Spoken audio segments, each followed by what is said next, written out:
This is my last ditch effort. If this does not work, I've given up. Actually, you know, why don't we try restarting turning on and off my Quest? Maybe that'll do something. I haven't tried turning on and off that. See, here's my theory. Here's my theory on the situation. Is that, my theory is that, the extra resolution on the Quest 2 is not enough for my graphics card.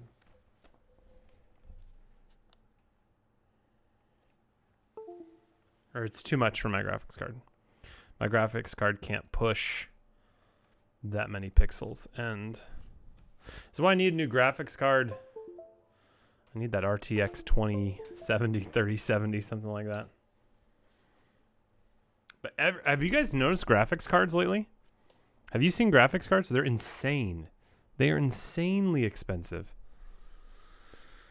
I think it's mostly because of, I've heard the PS whatever has had supply chain issues, and also like just COVID in general. But let's give this one last shot.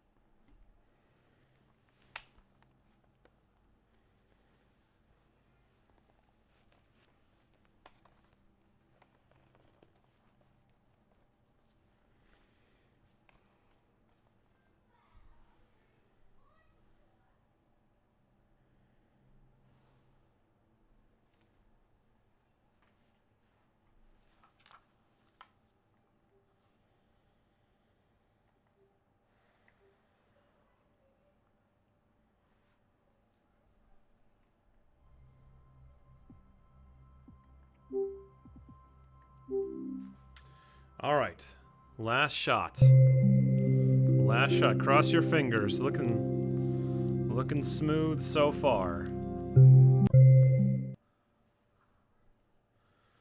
Wonder if I just bring my look at we're looking real smooth. Smooth as a baby's bottom, ladies and gentlemen. Smooth as a baby's bottom. Yep, we're good. We're good to go. All right, look at that. Okay. All right, so we're gonna do in-game. Yeah, is it working? It is. In the words of Anakin Skywalker in Star Wars Episode 1, it's working. It's working. Yep. Well, it wasn't really originally made for a PC VR headset, so that's where it falls a little short in that category. All right, here we go. We're ready to go. We're finally set up. Here we go. We're going to do some ministry. Well, that's your bitch. You ain't got a strong neck. You ain't got a weak neck. I'm a girl. So ladies and gents, can I ask you fine people a question? What? Ladies and gentlemen, can I ask you fine people a question? What? Gents, ladies, Hi. What was people of that VR chat, may I conversation? ask you fine people a question? A question I've asked like 1,500 people in what VR you chat over want? the last year and a half. What the fuck is going on with your hand? All right, the question is this, boss man. What is the meaning of life? What? Weird. Just live Yeah, it. it's 'cause Very the fuck is profound weird. words. The bones, Very they can't just profound. bend. What are you doing? What are you doing? What is this? This is horrific. Moving my fingers around, they just like curl up. This is absolutely I do that a horrific. lot. I literally just like not gonna help your without son. reflex. Female I have to hold it like this because if I do one little thing, Okay, good talk, fam. This Good will talk. happen. Oh boy. Oh boy.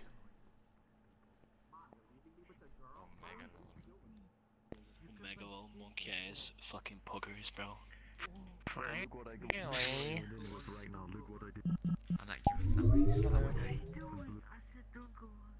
She's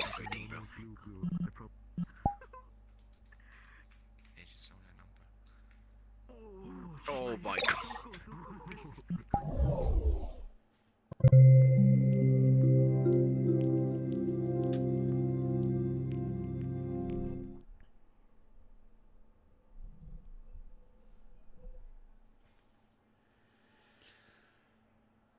All right.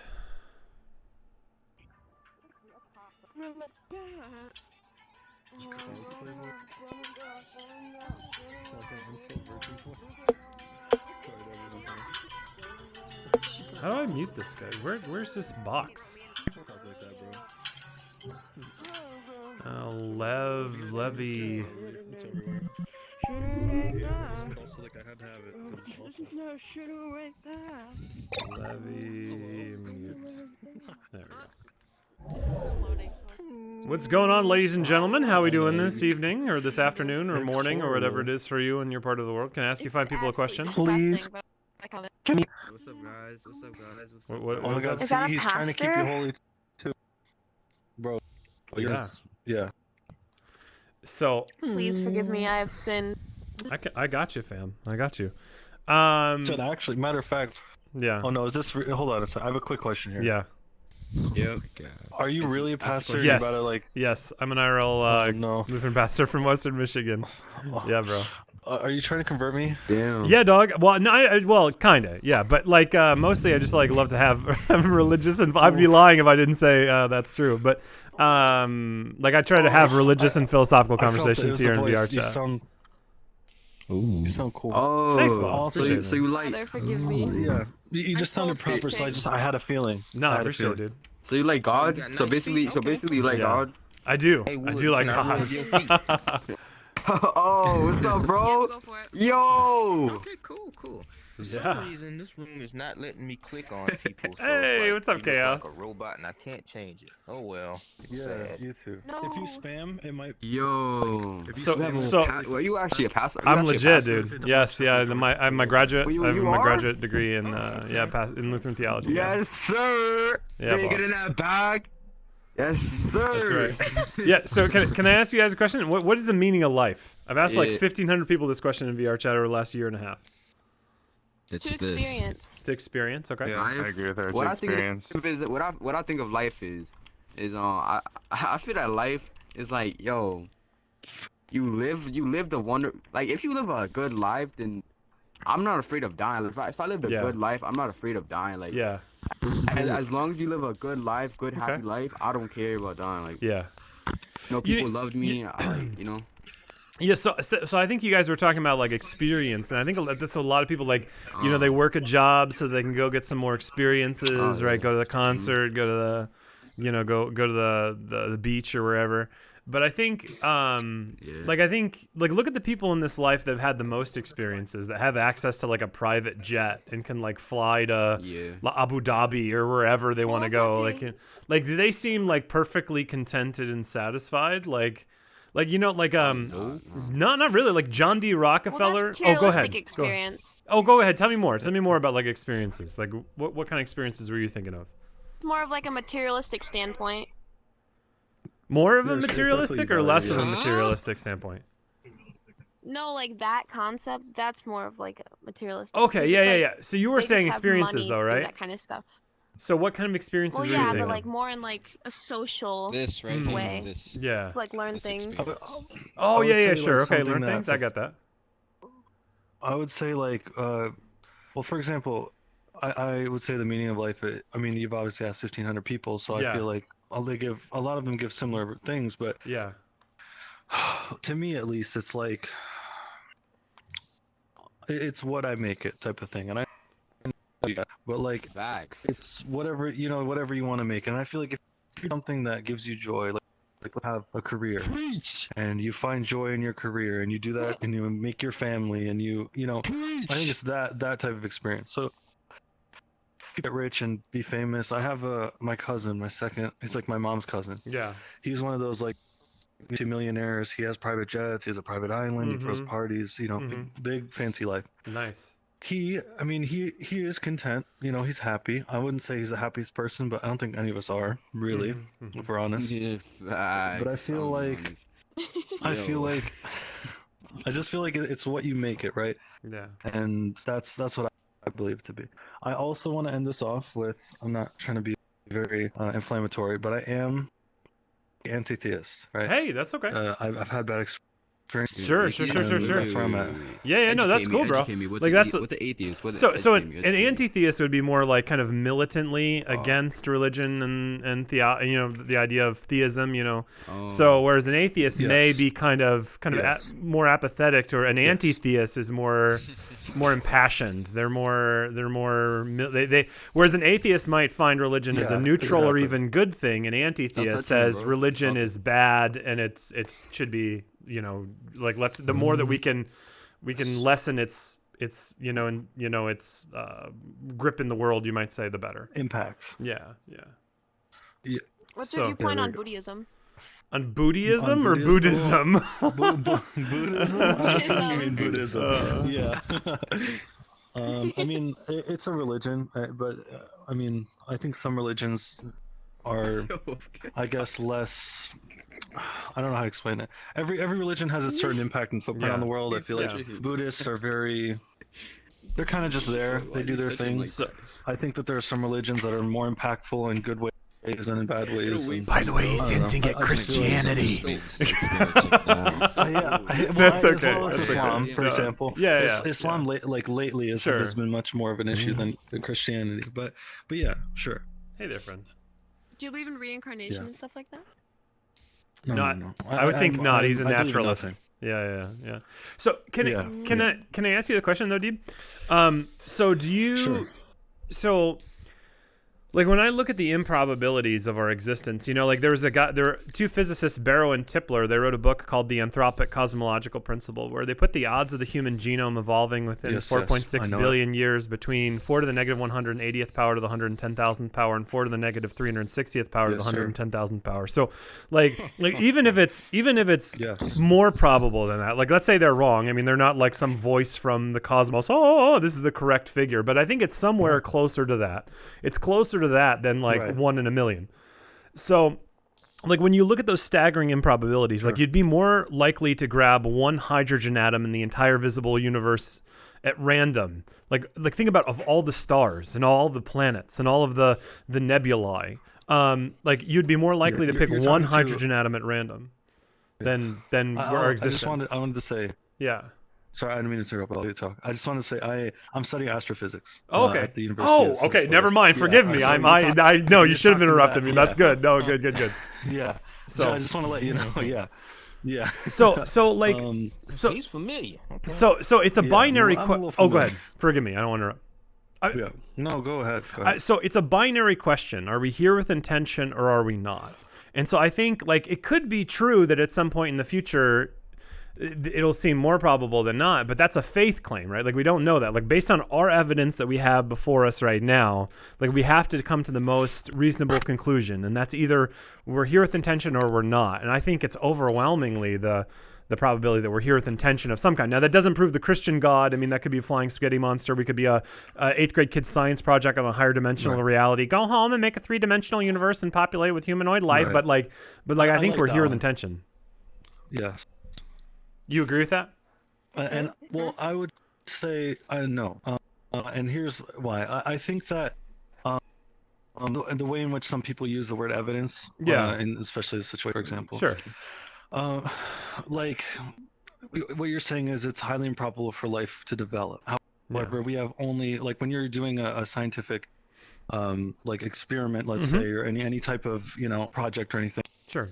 To look at sizes and stuff, and we have one, right? We have one that we know of right now. Yeah. I mean, yes, there's string theorists that theorize that there are multiple, that there are 11 dimensions in this universe, that we have multiple universes on things called bubbles and things, but we don't, we have one universe as far as we know. So it's crazy, and people are like, the chance of life develops much and this much, and they're big numbers that really humans can't really comprehend. Yeah. I understand that people like to say that, but I feel like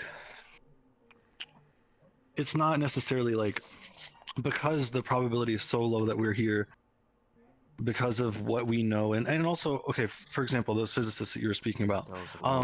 This was a figure that is like, okay, it's kind of hard to completely quantify the likelihood of life existing. So, but what I'm trying to say here is just because the fact that we have limited knowledge in knowing how likely life is to occur, it doesn't necessarily mean that unlikelihood, of life occurring leads to like evidence that we're created within. Well, no, I think it is. Okay, then tell me more. Tell me why. Sorry, you're therefore. You're gonna have the therefore. Sorry, I cut you off. Yeah, so I was just gonna say because it's unlikely that something is gonna What's going happen, on, Marin? then that means that it's likely that something else occurred. Well, it kind of is. I mean, it's a binary question. I mean, it's a binary question. Are we here with intention or are we not? Right? Like, unless you can present a tertium quid, I mean, I think it's a binary question. So you're saying that because it's unlikely for us to occur, therefore we were created.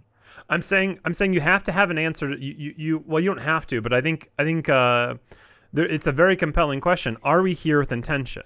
And so I think, of course, the answer is I don't know. I mean, but I would say you have to lean. It's only likelihood and unlikelihood. Yeah. Like, do you think it's more likely or less likely that we're here with intention? Sure. So I think it's overwhelmingly more likely that we're here with intention than not.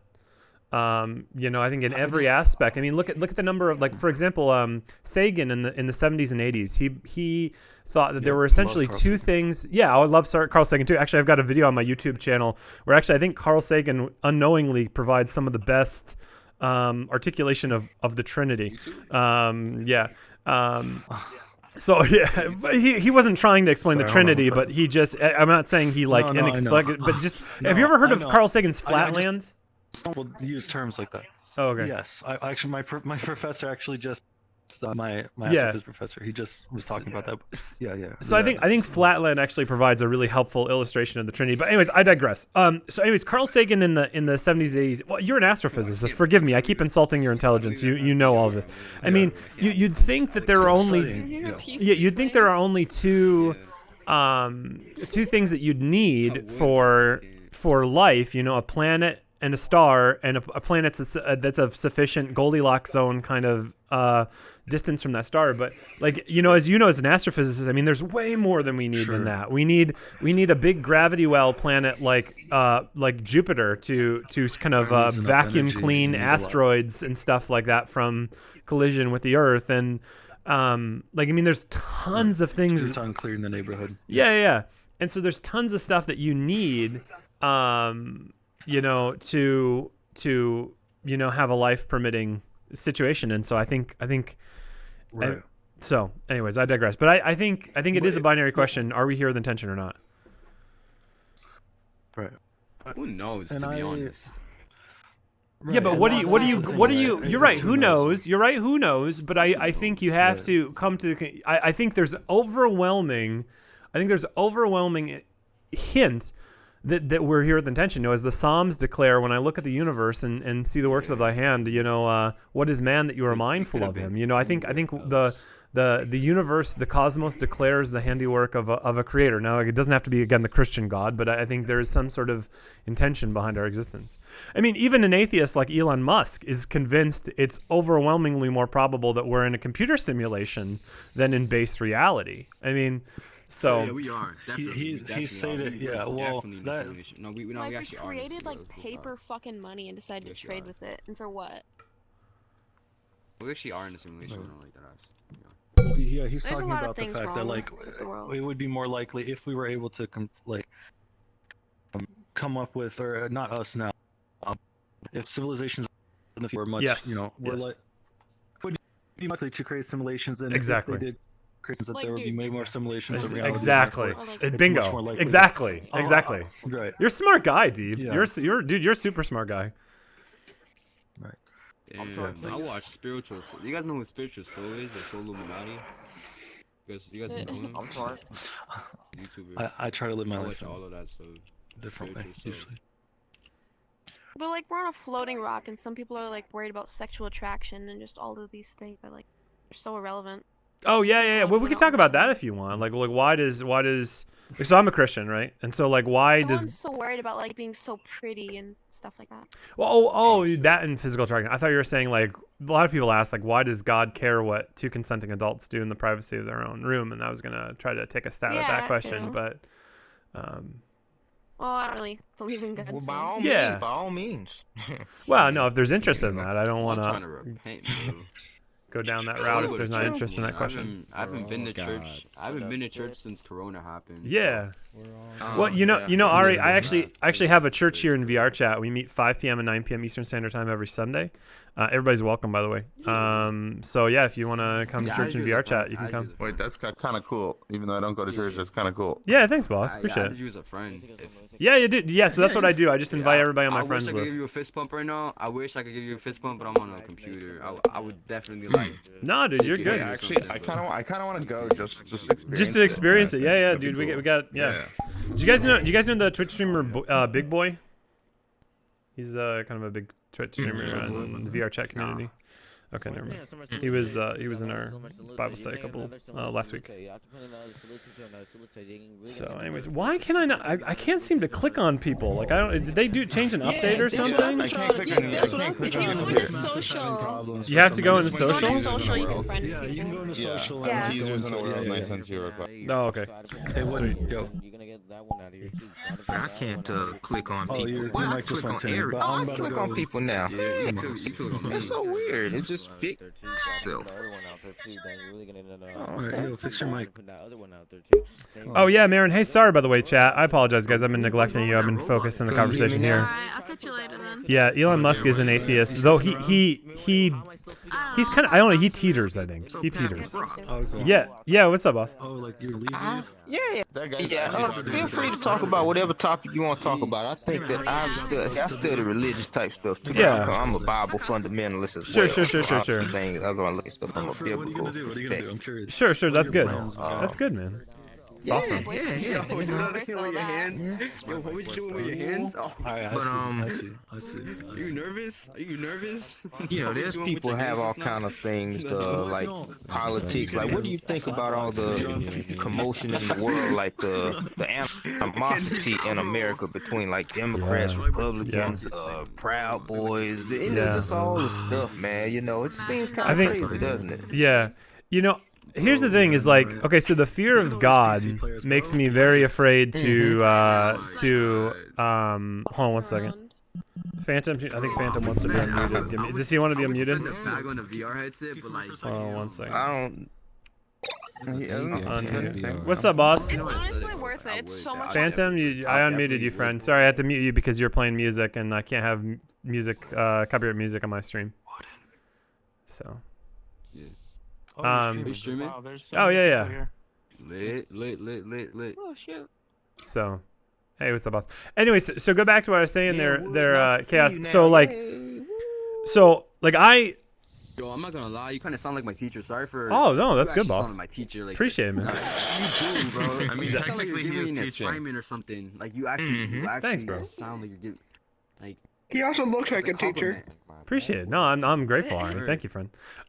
So, anyways, to get back to your question, though, brother, I would say like. He kind of looks Okay, so Martin Luther back in the 1500s, he explained the 8th commandment this way. He said, "We should fear and love God so that we protect and guard our neighbor's reputation." Right? Like so, like reputation is like a huge thing. Like we need to protect like.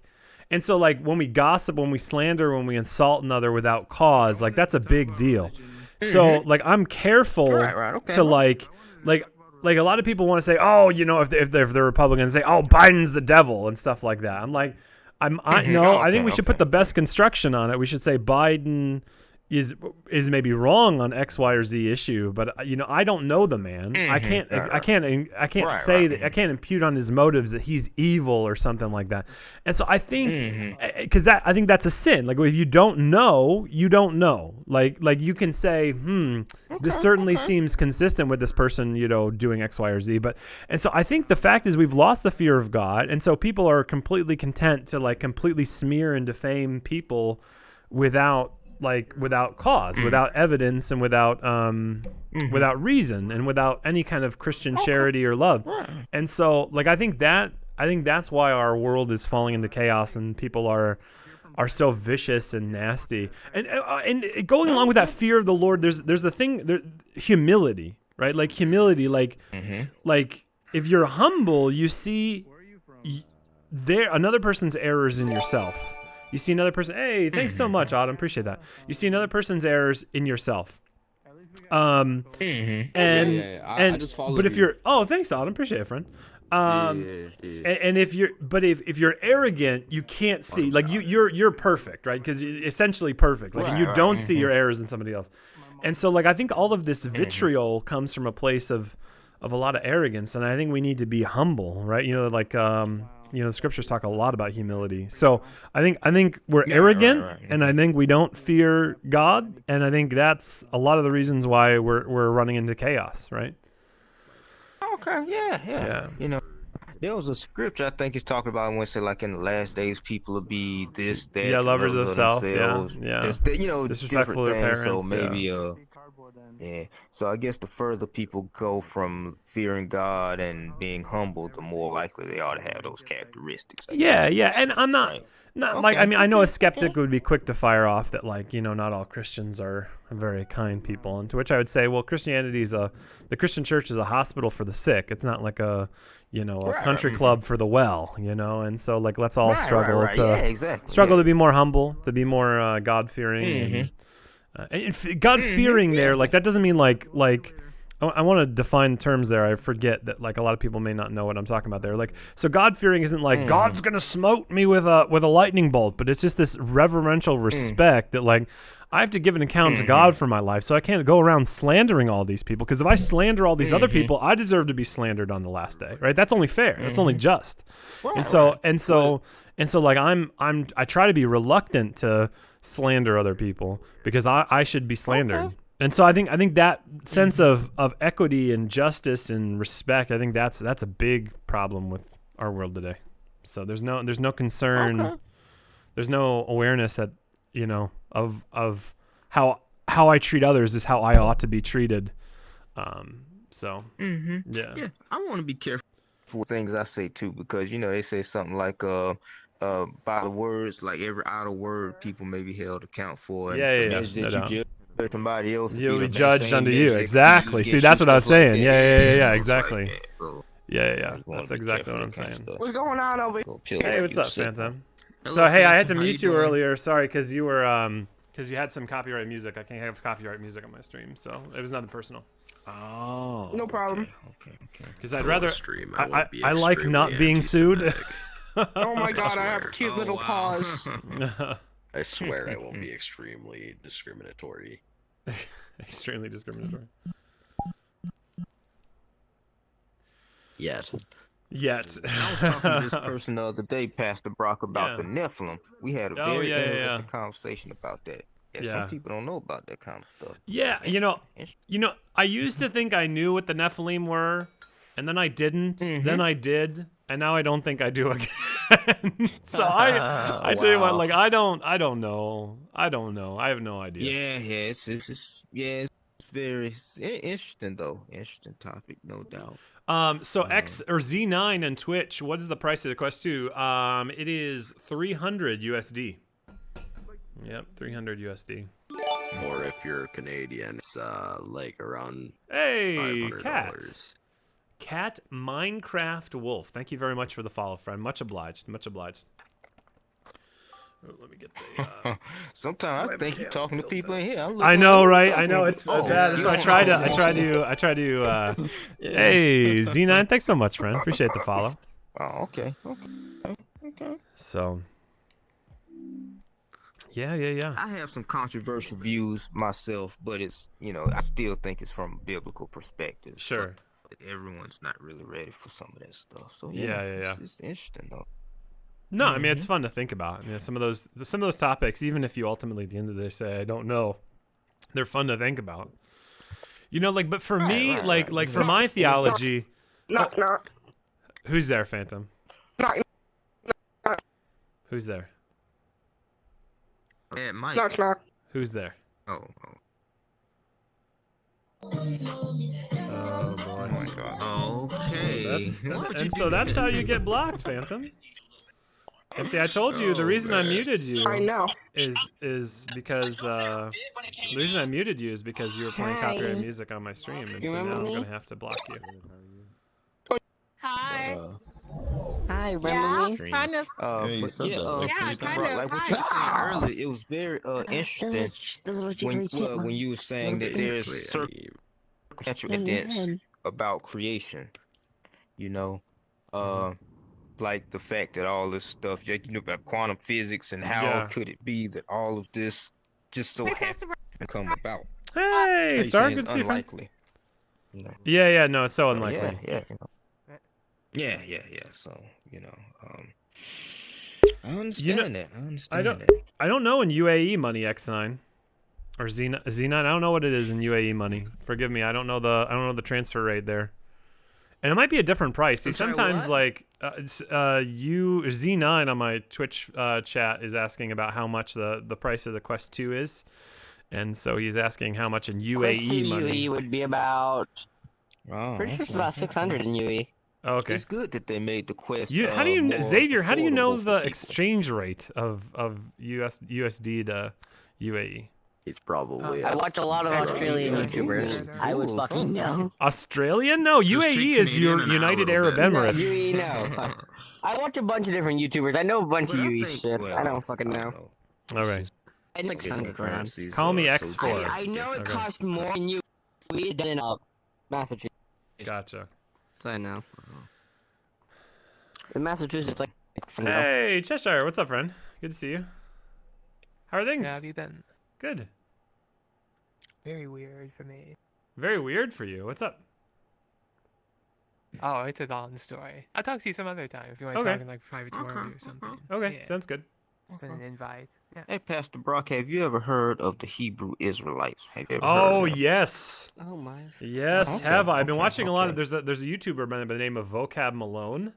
I find it fascinating. Right, yeah. I find it fascinating to Yeah. to listen to. Like it's I don't know. I just find it interesting. Yeah. Are you Black Hebrew Now, Israelite, here's brother? the thing. Yeah, I'm one of them. But see, here's the thing. There's different camps, though. Some of them are very messed up as far as like their doctrine and their theology is very hateful. Yeah.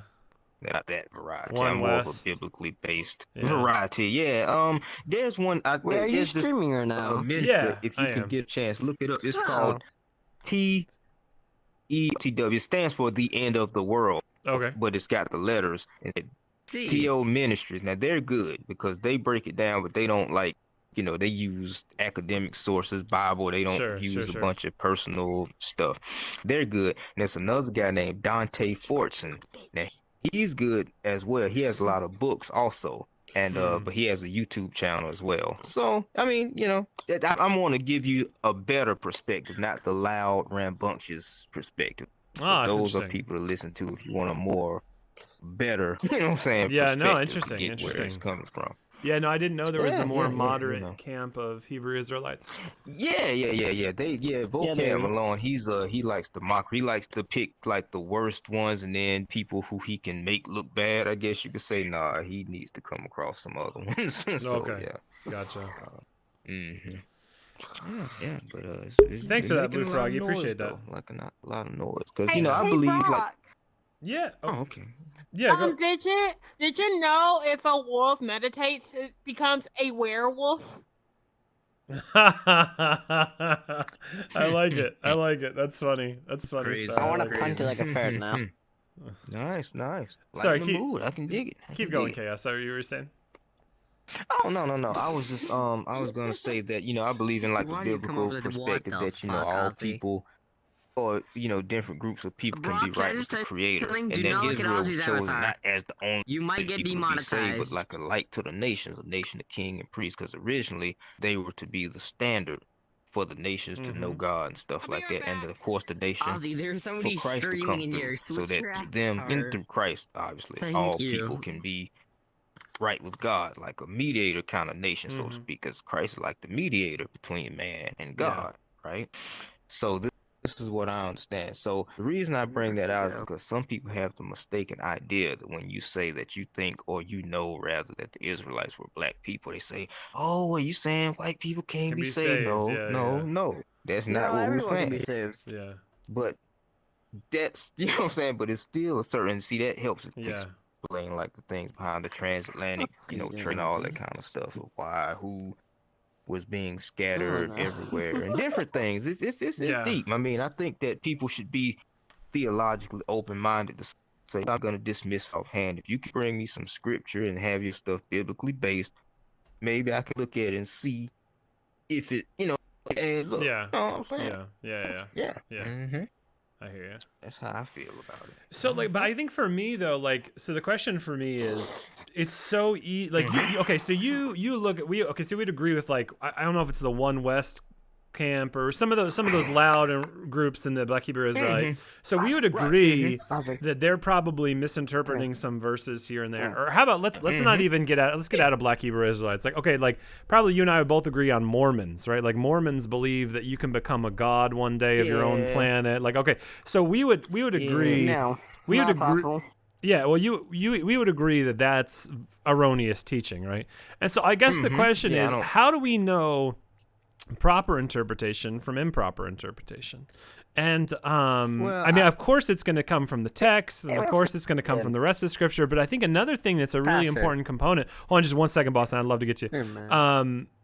Another really important component in all of this is it apostolic in the sense of like, is this what the earliest Christians believed, taught, and confessed? Because like in the early church, there wasn't that. And the other thing that I have a problem a little bit with the Black Hebrew Israelite camp is, race was not an issue in the early Christian church. Like if you look at take someone for like, a lot of people don't know this. Augustine, one of the most influential Christian thinkers of all time, he was black. He was an African, right? He's from North African, and so like so like you get somebody like Augustine, he's not talking about how his people are the real Israel and stuff like this. Like like you've got a racial harmony, I would assert, in the early Christian church, right? Like Paul talks about it. They're neither Jew nor slave nor Greek, right? Male nor female, for they're all one in Christ.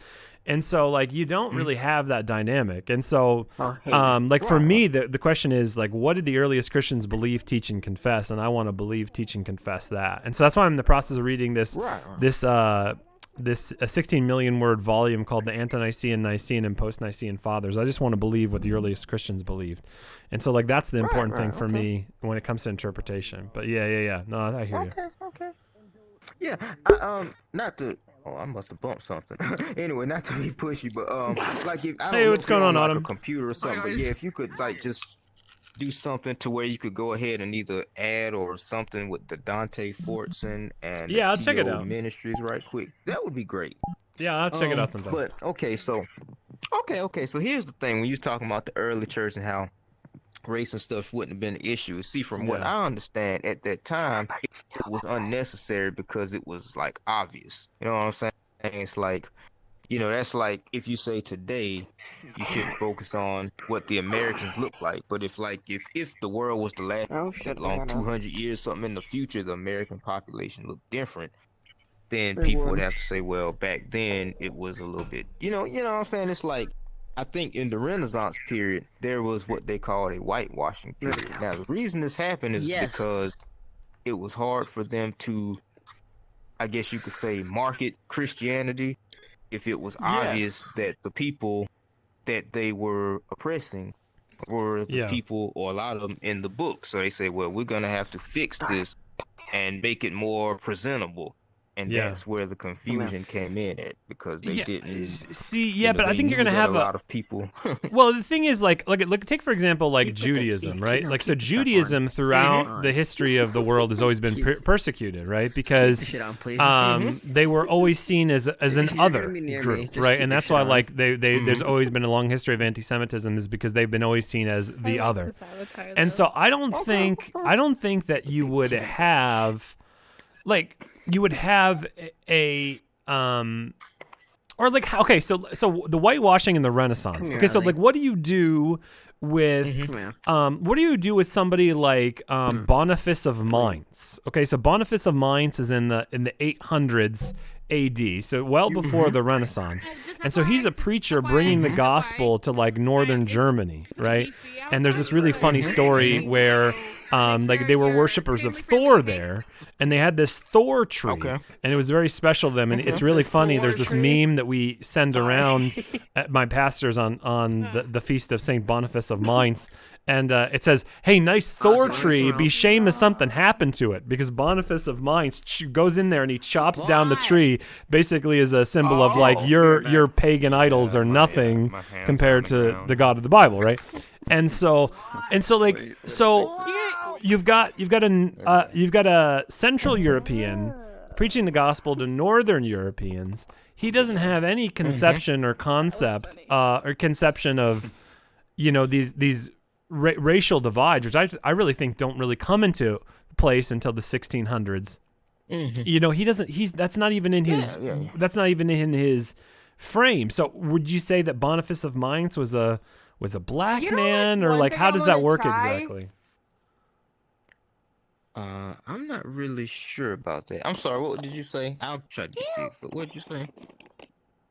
What were you saying, Star? I was saying, you know what's one thing I really Excellent. want I'm to Pastor try, Brock. Just but Pastor I'm Brock. afraid to. I want to what's try. that? I want to try Ramadan because it looks like a cool thing to do. Ramadan looks like a cool thing to do. Stuff. Okay. Ozzy, you wanna go Yeah. somewhere else? Okay. Yeah, I guess I would say, you know, I no, I think that we can definitely find certain religious holidays and others, you know, interesting. You know, I think we can appreciate some of their aesthetic and stuff like that. But I would say like we should only do, you know, celebrate Ramadan if we believe that, you know, Muhammad is the messenger of Allah, and you know, if we're a Muslim, right? You know, if we I believe. think you're hurting my brain cells, sir. So you can't really, Mm-hmm. you can't really like participate. Well, I mean, you can participate, like you can observe a holiday, but like, you know, as far as like, if you actually celebrated Ramadan, I think you can't do that without affirming Muslim truth claims, right? You know, that Muhammad was the prophet, and so that would be in conflict with Christianity. I mean, we certainly can appreciate the cultural interesting. Like lately, I one documentary. I seen this one documentary of this guy Do you want to see something? who be like went to like a Muslim family and like did Ramadan with them, and it's was, the exact like, same thing practicing, without the 'cause they say VR. that So if just you- PASTORBROCK. If you pray during Ramadan, that the prayer is kind of like a super prayer. Yeah. See, Christians would say that's incorrect, right? Like Ramadan does not pray. You know, like we can pray to God anytime. You know, in fact, it says, especially like one of the big things about Ramadan is your sins can be forgiven if you pray during Ramadan. To which we would say we have access to any time we want. You know, it says in 1 John that if we confess our sins, God, who is faithful and just, will forgive our sins and cleanse us from all unrighteousness. So we don't need Ramadan as a special time of prayer because we can have access to God anytime we want. I mean, it's a kind of a beautiful idea. I mean, it's an interesting idea. It's fun to think about. But again, like when it comes to issues of religion, like these are really important. Like what are we confessing to be true? What are we confessing to be false? And so like it's exceedingly important. Yes, that's correct. That's X4. That's exactly right. Yep. PASTORBROCK, just like you have it spelled there. Yep. So you can see it right there. No spaces. No spaces. Okay. Well, yeah, Pastor Brock. Okay, so here's the thing that I want to say though. Our modern conception of race is very different than what it was in ancient times. See, in ancient times, there wasn't really like black and white and stuff. In fact, there's a book called The Invention of the White Race that talks about that term didn't really come to like define. Oh, I agree. people I can or agree on ethnic that. groups, so to Yes. speak. Totally you agree. know, I can until, totally like, agree with maybe that. 1600s. Yes, exactly. So just like say like they say like when the Irish came to America, they were oppressed, right? Exactly. Now Exactly. today we see them and any other European descendant group as being White. people, as the Exactly. same people, but Exactly. they were not Yeah. seen that as way. the Exactly. same as the Yep. English or Totally agree. Yeah, you Totally know. agree. And so that's the same as it was in the past, like when the Egyptians had enslaved Israelites. From my understanding, they both were black people, but they didn't see themselves because remember Joseph, when he was the second in command and his brothers came to Egypt, they didn't really recognize Joseph.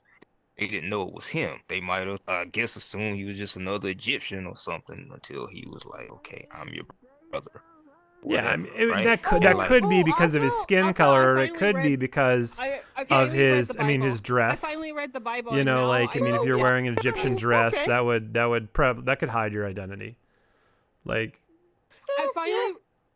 I finally read the Bible. I finally read Genesis, okay? And I finally now know why childbearing and labor is painful and everything.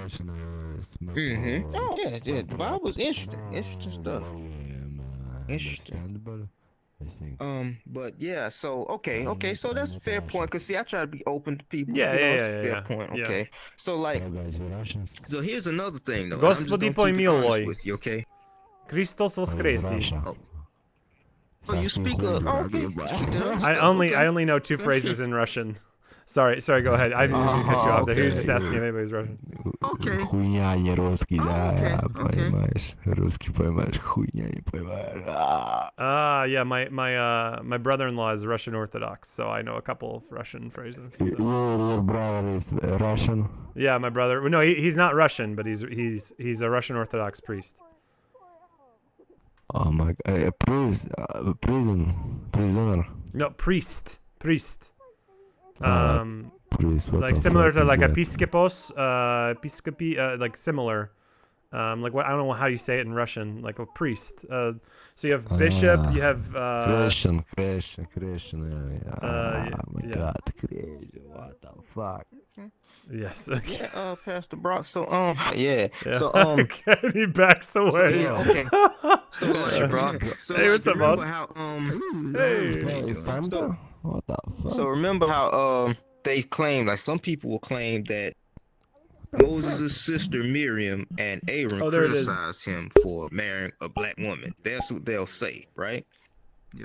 Okay, but here's the thing. Sorry, I from my missed that. understanding- Who's criticized what for Miriam for marrying? Okay. Nah, you know they say that Moses' sister Miriam and Yeah. his brother Aaron had criticized him for marrying a black woman. That's what they say. That's what. some Oh, I hadn't theologians heard that. claim, right? I don't know what the race would have okay. been even for someone from Midian. I mean Midianite, I guess would be Okay. their race. I don't know what they looked like. Right.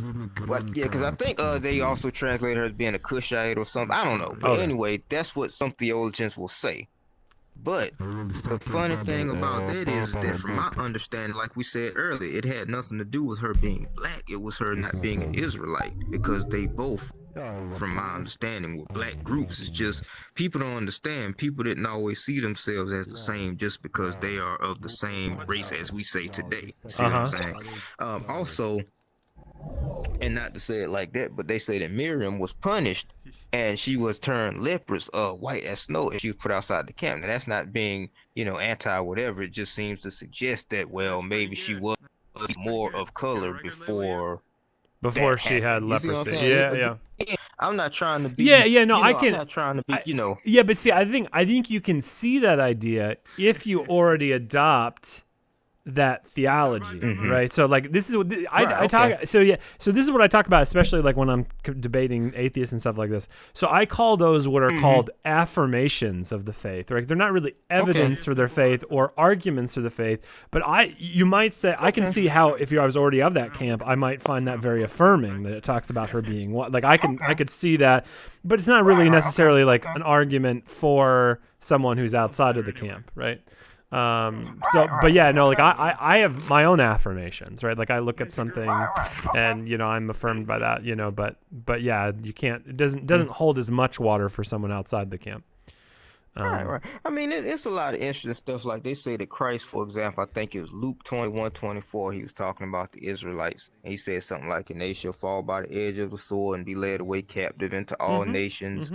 And Jerusalem will be trodden of the Gentiles till the time of the Gentiles be fulfilled. Something along those lines. Yeah, so I would say that's the fall of so Jerusalem in 70 AD.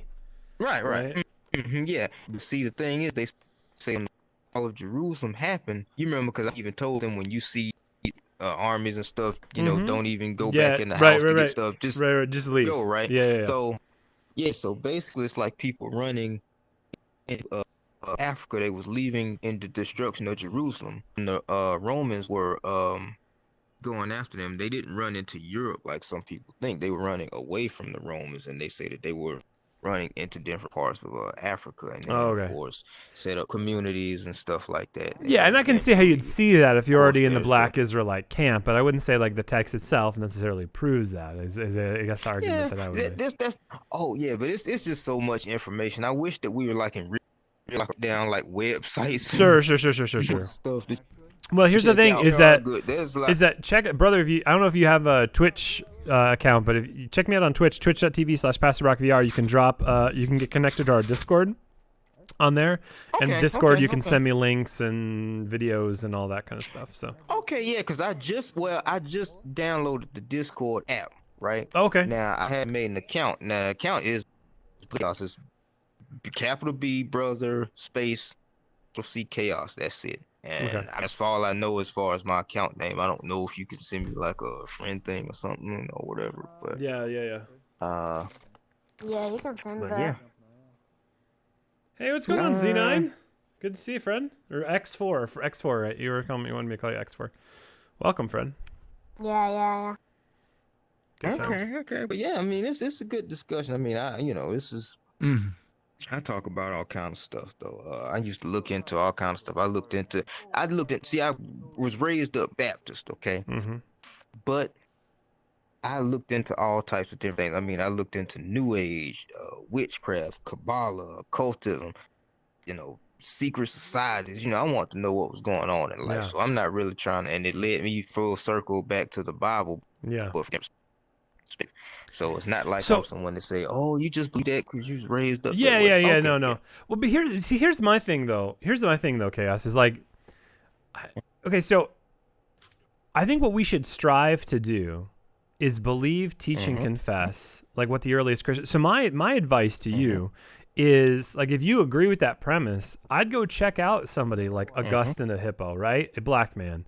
I'd go check out somebody like, my favorite is St. John Chrysostom he's from Syria. So depending on if you see that as a black man or not, I don't know. But, so, I mean, check out some of these guys and I would, and see if they line up with like Black Israelism, right? Because these are the guys that, like, for example, I don't know Black Israelism's view on like the Lord's Supper. I imagine that they probably see it more symbolic. I'd be interested to know what the theology of Black Israelism is.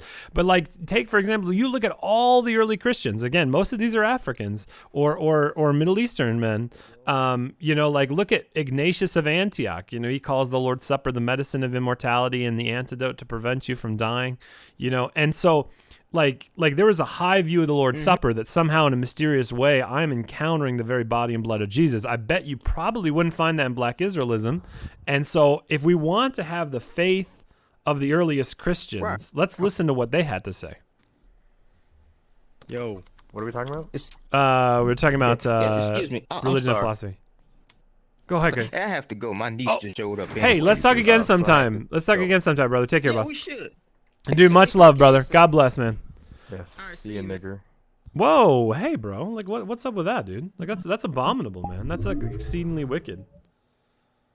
Why would you say I'll that? I'll fucking shoot you, dog. Dude, why would you bring such evil into the world, man? Like that's because the world is evil. Well, let's talk about it, bro. You can be better. All right, so listen here. I was about to block you, but if you promise me you're not going to use that language again, I'll talk. Well, let's talk about it. I want to talk to you. No, about it's a one-off. I can only use it one time. Okay, well, that's good. So, bro, like, you seem like world's been treating you not too well, man. Like, you seem like you're kind of a jaded kind of person, man. Tell me about it, bro. Well, actually, let me morph into my true form here, because I feel like me being a gun is awkward as fuck. Take your time. That's better.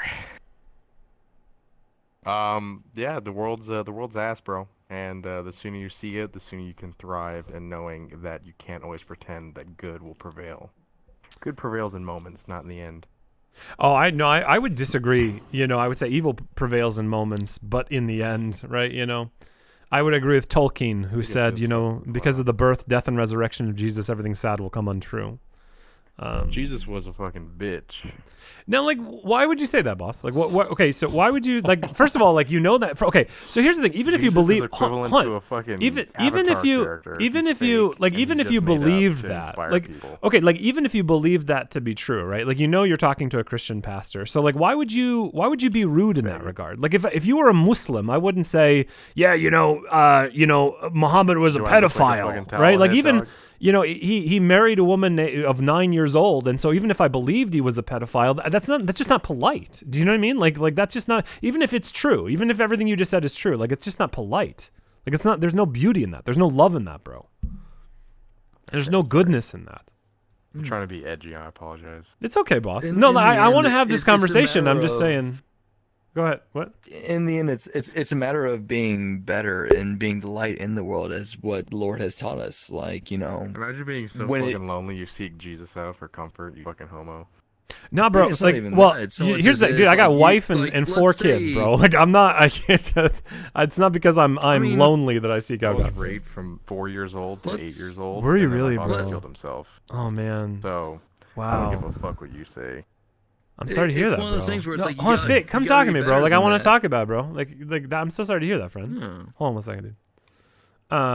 you gotta I can be, you understand. gotta be above the evil of the world.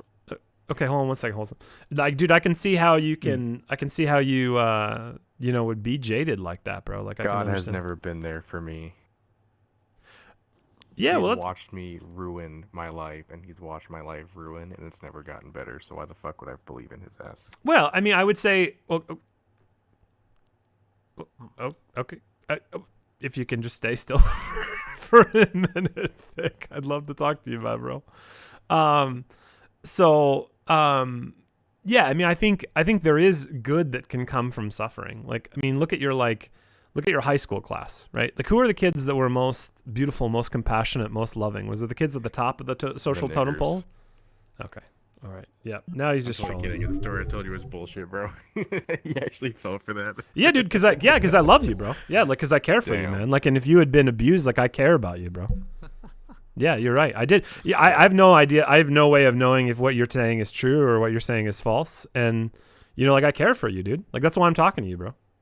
And so, like, what abominable evil. Like, here I am, loving, caring about you, concerned about your welfare, concerned about the abuse that you said you had received. And then you laugh about something like that? What abominably evil. What indescribable evil, Thick? Like, do you have no conscience? Like, do you have no conception of what is good and evil within yourself? Like, that is abominable, bro. Like, there is a lot of people that have, like, legitimately been abused. It wouldn't surprise me if someone in this room was legitimately abused. And you make light of that? Man. Like, bro, like, you have to give an account to God. Like, you have to give an account to God for stuff like that, bro. Like, do you have no conscience? Do you have no fear of the fact that you have to give an account to God for making light of people being abused? Like, ask God for forgiveness, bro. Like, desperately. Like, even Margarita Lasky, the famous atheist, she said, you know what I envy most about you Christians is your forgiveness. I got nobody to forgive me. Like, when you do something like that, you should be intimately aware that you need to be forgiven. And God will forgive you. Even, like, all of this stuff that you've been saying, like, all of this, like, trolling and stuff like this, like, even now, God desires to forgive you.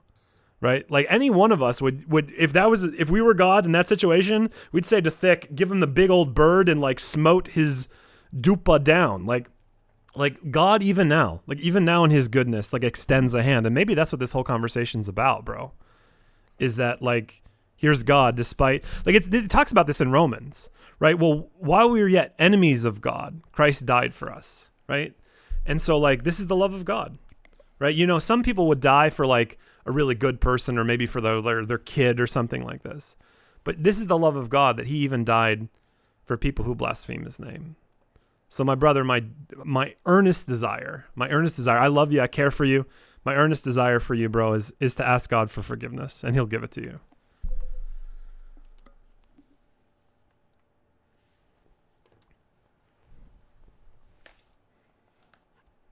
Hey, bro. Yeah, bro. Your camera looks like it's facing the white wall behind you. It's Oh, not really you. thank you. Thank Just you for that. Thank you for that, boss. Appreciate that. Hey, Ryan, thanks for the follow, boss.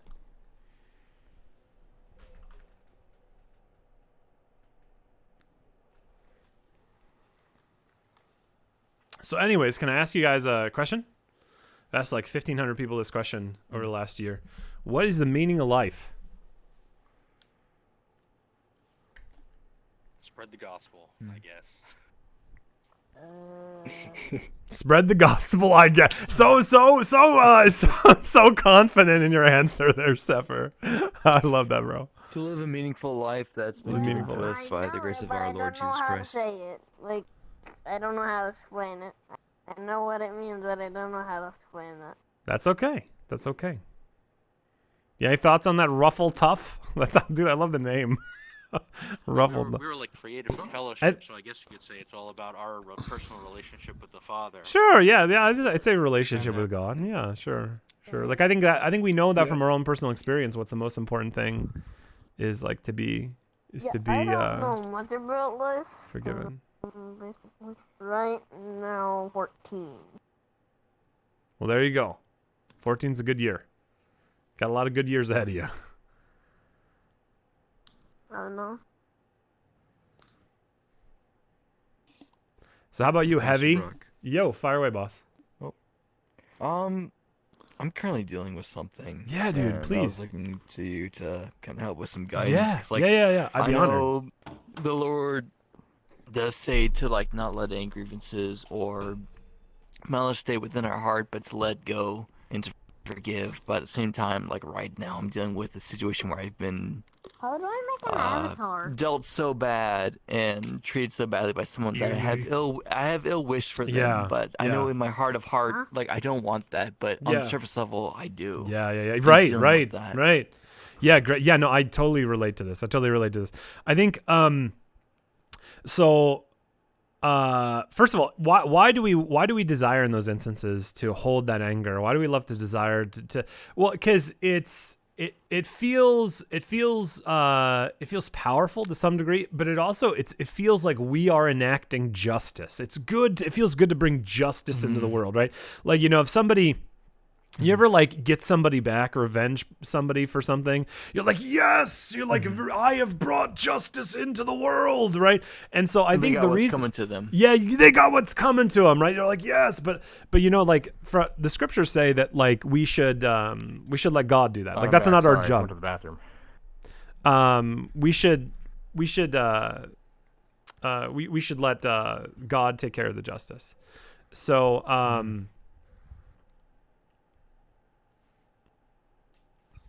I would say that's one of the pieces, is that like we want to stay angry so that we can sorry dude, super ADD. that distracted me quite a bit. Hold on 1 second, let me finish what wholesomes and then I'll get back to you. So one of the reasons we want to stay angry is because we don't believe there's actually going to be justice, and so we feel like it's our job to enact justice. So that's one of the things. The other thing is we need to see, we need to be more humble, right? That's one of the reasons why we're unwilling to forgive, is because we think, I would never do what that guy did. I would never, that guy really dicked me over, and he's a wicked guy, and I would never do what he did. And maybe that's true. You wouldn't do exactly what he did, but you've done stuff like it, right? And so we can have compassion on those who sin against us when we recognize that they are the very same as us. They're the very same as us. And if I need mercy, then I have to give mercy. And so I'd say that's kind of what I would say in that instance is seeing their sin against you as something that you yourself have done. I think that is the very helpful thing for us. Actually, and it's not just helpful in like getting over this anger that you have against this guy. Like that is like spiritual Robitussin. You remember that old gag from Chris Rock where he said like everything is healed by Robitussin. His parents would like, you gotta put that tussin on there. Let that tussin seep in there, right? Got a cold, Robitussin. Got the flu, Robitussin. Got shingles, Robitussin. And so like that was so basically like the Robitussin of our spiritual life is humility. It heals all things. So not only do you get to receive the healing of like this not being pissed at this friend anymore, but like that actually is so helpful in many ways. So it's like the fighting within myself, because like I know on one hand I shouldn't be having these feelings, but on the other hand it's like the fact that they do even exist to begin with. It's coping with that like I shouldn't be feeling this, but I do. Well, here's the thing: is that like we are not responsible for this thought in our mind that says, I want to go tell the guy off. Like I want to go, drop the bird right in his face and tell him off. Like there's no sin in having that thought in the back of our mind, right? The sin is though when I accept that thought, when I'm like in my mind, there's a voice in the back of my head says, go give that guy the bird. And so it can be in the back of my mind, but then there's an accepting in my head. Like, yes, I am going to go tell this guy off. And then there's so that's one that is already begun to be sin when we accept that thought. And then when we actually do tell the guy off, that's another sin. So, but when, if it's just like this idea in your mind that like part of me really wants to go tell this guy off, there's no sin there. Like that's part of temptation, right? Like we are going to be tempted, and that's for the sake of love. Like what will you choose? Will you choose to do that which is good and that which is beautiful, or will you do that which is vile and ugly? And that's precisely what humanity is about. Like the fundamental nature of human beings is that we're beings that choose. And so what will we choose? Do you have a bachelor's in like religion, bro? No, I've got a master's. Yeah. Oh shit. Yeah, bro. You're working on like a doctorate or what? Yeah, eventually I'd like to get a D-Min. Nice. Yeah, dude.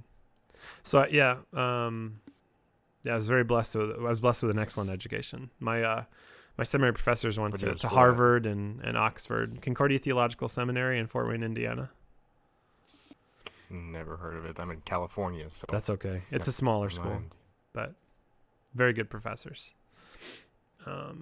So anywho. So is that what this whole lobby is? Like So as long as I don't let the feelings come to the forefront, as long as they can stay in the back. Yeah, like okay, so not let them come to action. Yeah, so let me let me make that okay. So there's the thought in your back of your head, and then accepting of the thought, right? So I'll get to you in 1 second there. I think you said no. So like how would I differentiate? I want to make sure that it's really clear what I'm talking about between the accepting of the thought and having the thought in the back of your head. I want to delineate that a little bit more. Because like there's part of me that's like, in my mind, I hope they get hit by a truck, but I know in my heart of heart, like I don't want any harm to come to them. Yeah. I don't like that this such wicked thought is even in my mind, but it's there, and I admit that it is there. I hope in my heart of hearts, I know I don't want any ill will to come to them. Like I want them to, live as the Lord dictates. Yeah. But the fact that I find such satisfaction in the idea of something like that happening is what scares me. Yeah, and I think Paul talks about this, I think, to some degree in Romans chapter 7.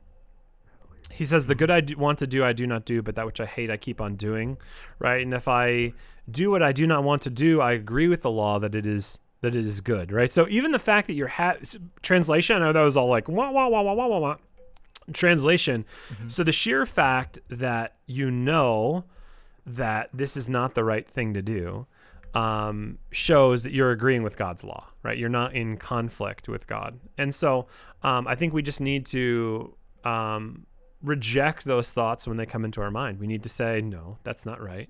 Like there will be that urge. There will be that urge to go tell the person off, and yeah, there's going to be that urge there. So, but that urge is not sin. Well, if we were to accept that urge and like start planning and start thinking about it, saying, yeah, I'm going to go tell the guy out like that. See, that's where I hope that makes the sense. That's where it goes from just having a thought into our head and to actually being sin. So yeah. And so, by the way, so this is why, I like to think of our mind as a house, right? Like if some stranger knocks on my door, right? Or let's say not just a stranger, but somebody that is very clearly dangerous. Like let's say they just look like a dangerous dude. I'm not going to let them into my house, right? Because it's much safer if I can just keep them behind the front door. because once I let him into the house, now there's a real fight. And so I think that's what we have to do with our minds, is we need to be careful what thoughts we allow to like bounce around and ruminate and obsess upon. And so what do we do? What do we do if someone breaks into our house and they're in our house? We call the police. And I think that's exactly what we do in the midst of, like, if you started to feel very tempted to really be angry at this person and, do things you ought, I think the best thing we could do is call the police, and we do that in kind of a spiritual sense in prayer. So I think that one of the best prayers you can do in the midst of that is to say, Lord Jesus Christ, Son of God, have mercy on me, a sinner. It's called the Jesus prayer. You can just pray it over and over and over and over and over again. Lord Jesus Christ, Son of God, have mercy on me, a sinner. Lord Jesus Christ, Son of God, have mercy on me, a sinner. And what this does, so psychologically, we can only think of one thing at any particular moment. Like if we like to think of ourselves as really good multitaskers. We're not. We can change really quickly, but we can only think about one thing at any particular moment. So if we focus our mind on Lord Jesus Christ, Son of God, have mercy on me, a sinner, I can't be thinking about how much of a jerk Brian is, right? And this also is really helpful in the midst of like overwhelming anxiety. Like a couple years back, I had my first surgery as an adult. Right. Like I had surgery once as a kid, but I don't remember it. Like didn't have it. And I wasn't contemplating my death. A lot of kids, when they go back to surgery, like maybe they're scared it's going to hurt, but they're not like, you could die. Right. Like, that's not really something that like we tell our kids, and we don't really like have them think about that. And so like I'm contemplating my own death, and I'm just like super freaked out. And so, but that's why as soon as I started praying the Jesus prayer, I was okay. I was just focused on the prayer. Lord Jesus Christ, Son of God, have mercy on me, a sinner. So, hey, what's going on, Soup? Hey, hold on one second. Who did that? What the hell was that? That scared the hell. Yeah, I think that's. Does anybody know who? Did you guys see who was making that noise? Was that Thick that was doing that?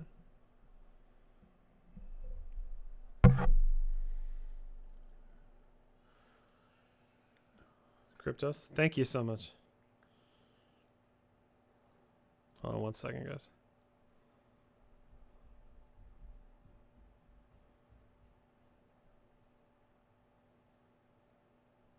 One second, guys. I had to mute inbound.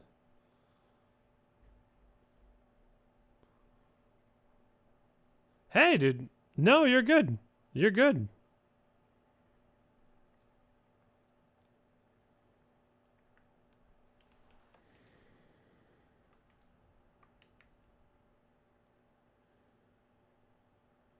Oh, my pleasure, dude. My pleasure. But it's.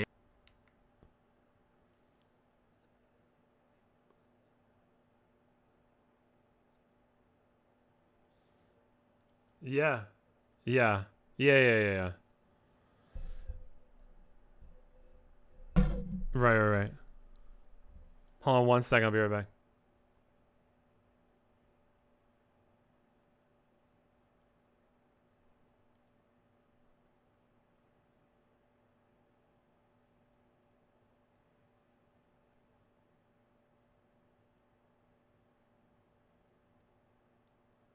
Try to find the guy that was making all that noise. There's no in-game audio. Oh, did I mute it again? Weird. I thought I unmuted it. Okay, now I unmuted it. Okay. And because like I told Pastor Bob, there are parts of me that would be wishing that he'd get hit by a truck, but I know inside I don't wish that at all. I care about them as a person. It's just a form to settle the pain you feel temporarily. Exactly. And it's like, I know I'm just hurting right now, and I don't have any, like, in my heart of hearts, I know I don't have any ill will towards them genuinely.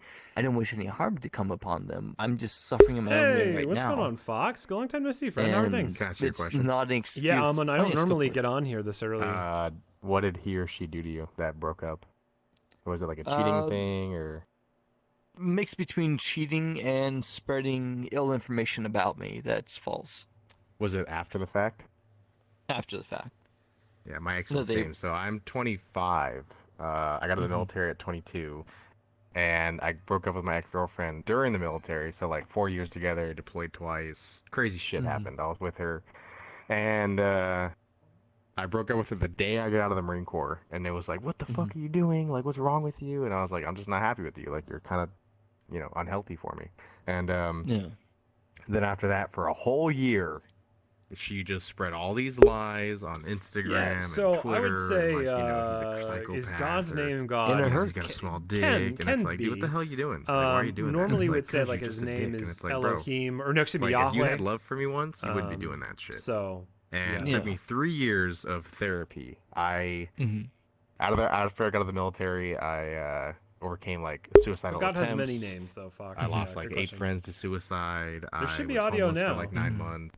Helianthus, Crazy are you shit. My hearing family audio got now? divorced. My mom died. All this crazy shit. Looks like it's going But now. I sought out therapy, and no, you're good, bro.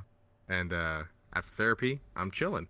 I'm good. You have to find the answer within myself, and it's basically just, if I'm not gonna waste a tear on someone that caused them for me, and that person can hate me forever, but if I know in my heart that I loved them once, there's no need for me to think anything other than that. I did love my ex once, so I'm not gonna pretend I didn't. Pain is temporary, even in midst emotion, and someone else can act out of spite, but to me, if my ex were to be doing the shit that I'm guessing she's doing to you, I would just be like, you know what, just let her eat herself alive in a sense. I can't cure her, I can only cure myself. And you're right. Yeah, it takes time and learning, and it's a kind of a pain in the ass, but it feels so good when you have like mental freedom in a sense to be like, wow, like I'm actually a strong person. I'm free as shit. It does. And I will agree with you. I do admit that I did love her very much for the time that we were together. But again, the thing that does scare me and is coming to terms with is the fact that I do have these inner demons, if you will, like saying these things, such as like, oh, I hope she gets hit by a truck. And it's like, in my heart of heart, I know I don't want that. Yeah. No, I've had thoughts like which that. thought? Which thought mainly causes it? Is it like the cheating part that's like, oh god, I hate her, or is it the why are you lying about me to the public kind of thing? It's more so the why are you lying about me. It's So the it's fact the that yes. using your name. So yeah, she's trying to make let's talk about a that. bad image Yeah. of myself. Yeah. So there's this so yeah, a couple things there, right? So Luther talks about this in the explanation of the Eighth Commandment. He talks about like it's intolerable to have someone shame us, to have someone hurt our reputation, right? Like that's really painful. Like if you walk into a room and people are thinking poorly of you, like that's very painful.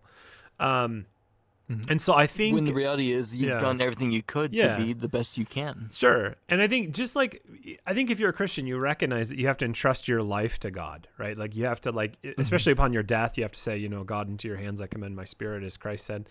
You have to entrust your finances. Like I think everybody gets that, like no matter how dark financially you get, you have to trust that God would provide. And I think here's the thing, I struggle with this too. Like I'm very concerned about like my image and how people are going to see me. Like that's something I struggle with. It's something we all struggle with, but I think it's especially a struggle for me. But I would say one of the things we have to do, and this is something I've learned, is that we have to entrust our reputation to God as well. Like just like we trust our life, just like we trust our money, we have to entrust that. Like even if she starts spreading all of this stuff about me, like my reputation is going to be okay. Like, and here's the thing: like, you ever have somebody like you heard the worst things about, and then they were really kind when you met them? Like it actually made you have sympathy for them because like they were not that at all, right? And so the thing is, like, even people are going to judge you based on your character and how you treat other people. They're not going to judge you fully on somebody else's gossip or slander of you. And so I think this is why if we make ourselves loving people, then I think that will overact any or counteract any kind of slander. So. Sorry, chat. By the way, I was neglecting you there for a minute. Get out of here, bro. I love the video camera, Brock. He looks like an egg. The video what? What? Is there somebody with a video? Are you talking to me? I look like an egg? I don't understand. And Almond says somehow cosmic justice for hating the egg video. Oh, you're talking. The egg video. Yeah, the one from Gazerkazakt or whatever it's called. I hate that. That's the bane of my existence. So yeah. Sorry, somebody else is gonna say something? Cool. Those guys are toxic.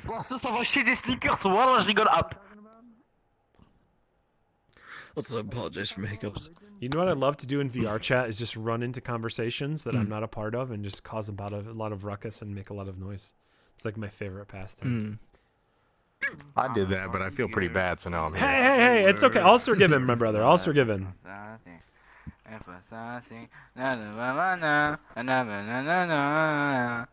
Hey, go find some toast, bro, and get out of here. I'm a Barbie girl in the Barbie world. Hey, cop, can I say something? Friend? Yes? This is not the best way to make friends. Like, usually we can walk up to a circle and say, hey, my name's Cop. Nice to see you. Hey, my name is Cop. Oh, good. Where are you from, Cop? I'm from Morocco. Oh, very nice. Assalamu alaikum. And you? No. Oh, Oh, boy. That's really abominable. Hold on one second. Hey, Cryptos, get out of here. Hold on one second. Hey, you bet, boss. My pleasure. Hold on one second. I gotta block this Cryptos guy for dropping racial slurs.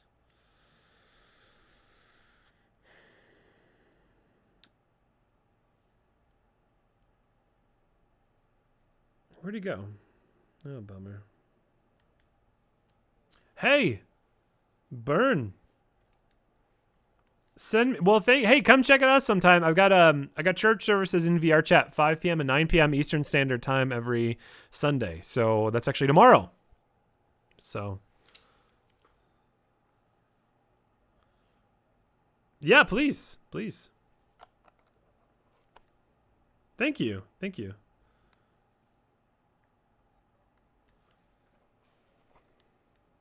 Yeah, I'll send it your way. Hold on one second. I'll send it your way. Friends. Yeah, what's up? Western Michigan. USA. United States. Yep. No worries, Fox. Oh my goodness. It's okay. No worries. You're OG, Fox. Hi, B. Nice to meet you. Guten Tag. You know what's funny? Every time I meet somebody from Germany, I always think, what if my great grandparents had not come to America? Would this person been my next door neighbor?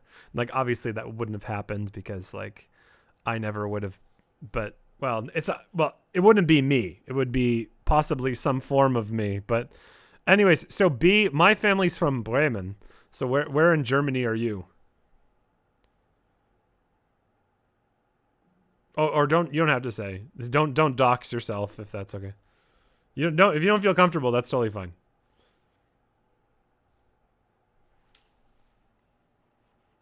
Downtown Germany. She's from downtown.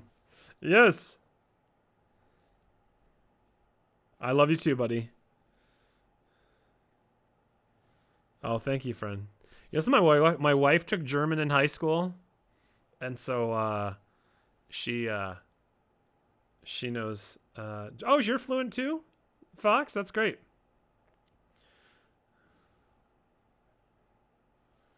So, all right. Well, ladies and gents, I think I'm gonna head out, but Nakatomi Plaza. Don't forget about it.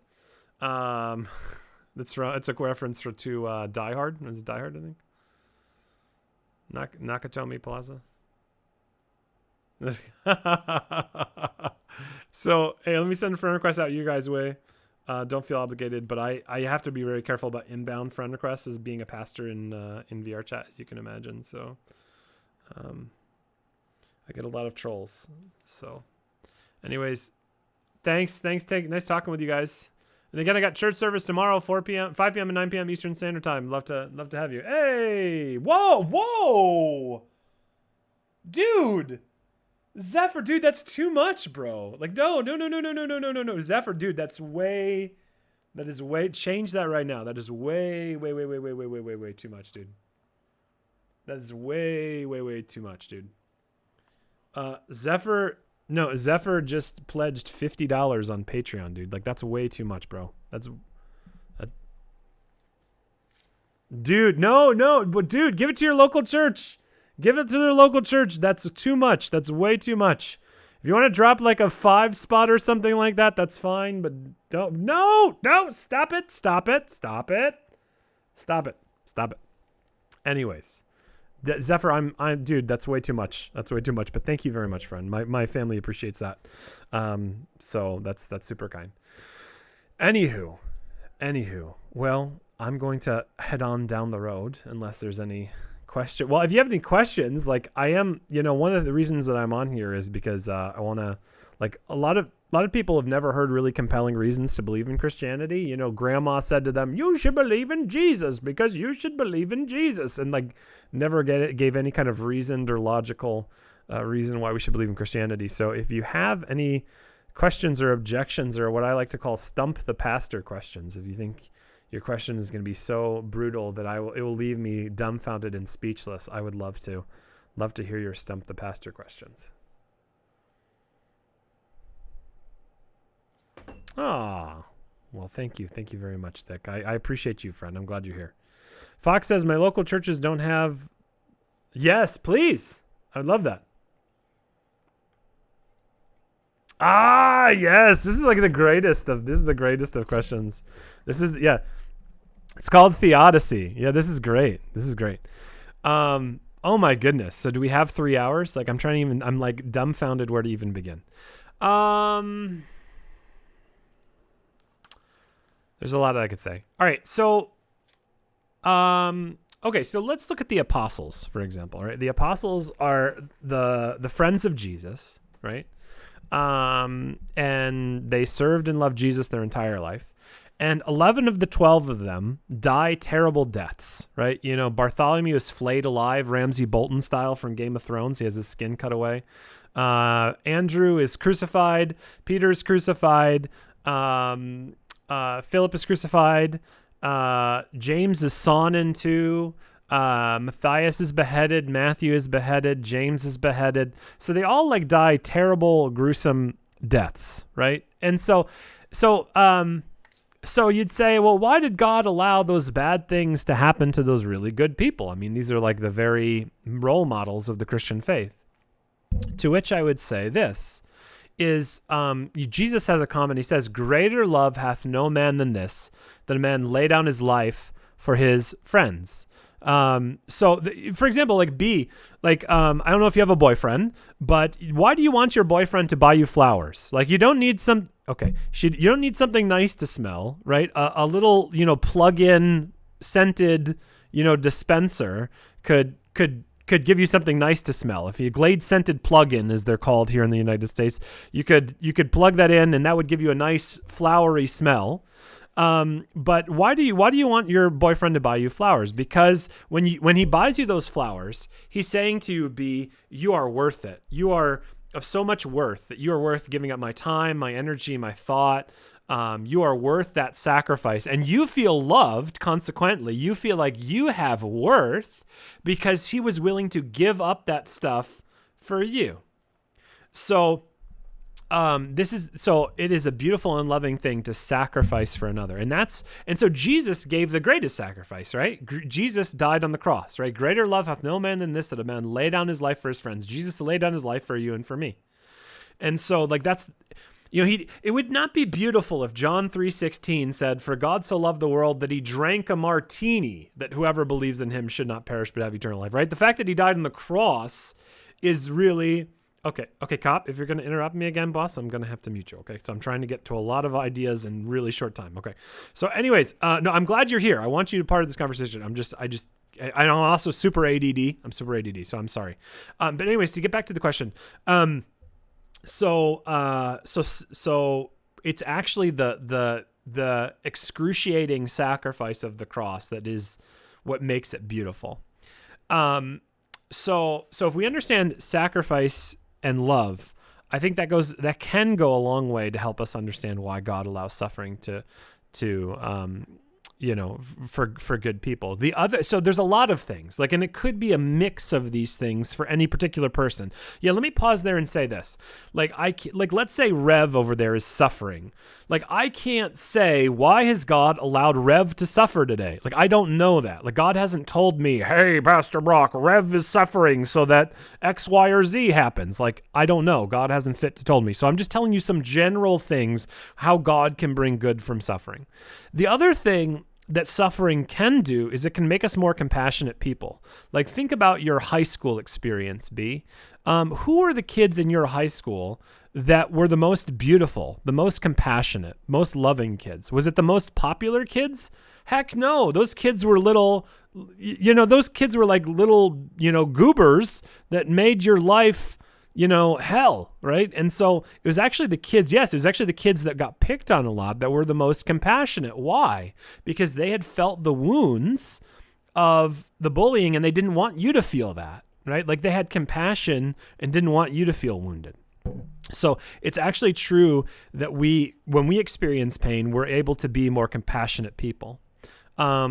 And like, you see this a lot with like support groups. Like, there's a support group for people who have lost their children, right? And so those people are able to be more compassionate to one another because they know what it's like. There's a love that is able to be created because of that loss. Well, you say, oh, well, Pastor Brack, okay, I think those people would rather than be a little bit more compassionate, I think those people would rather have their sons and daughters back, right? This doesn't really seem like an upgrade on God's part. So he's going to make them a little bit more compassionate because they're going to lose their son and daughter, which I would say, no, not necessarily. Right? Like, I believe in the God that can resurrect the dead. I believe in a God that, as J.R.R. Tolkien said, the writer of The Lord of the Rings said, because of the birth, death, and resurrection of Jesus, everything sad will come untrue. And so if it's indeed true that death can even be undone, then yes, God can even use momentary earthly pain to bring the good of becoming compassionate. Well, you might say, well, Pastor Brock, God can do whatever he wants. He can just zap you and make you compassionate. Well, God's not interested in zapping us and making us compassionate. What God's interested in us is choosing to be compassionate. See, God, here's the thing. Like, we as human beings would say, oh, if I was God, I would make everybody in orgasmic bliss all the days of their life, right? Like, they would just be in constant ecstasy, nonstop. But see, like, that's a human perspective. That's not what God's most interested in. What God is most interested in is love. Right? Because love is the one thing he can't snap his fingers and make, right? Love requires a choice on your part. And so what if everything is set up in the world the way it is so that we might choose to love? And so one of the things that I have in the midst of my pain is I have a choice to love. And here's the thing, it's actually like sometimes I have an even more profound choice of love. Like for example, my dad suffers from really bad back pain, like just debilitating back pain. And what is more beautiful? Hold on one second. Hey, medic, can you turn that off, boss? Okay, I'm going to have to block you, friend. Thank you. Can you turn that off? Okay. Okay, he turned it off. No, you're good. You're good. Thank you, medic. No, you're welcome to come. You're coming. Just don't turn the music on, please. So anyways, where was I? Where was I? Back pain. Oh, my dad's got really bad back pain. And so, like, when he's in really bad back pain, is it more beautiful for him to be kind to me when he's in back pain or not back pain? It's actually more beautiful, more loving for him to be kind in the midst of the back pain than to no back pain, right? Because like when we're in back pain, we just want to like deck somebody. We're like, dude, I'm so frustrated and it hurts and we want to be mean. But like when you're in the back pain and you just kind of are really struggling to be kind because you know that's the right thing to do and you love your family and you don't want to be rude to your family, so you struggle to be kind even though you want to punch something, that is actually more beautiful than if you're living some sort of Brady Bunch perfect life where there is no pain, no suffering, right? And so it's actually, so we're given more beautiful choices to suffer for the sake of someone else in this life. And so that's actually the rare commodity that we have in the 100 so year, 50, 60, 70, 80 years that we have in this life. is that we're actually like once this life is over, we can no longer choose to suffer for the benefit of another because suffering will be put away. Suffering will be no more.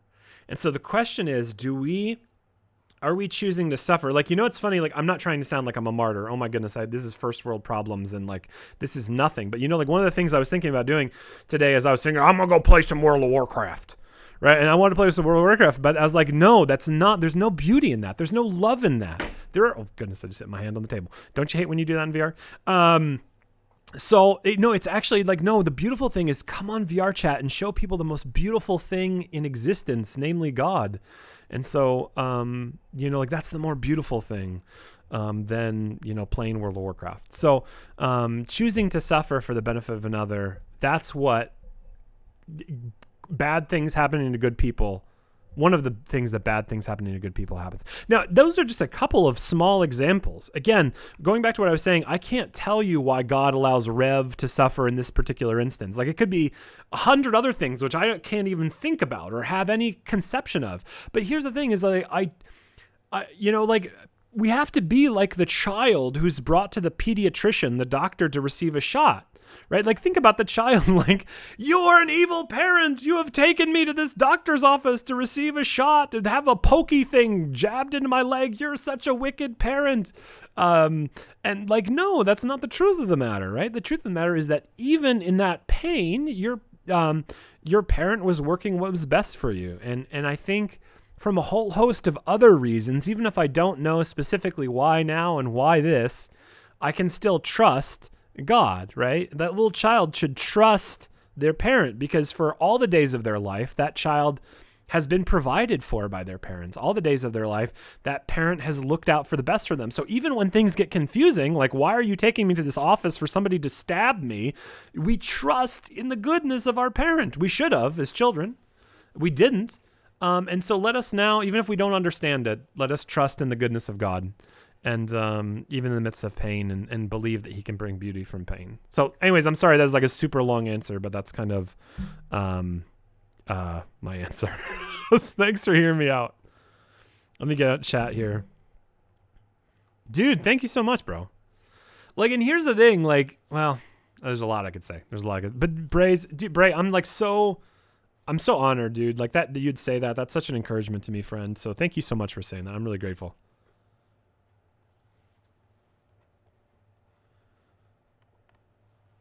I wonder if Brock has ever like gone on a tangent in the IRL services because of his ADD. Yeah. Oh, so this is hilarious.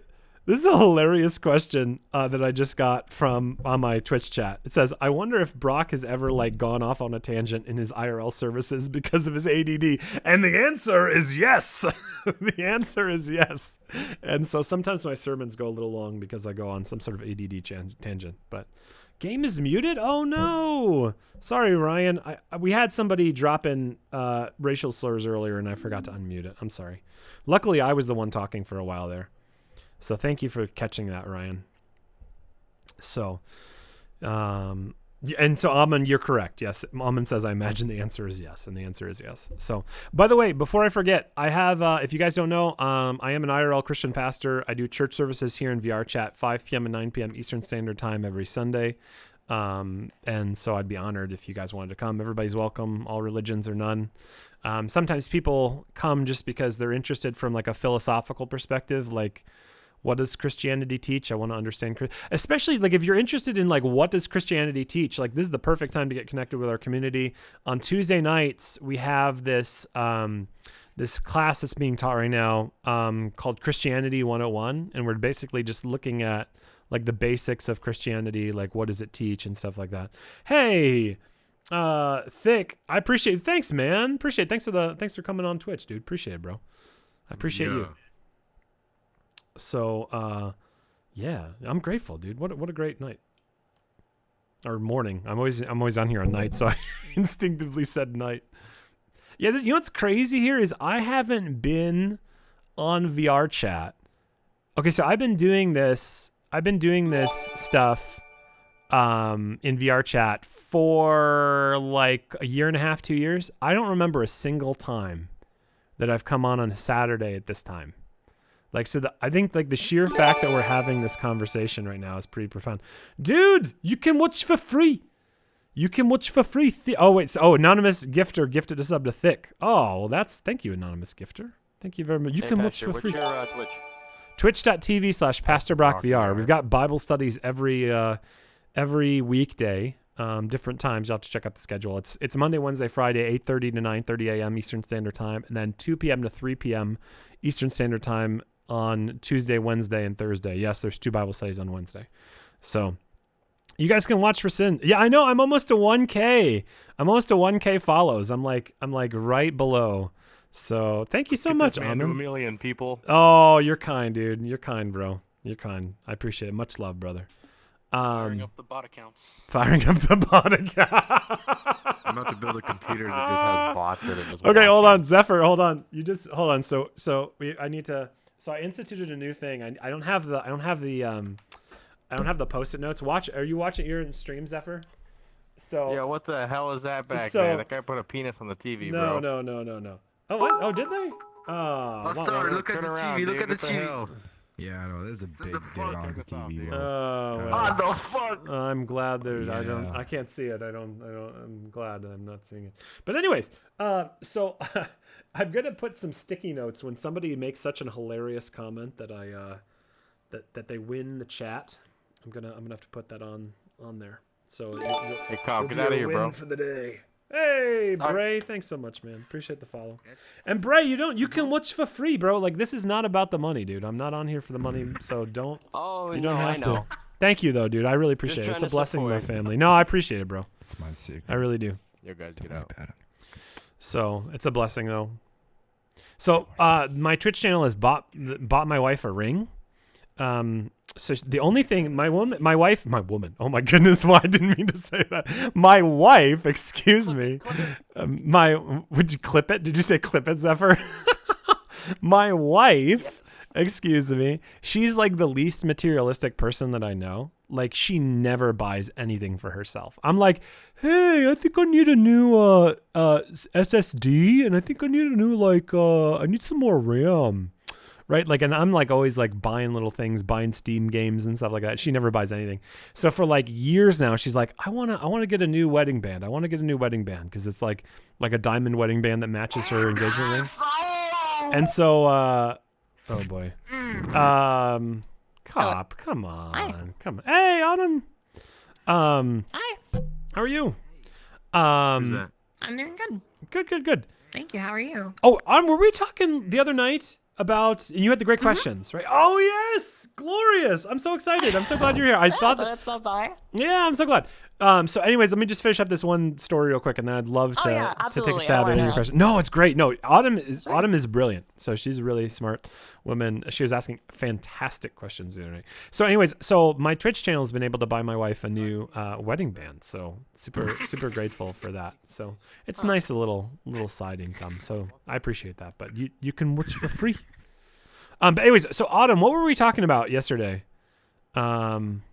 Or it was a few days ago. I'm trying to remember. I was It asking was such a good question. It was in relation to you're talking about like the tens of thousands of different like scriptures and different like versions yes, of yeah, specific yep. religions, and then we expanded more into talking about how one singular individual like could potentially just like force said beliefs on others, and like how is any one specific person right when there's so many versions of it, and what is incorrect? Yes, yeah. How can things be objectified? Oh yeah, great question. So great question. So I would say on the piece of how do we so there are a couple thousand different Christian denominations. How can we possibly know which one's correct? And so one of the things I think I talked about, maybe I didn't, is that there's actually a tremendous amount of similarity. Oh, so like imagine for a moment, did you ever read the Dr. Seuss book about there was this war between these two nations because some believe that you should butter the top end of the toast versus the bottom end of the toast, and like it went to thermonuclear I haven't, war. but I like the sound of it. Okay, yeah. Okay, so basically it went to like thermonuclear war and they kept it was like a military escalation between these two people over the silly opinion of whether you should butter the top end of the toast or the bottom. top enders and bottom enders, I think is what it's called. That sounds like something different. Yeah. So, but anyways, I digress. Okay. And so, like, they didn't have anything else to fight about. And so in a world where they agreed on virtually everything, they decided to fight about the toast. And so I guess what my argument would be is, even if there was more Christian harmony, like imagine an alternate universe where like everything, Christians agree on everything about like what except for what was Jesus' favorite color. Like some people were the blue color and some people believed his favorite color was red. Even those distinctions would be made a big deal in such a universe, right? Just because of the nature of human beings to be argumentative and stuff like that. So I might postulate that maybe the reason why things seem so scattered is just because that's the only universe we live in. And I would assert that like there's a tremendous amount of unity within the Christian church. Like take, for example, the Trinity. The overwhelming majority of Christians believe in the Trinity. There's only some very small sects that would reject the Trinity. Like, for example, Mormons would reject the Trinity, but I really wouldn't consider them Christians. Also, Jehovah's Witnesses would reject the Trinity, Oneness, Pentecostals.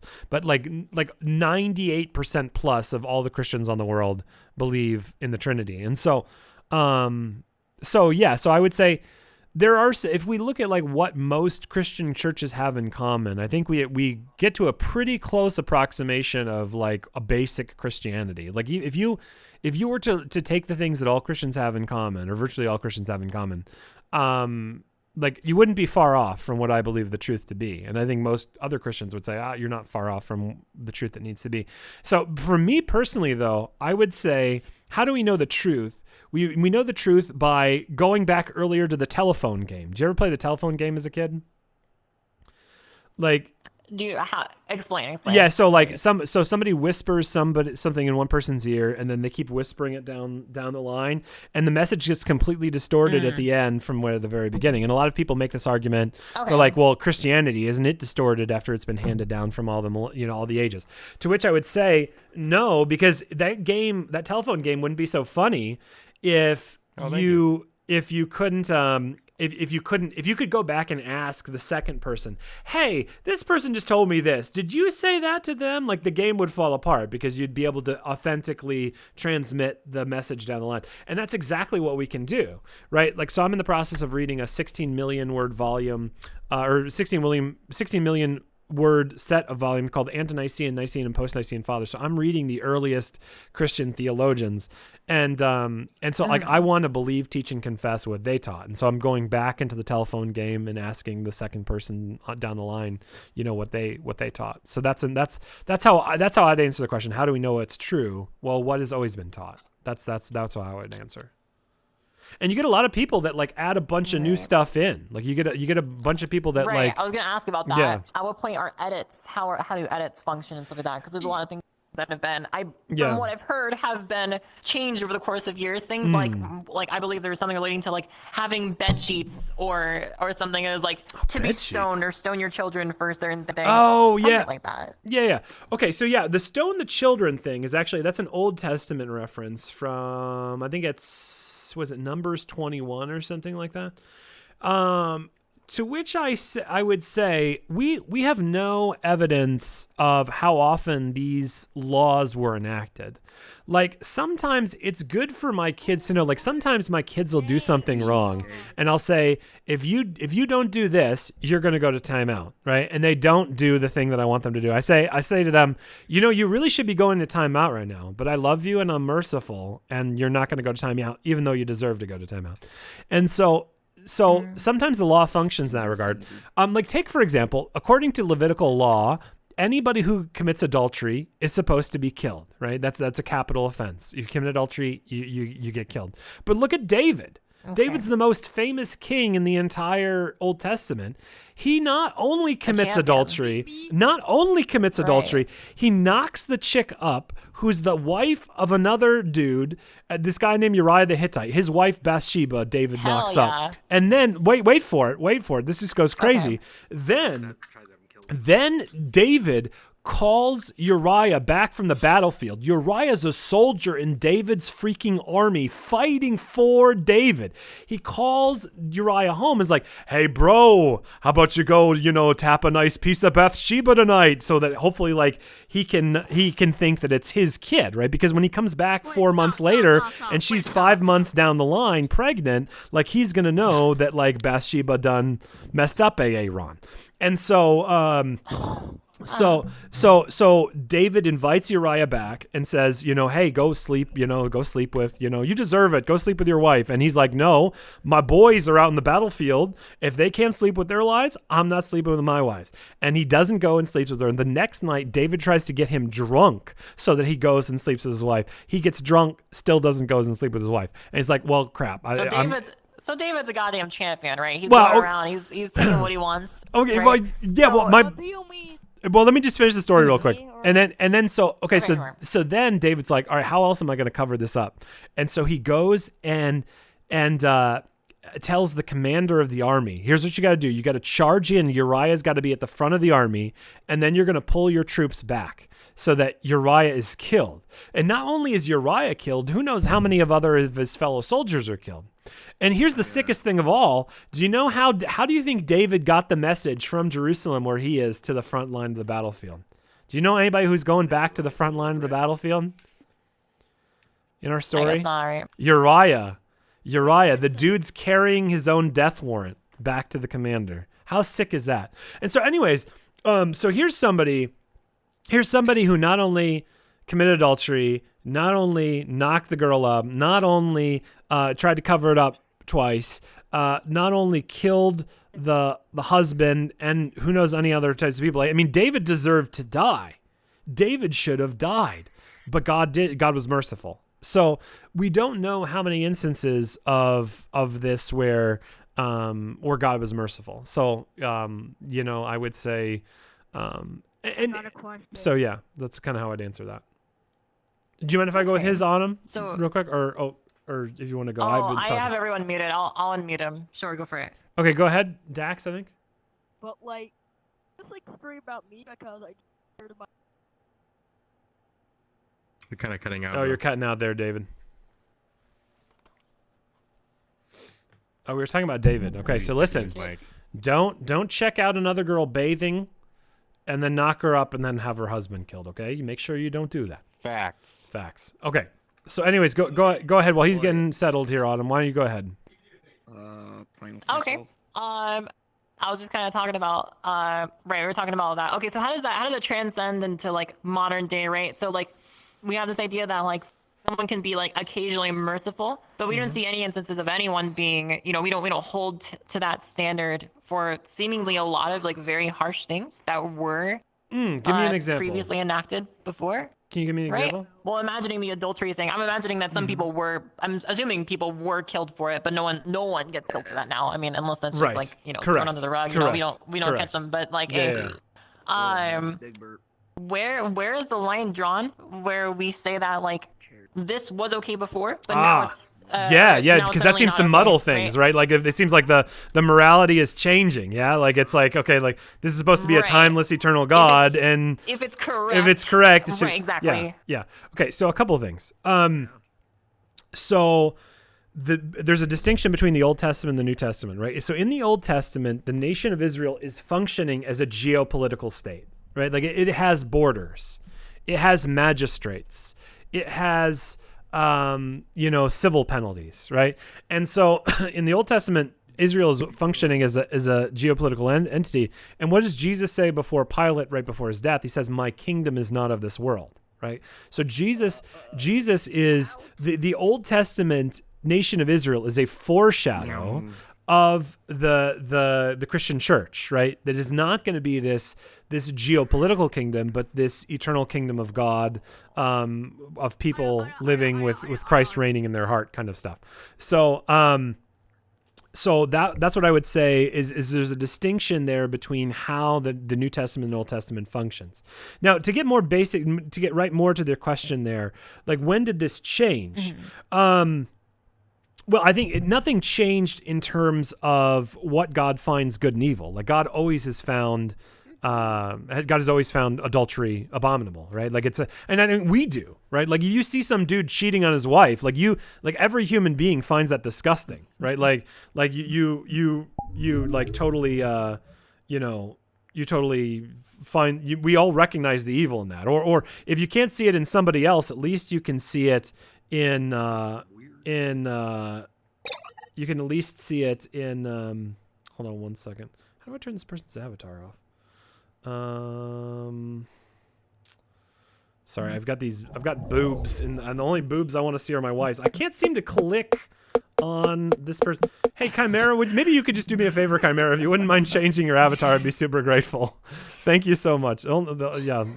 So, but anyways, I'll just turn this way maybe if that's okay. Would you mind going over there off? Yeah, that's fine. To shift, thank you. Okay, and so if you shift Chimera, there we yay! Thank you, Chimera. Appreciate that. Thanks. That's better. So anyways, shut the fuck up. You're like 7. Hey, yo, bro, get out of here. All right. So anyways, to get with that fucking sniffer, bro. Okay, just chill out, bro. Chill out. All right. So where was I? Holy crap! ADD sucks. We were talking about. No, I'm okay. I think there's people that are interested in it, bro. I'm just gonna have to block you in a second, okay? So just chill out. Thanks, man. Bro, just fucking do that. Everyone here blocked, man. Is God an alien? Is God an alien? Yeah, it's okay. That's a good question. Depends on how you define alien. I would say in most definitions of alien, no. Alien to me is not of this earth. If he created Earth, yeah. If you wanted to be from his own if you want to define it as simply not a human creature, that's fine. I mean, if you wanted that, I would say that's not really the most honest definition of alien. Aliens. I never said aliens were human.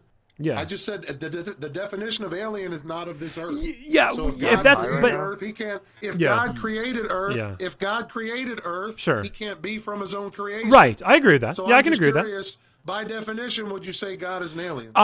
If that's the entirety of the content of the word alien to you, then I would say yes. But I think that I wouldn't normally use that language because I think it imparts ideas of like our homeboy that I just had to block, like the, space aliens, Close Encounter of the Third Kind of stuff. Right. And so I would say like those traditional conceptions of space aliens would not be sufficient to describe God because those creatures are bound by time and space, and I would say God is outside time space. Entity? I'm not trying to put a look on his face or give him scales. Yeah, I answered the question. I'm just asking, is the concept of God, is that an alien entity? If again, I answered the question. I said if that's all that you mean by the content of the world, alien entity, if you mean that which is outside of our world, like if that's all that you mean by that, sure, we can use that. I don't think it's a very helpful definition of alien, but sure. I was just curious. I was also trying to see which ways you would. Hey, thanks so much, try Bray. to bend definitions or try to kind of swerve things around to kind of fit your predetermined models. That was actually the real reason for the question. Oh, okay. It's all good though. No worries. Continue. Okay, good. So, anyways, Autumn, you were asking. Yeah. What were you talking about? Oh boy. We were talking about kind of how ideas can be suddenly shaped. Yeah. Like adultery. Like, why is adultery the death sentence there and not here?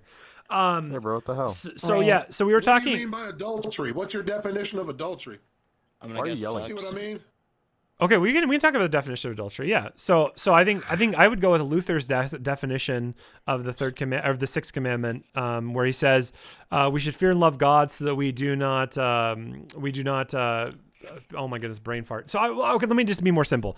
Adultery is any kind of sex outside of marriage, right? And so not only in terms of like sexual intercourse, but anything of a sexual nature.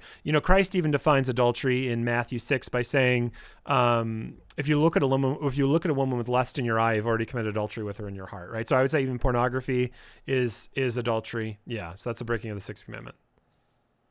Instagram pictures, looking at a model, looking at an advertisement that has a woman in a bikini, that's a sin? Not necessarily. Does that give you a lusty thought? Not necessarily. Not necessarily. It could. If it does convey a lusty thought, then yeah. I think and here's the thing, like there's also a distinction between having merely accepting a lusty thought, like for example, like if I turn around and there's a woman flashing me, like I didn't choose to look at that, and if I avert my gaze, like this is what I did earlier with Chimera, right? Like I'm looking around, and so there's a difference between seeing something and then acting on it and lusting after something for it. So there's a little bit of a distinction there.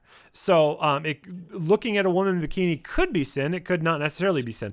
We can also appreciate the beauty of a human body, right? Like so, simply looking at let's say the Venus de Milo and saying, this is some beautiful work, as long as you're not lusting after it, wouldn't necessarily be a sin.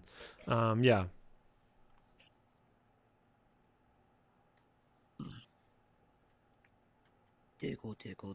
So anyways, if I can get back to Manifesto, I'd love to talk more. Can we just let me finish Autumn's question real quick here?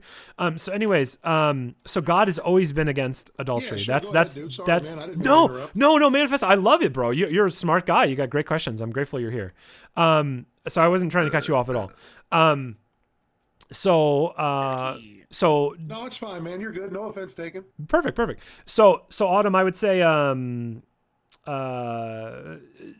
there may be different conceptions of what is just and not, right? Like for example, the guy who shot up the Norway boys and girls camp. There was kind of a I don't know what you'd call him, but he killed a bunch of kids in a Norway summer camp, and he got like 7 years or something like that in prison. Like we're in the United States, if that was in Texas, we'd be frying the bucker, right? Like so there can be different there can be different different conceptions of human justice in different areas, but that doesn't change that God has always been morally repugnant from adultery. Yeah. Right. What's that? I was just saying, like, religion is more of like a universal concept. Like, Earth is your destination, like your setting, right? Not necessarily, you're a human being on Earth. That is your setting. If you're a part of religion, no matter where you are on the Earth, you are embodying that, right? So I'm just depending what you mean by that. Like, I think possibly. Maybe flesh that out a little bit more for me. Tell me more what you mean by that. I'm just saying, like, you could be whatever branch of Christianity you might be, and you could live where you are now, or you could live and yes. I don't know, Switzerland or something like that. But that doesn't change exactly what you are following. It doesn't change the rules in any kind of way. Well, it doesn't change. Right, as opposed to how we view like governmental law and stuff like that. Right. Yeah. I just view that much more universally if it's going to be taken in that way. So it's just I find it interesting when people say like, oh, you're gonna burn in hell for this, and you were talking about pornography earlier. Yeah. I'm kind of sure. There, like that's interesting on the subject of like that stuff. I wonder if that's considered like crime by religious law, and because I think I've heard people say stuff like, oh, you'll go to hell if you do things on your own, etc. But like so pretty sure a lot of people right. Yeah. So I would say I wouldn't say that you go to hell for watching pornography per se. I would say that you go to hell for rejecting God, right? Like if you don't desire to be where God is, if you reject the source of all goodness and beauty, and like, did anybody know who this big old dude is? Autumn? Oh, sorry. Huh, man? I have no idea, man. People are probably sorry, boss. You're randomly. like clipping into my frame. If you mind putting a different avatar on, so I don't have to block Attack you. on Titan. Where was I? Sorry, I'm super ADD. I apologize. Talking about pornography. Pornography. Hell, Thank dude. you. Well, yeah. So it's not that somebody goes to hell for pornography. They go to hell for rejecting God. If you don't desire to be with God, God's not going to force you. That'd be some sort of like celestial rape. So, but that being said, it is against God's will. Why? Why does God care what if we watch pornography or not? Well, there's a couple of reasons. Like pornography devastates your capacity to be satisfied by one woman, right? Like if you watch, like I was talking about this earlier with Chimera, right? I said the only boobs I want to see are my wife's, right? And so if I'm disciplined and not looking at other women sexually, my wife is all I need. I'm totally satisfied sexually. But if you bomb out your dopamine centers every single time watching pornography, you can't be satisfied. Like, I want my wife to be satisfied with me, and I want to be satisfied with her. And so, and here's the thing is, imagine for a moment, so I think there is a very practical reason why we shouldn't engage in pornography. Even some atheists have entered into what they call the no FAP community. They recognize. No, seriously, that's what it's called. So even some atheists have like recognized the devastation that like pornography can have on your life. But let's just say for a moment that was all not the case. That this is like a completely subjective call on behalf of God. Like maybe I don't like red nail polish and you do. Like, let's say it's just like God having a personal preference against watching pornography. Even if that were the case, even if that's all there was to it, there was no logical reason, there was no reason why, it's just God doesn't like it. Even in that instance, it would be beautiful to do as he wishes, because do you love God enough? Like, for example, my wife can't stand this. I don't know if you can hear this. I click my nails like this. I kind of rub my nails. She can't stand it. It's like nails on a chalkboard. Is there anything intrinsically evil about clicking my nails? No. But if I click my nails in front of her presence, that's right. Sin, right? Because I'm not coming into not being considerate of her will. It's ignorant or yeah. And so God as our creator, just as my wife has an obligation, I have an obligation to my wife. I have an obligation to God because he's my creator, right? That relationship deserves some respect. Like my wife deserves some respect to not do that. By the way, thank you, Autumn. I was like railing there for a long time. Thanks for hearing me all out. Yeah, no, you're good. You're good. I like kind of stuff. Also, Autumn, I sent you a friend request because you're cool, not because I'm a creep. I'll jump to something more. Oh, I don't know if I'm interrupting anyone. I can't hear anyone else in lobby, so I don't know if I'm cutting people off. But something maybe a little bit more universally subject. It's like, how do you and this is maybe a big jump, but like how do you differentiate between like someone like obviously in the eyes of Christianity, like you'll go to hell for certain things, and I think even in the eyes of like other forms of Christianity, you might go to hell for other certain specific things, or you might be ignorant to God in other certain ways. Kind of as we were mentioning, like the different scriptures and different ways that someone might be exhibiting or following that said belief. How do you how do you jurisdict what is right? Right. If two people are preaching the same thing, right? If Johnny says there's 5 apples in the tree and Sally says there's 10 apples in the tree, right? And that's great. At least one of them are wrong, right? Yeah. How do you justify? I guess. So I would say that I want. It kind of goes back to what I was saying earlier. I want to believe, teach, and confess what the Christian Church has always believed, taught, and confessed. So if here, let me get a really concrete example. Okay. So the earliest Christian church all believed that the Lord's Supper, right, communion, was somehow, some way, this mysterious encounter with the very flesh and blood of Jesus, right? And so there are many evangelicals, among others, who would say, no, that's just a symbol, right? And so again, everybody's welcome in my community. I'm not trying to like castigate anyone for their opinion. I'm just trying to provide a concrete example to you.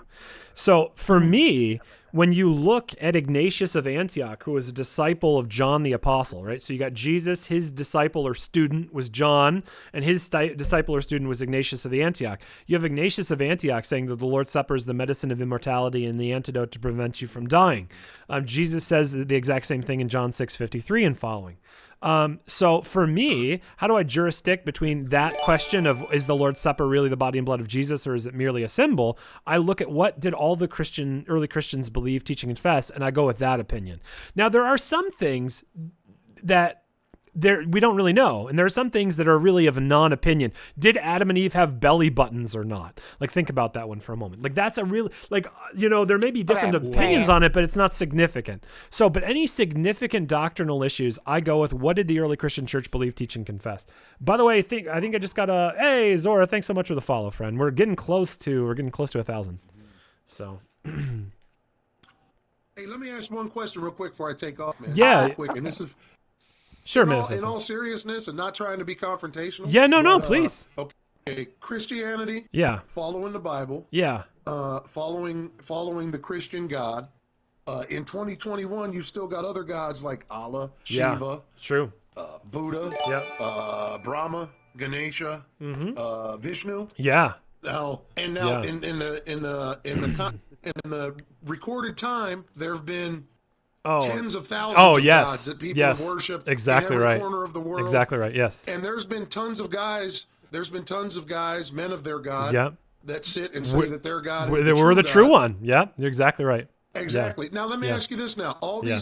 these, do you think? Okay, two-part question. A, do you think that all these people are just describing the same God with a different name? Yeah, great question. Part two is, with all these people with these tens of thousands of gods that have been introduced and everybody choosing to believe in their one true God, Yeah. that's tens of thousands of other gods that they're discounting, that they're not Yeah. acknowledging. Yeah, yeah, yeah, So, yeah. so why is Yeah. the problem with an Great. atheist when they just Great take question. it one further? Yeah, yeah, and- yeah. and this Okay, about yeah, all yeah, deities? Great question, Manifesto. Absolutely fantastic question. So first of all, I would say, let me get to, if I can kind of almost go in reverse order.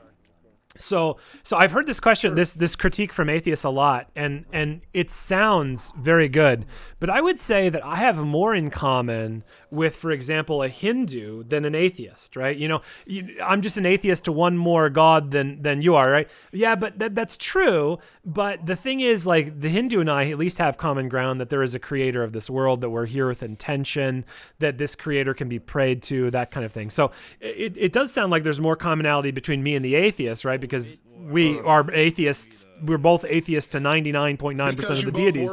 Because you both worship a deity. Yeah, but I would say there's more commonality there. But so that's that piece. The other thing on the how do you know? That's a great question. It seems very arrogant to say, like, well, you Pastor Brock, you're really confident that you have the true God. Well, guess what? The Hindu priest is really confident he has the true God. The Jew is really confident that he has the true God. Yeah, that's what right. I said. Yeah, that's great. That's a great Everybody stands objection. and thinks that. And this bugged me for a long time. But it's actually a non sequitur. Here, let me explain why. So let's say 10 women came forward, Manifesto, and said, your mother's lying to you. I'm your mother. Or let's say 1,000 did, or let's say 10,000 women. And you've got all these 10,000, you got these 10,000 women who say, I'm your real mother, right? And you would you throw up your hands and say, oh, I don't know who my true mother is? Like, it's just, who's to say? There's just so many claims to this. You'd say, no, that's not what you'd say. You'd say, what's the evidence? What did my father see me emerge from my mother's woohoo? What does the DNA evidence say? What does my birth certificate say? Did the doctor see me sign my birth certificate? All of these kinds of things. So what matters is the evidence. What matters is not the number of claimants. It's almost like a superfluous detail in a word problem. Like Betty and Susie are both trying 75 miles per hour down on a train. One has 2 apples, the other has 3 apples. How many apples do they have together? It's irrelevant that they're on a train. It's irrelevant that they have going 75 miles per hour. It's irrelevant the number of claimants to who the true God is. The question is there any evidence for any of those? And how does that evidence compare between gods? And you might say, well, Pastor Brock, you haven't compared evidence for all the gods. You know, there may be some obscure deity in the Amazon rainforest that you haven't compared evidence to. Yeah, it's possible. But I have to, and there's a whole host of things that could be true from an atheist perspective. But you have to develop your worldview based upon everything that you've heard, believed, and understood to be true. So I would say, so the question then leads, what's the evidence for Christianity? And I'd be happy to go into that if there was interest. So it all hinges down to the evidence. The number of claimants is irrelevant. So do you think the first part was, do you think all these people are describing the same thing? Oh, with great. Yeah, let me get different to that words? later. So I would say no on that. I would say no. There certainly can be similarities, but I would go with what Mark Twain said. Mark Twain said, in the beginning, God made man in his image, and ever since then, man's returned the favor. I think we like to make God in our own image. And so, is there some sense in which the Hindu prays to my God when they think they're praying to Vishnu or something like that? I don't know. I just don't know. Possibly, but I just don't know. Yeah. I'm on my way out. I hey, appreciate Thick, you. dude, Thick. Appreciate that so much. Appreciate it, man. Thick, really I appreciate hope it, you all bro. have a Boss. wonderful Here, let me day. send a friend request your way. Stay safe. And Autumn, you're beautiful. I have some questions still as well. Yeah, I'd I don't love know it. if anyone else is chiming in. Okay. This one's maybe a little more heavy set. Okay. Okay. Actually, there's 2 big things I go on. I also go into this first. Okay. I don't know if that's what he was talking about specifically, but kind of the same. I would kind say of, no. I was bringing up before. Like There's the idea of, similarities, like, but you know, not necessarily. Sally sees 5 apples in the tree. Johnny sees 10 apples in the tree. You know, Jessica sees 15 apples in the tree. Right? Like, and none of them actually know how many apples are in the tree. Like, Yeah. at least only one, like at least all of them are wrong except for one possibly, but like you don't know. So how like Or they can, all could be how wrong, can yeah. there be other, right? Or they can all be wrong. Yeah. So I view that a lot on religion because you even just said how like religions are not even like saying the same thing in different words. They very much are different words and different beliefs. Yes. So how can you and like people will provide evidence for each individual one, right? So like inherently like they have like one can be right or less. Right? Like Christianity, Right. like even the thousands of branches of Christianity, like Right. only one of those could possibly be right, if that. Not to mention you have like Hinduism, Buddhism, etc. Like Well- all these other religions. How do you like? Yeah. Because I could never believe religion because I felt like if two people were telling me what they said was the truth, I couldn't help but believe that either both were lying. Well, at least one of them had to be lying. Yeah. At least all Or but wrong, one. not lying, or it could be wrong. Just could be wrong. Could be mistaken. Yeah. So Well, not lying, but wrong. Right? yeah. Exactly. So I would say couple thoughts on that. Sorry, can you I'm so sorry, I'm ADDing, I'm spazzing out here. So the question was Oh, you're good. uh Okay, so like, how do you talking about the apple, yeah, view? Okay, right. How can you follow, I guess, belief in your religion Yeah. faithfully? I guess that Yeah. maybe that is like the step of faith or whatnot. But like, Yeah. when there are so many other religions and beliefs that will Yeah. hold like evidence and their own values and be Oh like, well, yeah. we have Well, this artifact and we have oh these yeah, writings, et cetera, Oh okay, right? yeah. Great. So How sorry. do you- How do you reconcile that? Yeah, well, I think you compare the evidence, right? Like just like you compare the evidence between like in science, like there are competing models for like physics, like some believe that the Big Bang has been considered fact for the last 20 or 30 years, but now there are new challenges that are arising to the Big Bang, right? So there's a lot of you just hear the evidence, right? And you find what you listen for what's the most compelling. Now here's the thing, like as it pertains to like all the different denominations of Christianity, right? Like Christianity can still be true even if like all but one of the denominations of Christianity are in some way in error. Right, like they can still have the majority right, even if all of them are mistaken on little points or not. Right? Do you see what I'm saying? So it's not an all or nothing venture, and I'd say you can even extend that So that, past like, Christianity. certain- So like for Right. for example, like I was saying this earlier with what's his, where'd he go? I don't know if he's still here. The guy I was saying that like the Muslim can have some aspects of God correct, and the Hindu can too. That doesn't mean that like, it doesn't matter what you believe. It absolutely does matter what you believe. But that being said, they're not totally wrong. Now, here's the thing. Even before, like, even to narrow it down even more, like within believers, like here's the thing. I can guarantee you there are people in my church that don't believe what our church teaches, right? Like, you know what I mean? Like there are people that don't believe what our church teaches and that are in my pew. And so there's that level of dynamic that people aren't always consistent with their church, but that doesn't change the fact that God is still at work, that God is still drawing each of us to a more full and complete understanding of him and stuff like that. Hey boss, what are you doing? Some are like so. Some This are guy, so this guy different than Joe, others, this guy you Joe. know? I don't know if you've blocked him already, but this guy Joe is trying to He's grope just you. running around. I can't imagine how Yeah, frustrating yeah. it must be to be a woman in VR chat. Like I can't even imagine dude, how it's uncomfortable blocking that. everyone's avatars, man. I can't even see what's going on, so it's Yeah, okay. I'm sorry to hear that. I can block him. Yeah, it's okay. It's just how it be. I'll try to get to you in 1 minute, Amun. Is this Sorry. guy? Hey, watch it, man. All right, listen. I'm not even gonna give you the time of day to RP flinch at that, man. You're gone too. So, I guess I get that. I think I'm seeing your point here. It's like maybe there's like a criminal activity, like someone robs a bank and there's 10 witnesses. Yes, Okay? And all yes. of them, and they go and they draw their own picture of what they think the guy's Yes, face looked like. yes. I think. Okay. I understand that, but I feel like there's some of those pictures that are drawn that are so opposite. Like some even drew like Yes. a woman. I feel Yeah, like. I'm right, not saying right, God, right, the argument right. God is Yes, a woman, but I'm saying yes. like some people Yep, are so absolutely right. far off Yes. that it seems it almost seems like just not That's correct. possible That's that people correct. could see such opposite parts. Yeah. And, Well, yeah, right? because the woman thing, like for example, the one who sees the woman in that, are they? Hold on one second. Like, so we can go private if you want. No, to no, play no, that no, no. and, It's like, if you good. Like wanna I think invite there are some people people. that are enjoying the conversation. I'm just gonna be Okay. blocking Okay. these people. Yeah, I'm Hold probably on. gonna get a lot of people join on me. Sorry about that. I'm on orange, but still, What was the other guy? I lost him. Well- Anyway, it's all good. I'm not worried about it. Yogan. All right, one second. Maybe convince Kakarot here to blow these guys away with the Kamehameha wave. Okay. So yeah, you're absolutely right. Like some of the conceptions of God are totally different.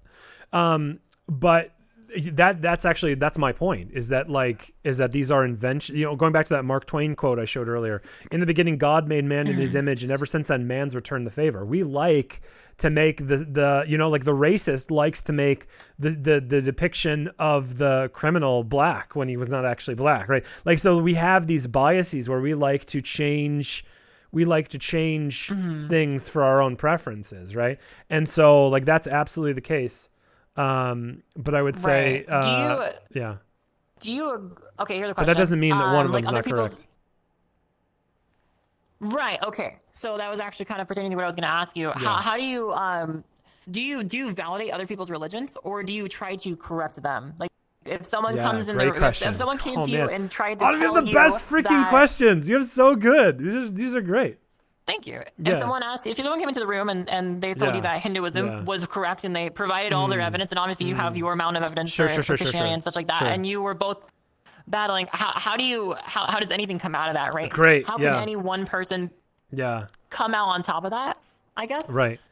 What I'm asking? Yeah, so I think if you're talking about, like, for example, the idea that I would be changing my worldview at this point, like let's say we had like somebody who's, I've got a graduate degree in Christian theology, the other person's got a graduate degree in let's say Hindu theology, right? The idea that if you sat both of us together, that one of us would be to change worldviews, it wouldn't be impossible, but it just wouldn't be very likely. So I think a debate of that nature really best serves those who are at the beginning of their faith walk, right? And they're trying to parse these things out. Do you think they're wrong? Though. Yes. Let me ask this. Yes. Do you think they're wrong? I think they're wrong on some aspects. On some, I wouldn't say they're completely wrong, but I would say they're wrong on a tremendous to most. It's not just they're wrong on a couple little incidental things. They're tremendously wrong. Yeah, they're tremendously wrong. But still, I would still say I have more in common with the Hindu than the atheist. Yeah. Let me ask you this: do you think in your eyes that they will burn in hell, or that in their eyes they will suffer in whatever religion they follow? Yeah. So I don't. So I want I'll keep a couple things in tension. So when it I sounds say harsh. no, Like, do no, you no, think no, no, they'll no, no, suffer no, in no, your religion no. or their religion, right? Yeah, no, they can't suffer in their religion. If I was a Christian and I believed, Christianity to be true, I can't believe that there's some sort of. I used to think this as a kid, that when I would, I had this kind of idea as a kid that if you were a Jew, you went to Jewish heaven. If you were a Christian, you went to Christian heaven. If you were almost like, I don't know if any of you guys play World of Warcraft right now, but there's this whole expansion called Shadowlands, and there's 4 different afterlives, and you get to pick your afterlife. I'm like, this is postmodernism. Like, this is the postmodernism depiction of death. You get to pick your own custom afterlife. So no, there is only one God. And to know him, we want, just like there's only one Autumn, right? Like if I insist that you're an 89-year-old grandmother who smokes Marlboro Red cigarettes and beats her grandchildren with a baseball bat, like that hinders, can we be in relationship? Possibly in some superficial way, but we can't truly be in friends and if I don't trust what you say about yourself, and so right. And listen and respect what you say about yourself. So I would say that that's the same situation going on. Hold on one second. Hey, Wendy, would you mind turning that down? I'm gonna have to block you if you don't. Hold on one second. Okay, hold on. Unfortunately, if I've got copyrighted music, I gotta turn it off. No, one second. Clip through walls. I need to learn this magic. Wendy, weird. They're not on here. In the room. I'm looking at the What room. do you? Hold on one second. Let me just get this person. Okay. Block. Hey, I have a question. So there's a guy. Okay. Weird. thing was like smoking something on the screen. It was weird. I tried to block them, but they must have a client. Sorry, keep going. I have a question. Hold on, yeah, I see. Can one we go to second another for export. Sure, Can sure. we go to a Friends Plus or something like? Yeah. I noticed people say, could you like invite people? Why don't we just drop a portal and then there's there gonna be a won't be lot of random joining. people coming in. Yeah. Why don't you come with me? Or do you want to drop a portal? You can drop the portal. Yeah. Where'd she go? Oh, there she is. Right here. Hold on, Okay. give me one sec. Okay, let me drop a portal. Let's go, here, wait. I'll put us at, oh god, what's the name of that one world? A lot of. I have a really good world for this, hold on. It's like the ReZero world. All the flowers. Oh, there it is, got it. Near Autonomous, okay. Got it. There you go. This is good. I always like to go to new worlds because I'm always in Black Cat and such. Okay, oh, here we go. Amin, I don't know if you're still there. 1K followers, yay! Zora, I didn't realize that. That's awesome, friend. I didn't realize it. Who is my 1K? Was it Rev? I wonder who my 1,000th follower was. So wait, but isn't Jesus just the Messiah that Judaism believes hasn't arrived yet? I mean, the Torah is largely the Old Testament. Yes, you're exactly right in all of that, Amin. I would just say, still Judaism holds to stuff that is incompatible with Christianity. So. We'll start slow. I'm walking. Okay. So there's a bigger overarching question. I'm gonna shoot your way in a minute. Sure. Okay. So what were we talking about last? I don't even remember. We were talking about. We were talking about would I say? Or I think we were talking about hell. Do I believe that Hindu Oh would right. go to Do hell? other people suffer in your hell, or do they suffer in their hell? You know, you Yeah, were no, it talking couldn't about be. It couldn't be their hell, right? There is only one hell, and so like let's define hell. Like hell is not a torture chamber. It is if you reject God, if you don't want to dwell with God, right? Like Jesus says this in Mark's gospel and in Luke's gospel. He says, "Oh Jerusalem, Jerusalem, you who stoned the prophets and killed those who were sent to you, how I would have longed to gather you as a hen gathers her chicks under her wings, but you were not willing." Right? So the reason why some people are not in that underneath the brood of the divine wings, you might say, is because they were not willing, and God's not going to force them there again, because that would be a celestial rape of sorts. So I would say so hell is where those who reject God dwell, right? Because they don't want to dwell with God. And is it possible that those who die come to repentance and say, you know, God, I want to dwell with you. You're my creator. I was wrong on. It's not like, I think a lot of people reject the idea that like they think it's just maybe they got the wrong answers on the cosmic religion test. Like it's that trivial. Like, no, the issue is what saves me is being in relationship with God. In the very same way that we were talking earlier, Autumn, like let's say salvation was to be in relationship with Autumn, right? I have to actually be in relationship with you and not this conception of you that I have in my head, the 89-year-old grandmother thing that I was talking about. So yeah. So I would say that, it's really important that we come into relationship. And so hell is called the outer darkness, right? It's the very fringes of existence itself. It's the farthest that you can go from God and exist, right? And so, those who don't wish to be God go there. And that's not God's desire, right? It says that in the scriptures. God does not delight in the death of the wicked. I desire all men to be saved and come to the knowledge of the truth, that kind of stuff. I have a question on that. Huh. Okay. Okay, here's another question. What? Oh, Zephyr, Zephyr, did you have a question real quick? Just a short thing. Yeah, It's please. Like, since we were like created from nothing and we didn't exist at one point in time, why do people go to, like, why is hell a permanent location? Why aren't we just obliterated into nothingness again from whence we came? Oh yeah, why aren't we obliterated again? There's a couple ideas there, and maybe one or both of these. Maybe one of those, it would not be just like if you are looking at like Hitler, for let's say, that Hitler would be a genocidal maniac and experience no consequence for the evil that he brought into the world, that wouldn't really be just, right? Like if we let a criminal off on time served, you'd say, that's a wicked judge who would do that. So maybe it'd be unjust to let them completely be obliterated. Or it could be, and I think this is maybe a little bit less likely, but I wonder about this idea. It could be that that's actually less merciful, right? Like maybe there is some mercy in the fact that they continue to exist. And because all humans continue to exist, right? Like, so it even talks about the resurrection unto judgment, right? So even all the condemned will be raised, will be resurrected.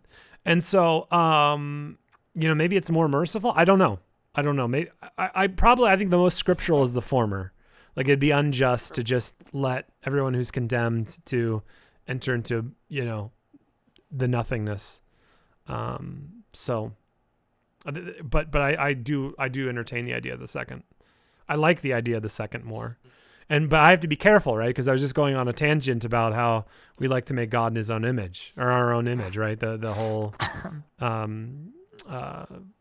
Mark Twain quote. So okay, so is that good, Zephyr, or did any follow up to that? Yeah, that makes sense. Okay, so go ahead, Autumn. Okay, my next question is this. This is, I don't know if you've thought about this, but what do you hold? Okay, I don't want it to be super generalized, but like, you lived a lot of life. You've got a lot more to live, obviously. What do you hold to your own like standard, like a higher belief? Do you hold like your life now, like your life, or do you actually value your like potential afterlife as something higher than that? Like, what is more valuable? Yeah, and great, are they great. equal? Yeah. So yeah, that's a great question. So I think a lot of, and I had this idea younger when I was never really an atheist, but I was like not interested in religion for, I don't know, maybe 10 years of my life, maybe a little less than that. So I had this question of like, okay, so if the afterlife is good, like, why wouldn't I like want to hurry up and go there as quickly as possible, like jump off a bridge or jump in front of a train or something like that?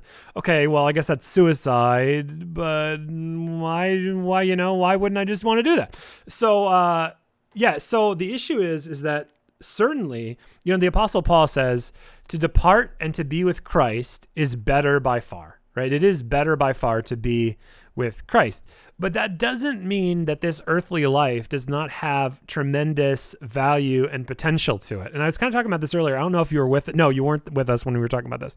I was talking about how only in this life can I choose to suffer for other people, right? Like, that's the most beautiful. Like, I think if you think about the moments in this life where you've been most loved, I would venture to guess that maybe it was a moment when someone endured some sort of suffering for your benefit. Like, I remember this kind of I don't know, this is a little cheesy example, but it's one that always comes to my mind. I was at, or did I tell the story when I was with you last night or the other night with Subway? So my dad and the Kennedy $50. So. Okay, so I was at Subway as a young man, and you have to go. Take care, X4. Sorry. Oh, were you going to ask? Did X4 go? Were you going to ask a question earlier, X4? I'm sorry. I don't think I ever got to your question. I apologize, boss. So we were at the Subway, and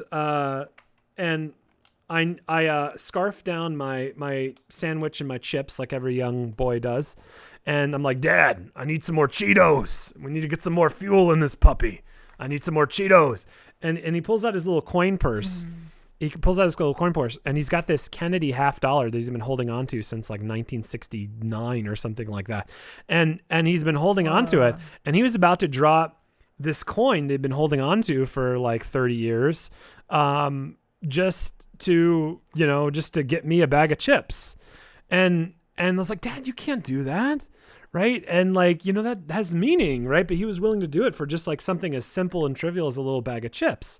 So like, that's love, right? Like, I think we recognize that. And this is what Jesus talks about. Greater love hath no man than this, that a man lay down his life for his friends or his beloved. And so like, the moments we felt most loved is when someone laid down something for us. It could be financially, it could be their time. Mm-hmm. Like, if somebody spent some time with you when you were hurting or in pain, you really feel loved that they would spend the time with you. So, where was I going with all of that? What were you talking about before I explained the whole love situation? It was having to do with whether you value your life Yeah. or the Thank you. afterlife more. Yeah. So only in this moment can I spend my Kennedy $50 to buy bags of chips, right? Because like in eternity, there's no loss, right? See, the reason why that was loving on behalf of my father is because it meant a loss on his part. But I would say in eternity, you like the fundamental categories of loss are undone. I can't choose to suffer for another because there is no suffering. I can't choose to be in pain for another because there is no pain. And so that's why I think uniquely we have an opportunity. That's what this life is all about. You know, this life, I don't think you were here when I was talking about this earlier. It's like a lot of people think if I was God, I would make life a constant orgasm.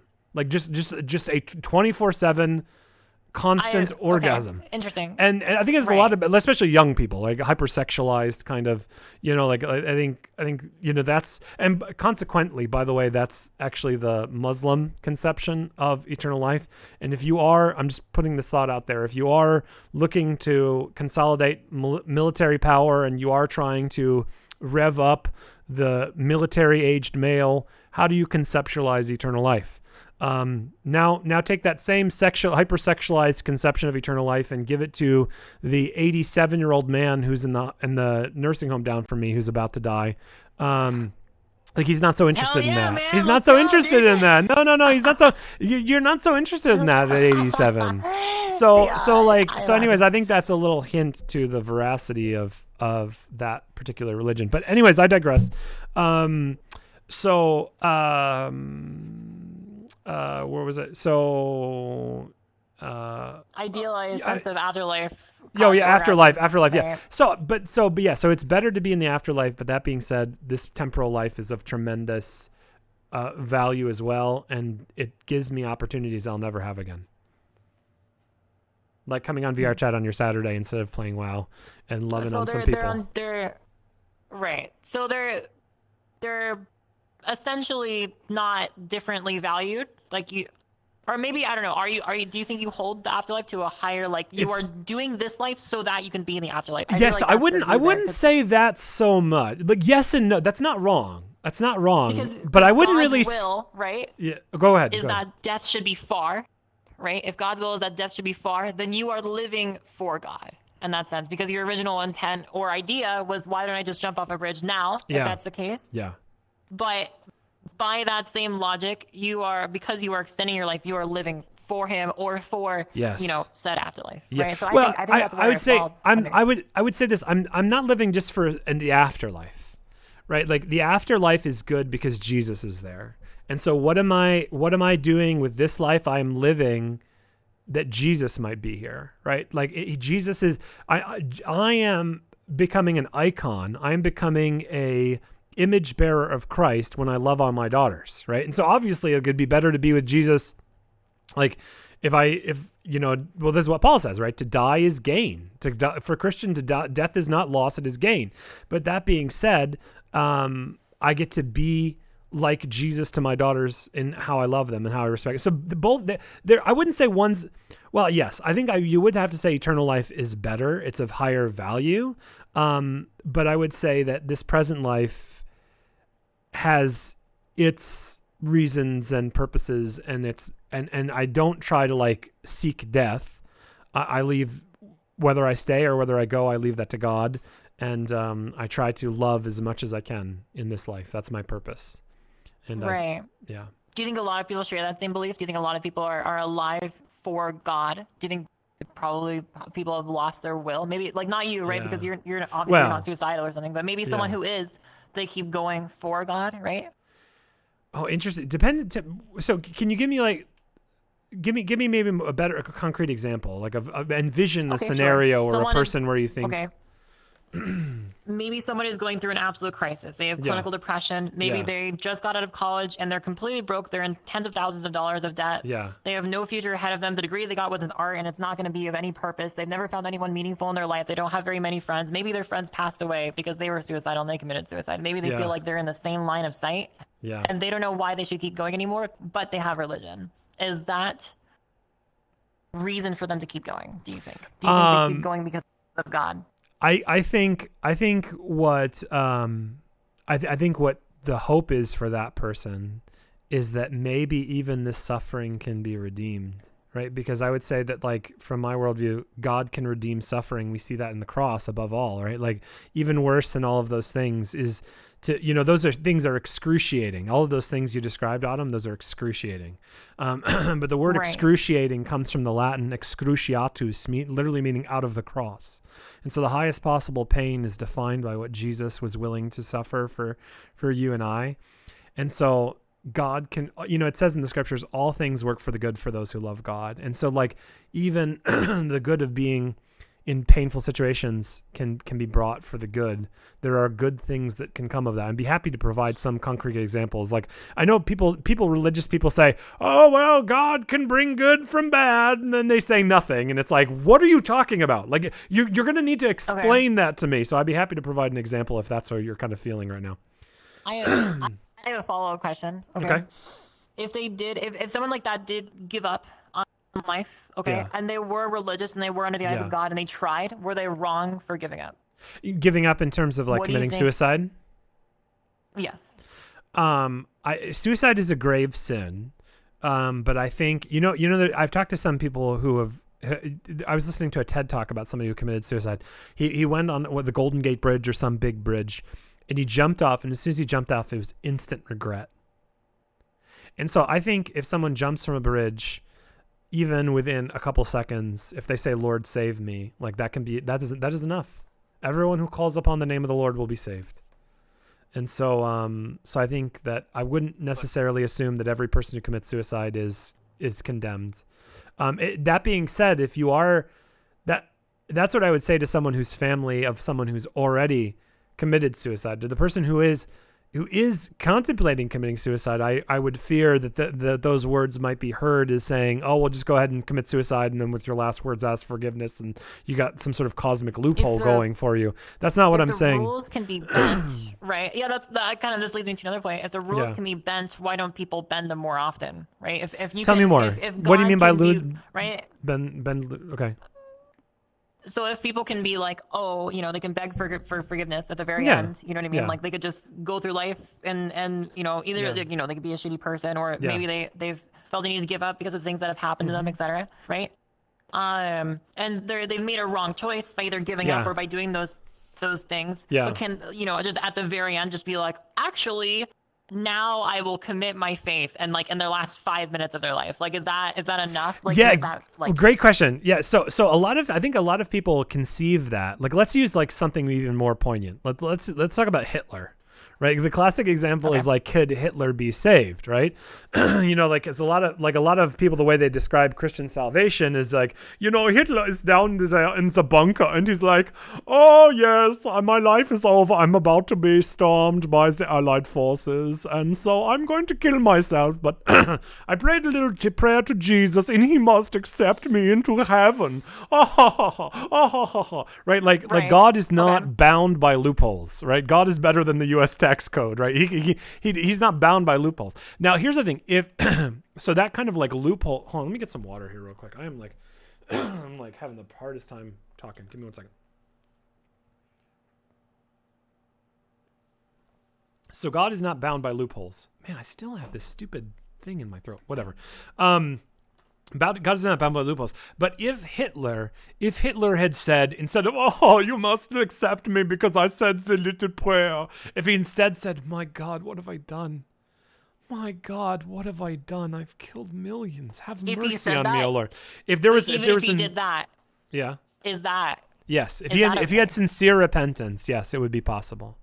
But it's unlikely. Like, it's exceedingly unlikely. Isn't that bending the rules really hard, right? Like, I feel like that's such a turn, and I feel like, do you think if these rules are so written? No, there's no bending in any way, shape, and form. There's no bending. Well, it is, right? Well, no, but here's the thing: is that Christ won atonement by His blood, right? As it says in the Gospels, it says, behold the Lamb of God who takes away the sin of the world, right? So He took the sin of Hitler onto himself and indeed all of humanity. And so, okay, so maybe this is what I'm hearing. Okay, so you see this as like a bending of God's rules to extend mercy to Hitler.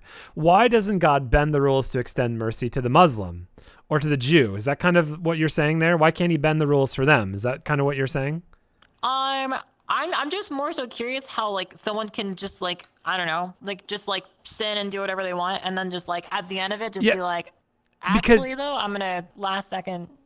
Yeah, because again, it's not that they're last seconding like like if they're sincere, if they truly want to reconcile with God, if they truly want to turn from their sin, if they truly cry out for mercy, God is merciful. Yeah, and that's not Hitler's not getting special treatment. That's not bending the rules. What's that? Is that a rule in itself? That well, everyone who calls upon the name of the Lord will be saved. Yeah, everyone who calls upon the name of the Lord will be saved. Yeah. If you believe and are baptized, you'll be saved. For all God so loved the world that he gave his own son, that whoever believes in him should not perish but have eternal life. By the way, belief is the Greek word there is pistos. It can be translated believe or it can be translated trust, right? So to have trust in God. I see. So why couldn't someone just potentially, cheat game the system? Yeah, why can someone game the system? Why can someone because God knows their heart, like, well, right? Yeah. If you're trying to game the system, you will not game the system, right? Like if you have in your heart to game the system, like if Hitler was just like, oh, I'm just going to say a little prayer, or anyone who games the system will not find salvation in the last day, right? Okay. Yeah. What about someone whose identity was like, okay, what if like a gay person, for instance, right? Yeah. Like, what if someone gay wanted to like follow God or something like that? What if even a gay person followed God their whole life? Yeah. But they were, their inherent existence is like against exactly what is written and what is meant to be followed, right? I think there will be some gay men and women who shine brighter than me in eternity. Let me explain. Because there's a story of a monk. And by the way, let me be explicitly clear, lest somebody cuts off before I have to say, like, I hold the Christian traditional sexual ethics. I believe homosexuality is a sin. All right. So, but let me explain my last thought. So there's a young man who is a monk in a monastery, a Christian monastery. And he was constantly getting drunk. And this is like a big embarrassment for a monastery, right? Like they, like you're not the monks are supposed to be like good, holy, like, ideal looking Christians. And you got this guy who's like soused, drunk. And it's a really embarrassment. Like, because the way the monasteries work too, is that like they work on like donations from people. And so like, this is a big problem for the monastery, right? They got this embarrassing drunk monk. And so some years later, the drunk monk died, and the visitors came back and they said, oh, isn't it good that this drunk monk is gone? And the abbot of the monastery said, no, you don't understand. That monk, he was kidnapped from his parents when he was a child. And he was hold on one second, I gotta adjust my standing desk here. He was kidnapped from his parents as a child, and his kidnappers, to shut him up in the evening so that he would go to sleep, they would put liquor in his milk. Right. And so to no fault of his own, he had a propensity for liquor. And so, but he struggled against that. He would many nights through prayer and fasting, out of love for God, struggle and fight and claw tooth and nail to try to fight against this. Hold on one second. Oh, goodness. I'm all tied up here. How did I get so tied up, bro? Oh, my goodness. Hold on one second. What is this tied up to, bro? Oh, how did that get down there? Okay, hold on. Here we go. 10 seconds. 10 seconds. Come on now. All right.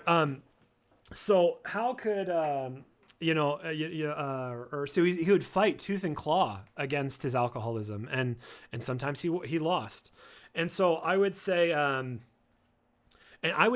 monk, he'd be up all night in prayer, struggling because he loved God. He didn't want to do what is against God's will. He loved God, and he truly struggled against his alcoholism, but he lost. I would say in eternity, that monk shines brighter than I do. I don't struggle with alcoholism. I could never drink another drop of alcohol in my life. It would have no effect on my life. It'd be no struggle. It wouldn't be like, oh, Pastor Brock, he's so holy. Like I never drink. Like I never have a beer. It's just not something. I mean, sometimes with like buddies or something like that, but it's just not something that has any attraction in my life. So if you battle against the sin, Okay. So let me just finish it real so quick. What about? And so Okay, go for it. so yeah. So I would say his struggle expressed his love for God. Yeah.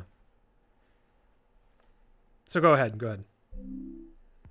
Okay, so how about someone who is potentially trans, right? Yeah. Because transitioning is a choice, right? Right. You know, and your brain, you were born with gender dysphoria, right? Correct. And you Yes, I feel believe like in gender there's, dysphoria. like, Yep. Good. Okay. Right. And there's like nothing that a trans person can really do to fight that. That like, you know, there's like a 41% suicide attempt ratio for trans people because it's like so incredibly difficult to like abide and Alman, live sorry, what's the through question their mark for? life, right? So how does someone like that approach things when transition is technically by choice, right? Like to choose to transition, they can do that at any point in their life. How do they fight if that is a sin, right? Yeah. Great. How do So they here- battle it while choosing to do it? Yeah, I don't think I think that they've like the drunk those who let me back up here. I want to make sure I preface my statements a little bit. Okay. So I do believe in let me explain this. I do believe in gender dysphoria. Right? When someone tells me that they feel like they should be in another body, how exceedingly freaking arrogant do you have to be to say, no, I don't, you don't feel that way. No, you're just mistaken. You don't really feel that way. Like, no, actually I do. Like, how arrogant to tell somebody else's experience that they don't feel that way. But the question is, this is the question I've always asked transgender people is, how do you know that your brain is correct and your body needs to change? And how do you know that that's the correct answer versus your body is correct and your brain needs to change? How do you know you have a body problem or a brain problem? And see, here's the thing. If there is no objective referee in the cosmos, there's no right answer to that question. It's whatever you wish it to be. I think I have an answer for that. Okay, go ahead. Interesting. I think the brain is wrong. How do you know? Our entire perception of reality is through our brain. Our perception of reality isn't our hands or our feet.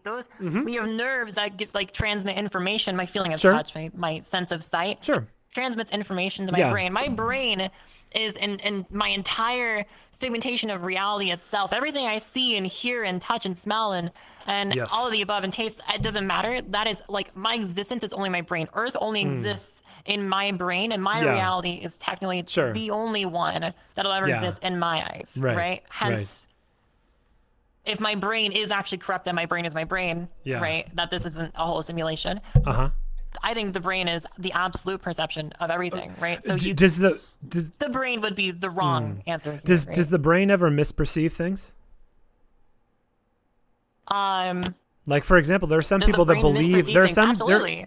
So there are some people that you believe put someone on drugs, alcohol. Yeah. Well, there are some people believe that they're the president of the United States, or they believe that they are a 6'5" Asian woman when they're a 5'1" black man. Like do you see what I'm saying? Like the people have all sorts of different perceptions, and so how there's no way of saying, yes, the brain is correct here or not. Now here's the one thing you could do. You could say, well, here's the thing, Pastor Brock. When people transition, they're happier, they're more fulfilled. I think the jury is out on that. But let's just say that was all true. So you can make the claim that X, Y, and Z make you more happy, but that doesn't necessarily mean that you should do that, right? Like it may. Again, I don't want to draw a comparison between transgenderism and pedophilia. I'm trying to think of a better example than this, but let me just use that again, fully prefacing by saying I'm not saying transgenderism is the same as pedophilia, but a pedophile feels like this is what they want, right? And I'm sure that if they were given an opportunity to indulge, maybe they would feel happier about themselves. But even then, we would say it doesn't matter what your happiness is. You're called to fight against this urge to pedophilia, right? And so now you'd aptly say, well, there's a victim in the case of the pedophilia. Where's the victim in the case of transgenderism? To which I would say, so are they wrong for wanting to be happy, or no? There's no. Yeah, great question. So are they wrong for wanting to be happy? No. God grant it that we would have some happy days on this earth. But the issue is there's lots of instances where I might be able to acquire some pleasure. Actually, I would say my entire Christian life as a Christian is saying no to illicit or forbidden pleasure, right? Not all pleasure is wrong. Like I'm having tremendous pleasure with this conversation right now. And so is there anything wrong with that?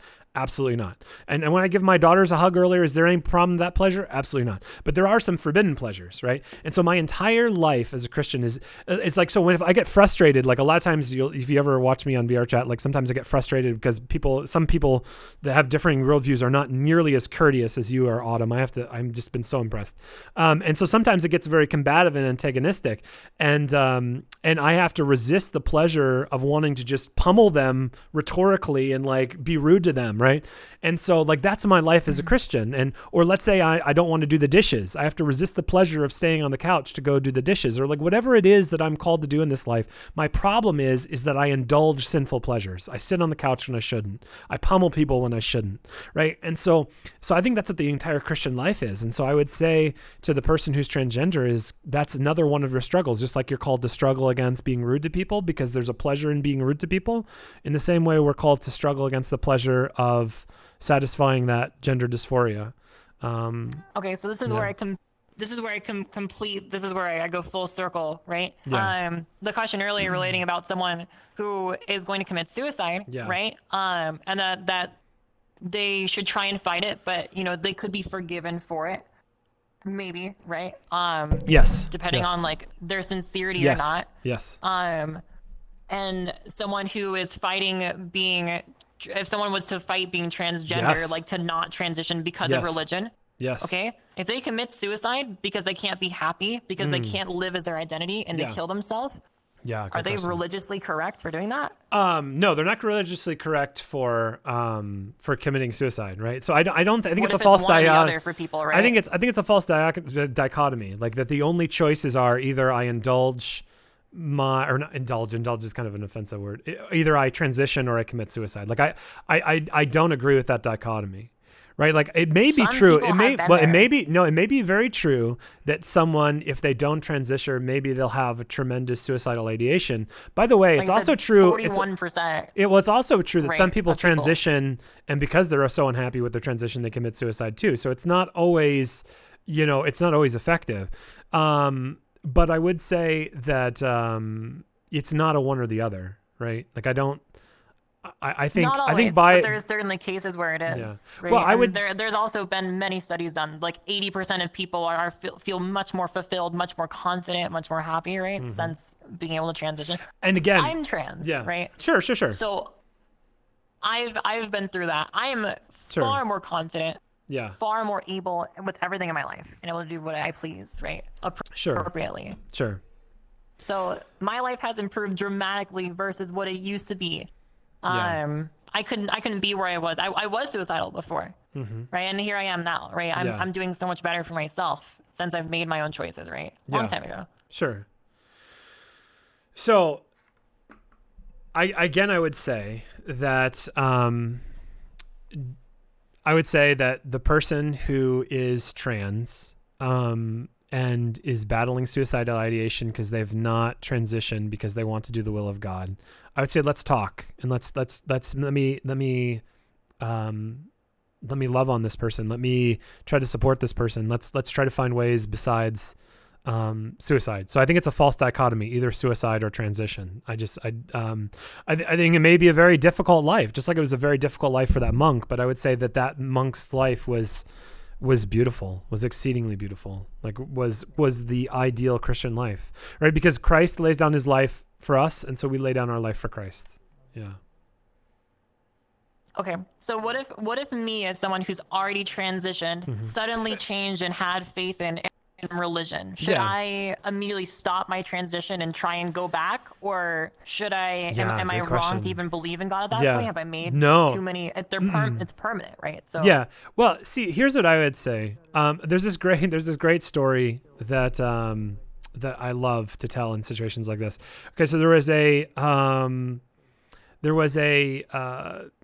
an older pastor and a younger pastor, right? And they were talking to these two young women. And they were dressed in like super mini skirts, right? And this is kind of a very famous pastor.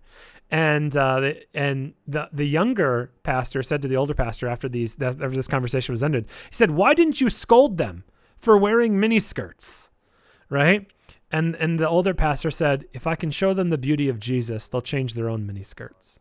So if you were like, let's say you were wanting to just investigate it some. I'm not going to sit here and say, you need to stop your transition, Autumn, and da-da-da-da-da-da-da. Maybe if I show you the beauty of Jesus, maybe you'll come to your own conclusions on what his will is on that. So I think that's what I try to do. And I think I never answered your question earlier, where you were asking about I think you were asking about would I tell the person that they were wrong? And I think, if they had wrong beliefs. And I think, I do have to be honest with what they believe, but I think we can, the apostle, St. Peter says, always be prepared to give a reason for the hope that lies within you, yet do so with gentleness and respect. And I think that's largely missing from the Christian church is we're not being gentle and respectful. No, you're good. That's my No, you're good. You're good, friend. alarm to take my hormones. Sorry. You're good. Let me ask you another thing. Yeah. Sorry.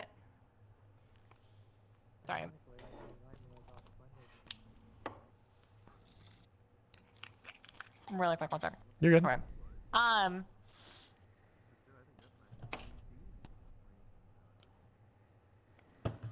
So if it goes against your beliefs in your eyes, right? Mm-hmm. Do you still respect people for if it's against your religion and things like that, right? And if someone is choosing not to fight it, right? Let's say someone who's not religious, or even they are religious, but they still choose to transition. Yeah. Because someone surely could, right? How does that make you feel? Do you refuse to accept that person? Would you refer to them as the way they were before? Yeah, good question. Because it's So I actually changed. I actually changed my opinion on this since coming into VR chat. So one of my better friends, I haven't hung out with them in a long time, is my friend Spooky Ghostboo. She's trans. Oh, I know Spooky. Yeah. So she's a good friend of mine. I love Spooky. And so Spooky's trans. So I said, and I actually said this to my Bible study class. I said, I will never use pronouns, I'll just avoid them. Like, I think that you can avoid pronouns. Like, you can, I don't have to say, this is, if it's Autumn's pencil, I don't have to say it's her pencil. I can say Autumn. I can just never use her. I can always just use your name. And because names right. are ambiguous in terms of gender. Like, we have girls named Chris, boy named Chris. Them, right? They're there. Yeah. There's people who are non-binary as well. Sure. So I would be willing to refer to someone in their preferred gender if they explicitly knew my position on this and understand that it was out of a courtesy and love to them, respect of them, and not because I was expressing agreement with their worldview. Like, so Spooky knows that I'm a Christian and that I don't believe one can change their gender, but out of respect. Like, in the same way, like, it's interesting, like, you might bring this up with someone in the future who is religious. If they, would you ask them if they would refer to their local Catholic priest as Father Tony, right? And most Protestants would say, it says in the Bible, call no man father, right? Except for your Father is in heaven, right? So Protestants would say you should never call, but you're going to call the Catholic priest Father Tony because that's what's respectful, right? You're even though he's not your spiritual father, even though you reject that priests or clergy people should be referred to as father, you're out of deference. You're going to call him Tony, or if you're referring to the Pope, you call, your Holy Father, right? He's not your Holy Father if you're Protestant, but you respect. There's these deferential titles that you give, even though if you don't personally recognize them. So if someone knows my opinion on this and I'm not being perceived as endorsing something I don't endorse, then out of courtesy and respect, I would use their preferred pronoun. Okay, so simply out of respect you would, even though you believe against it. Right, exactly. Okay, what if it was in a situation where you didn't have to uphold their respect, right? What if it was, I have to think of an example of such a thing. I probably wouldn't, but maybe like, let's say somebody's really being a jerk and rude and they're not worthy of respect, and in that instance, I think if someone was being, what if I was an asshole, right? Yeah. Like right now. How does that change? I think I'd go do back. You lose their respect? Well, I think at this point, Autumn, you could say just about anything, and I'd probably still refer to you as your preferred pronoun out of courtesy.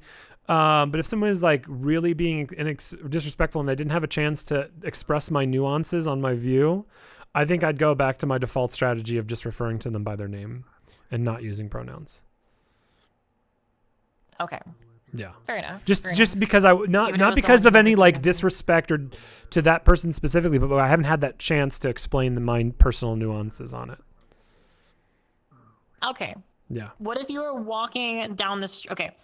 What about the example of like the guy, the people with the mini skirts, right? The guys that were wearing the mini skirts. Okay. Yeah. So if you saw someone that was they had maybe not even shared their pronouns yet. Yeah. They might you might look at them and like your immediate like perception is like male, but in every way, shape, and form, maybe they were like wearing female clothing. They had a female voice, etc. Yeah, Like they had like yeah. all of those. How Yeah. would you? What is your base? Would you Yeah, that's ask? Would you tough. address them male? Would you That's address them tough. female? Would you address them neither? Right? Would you?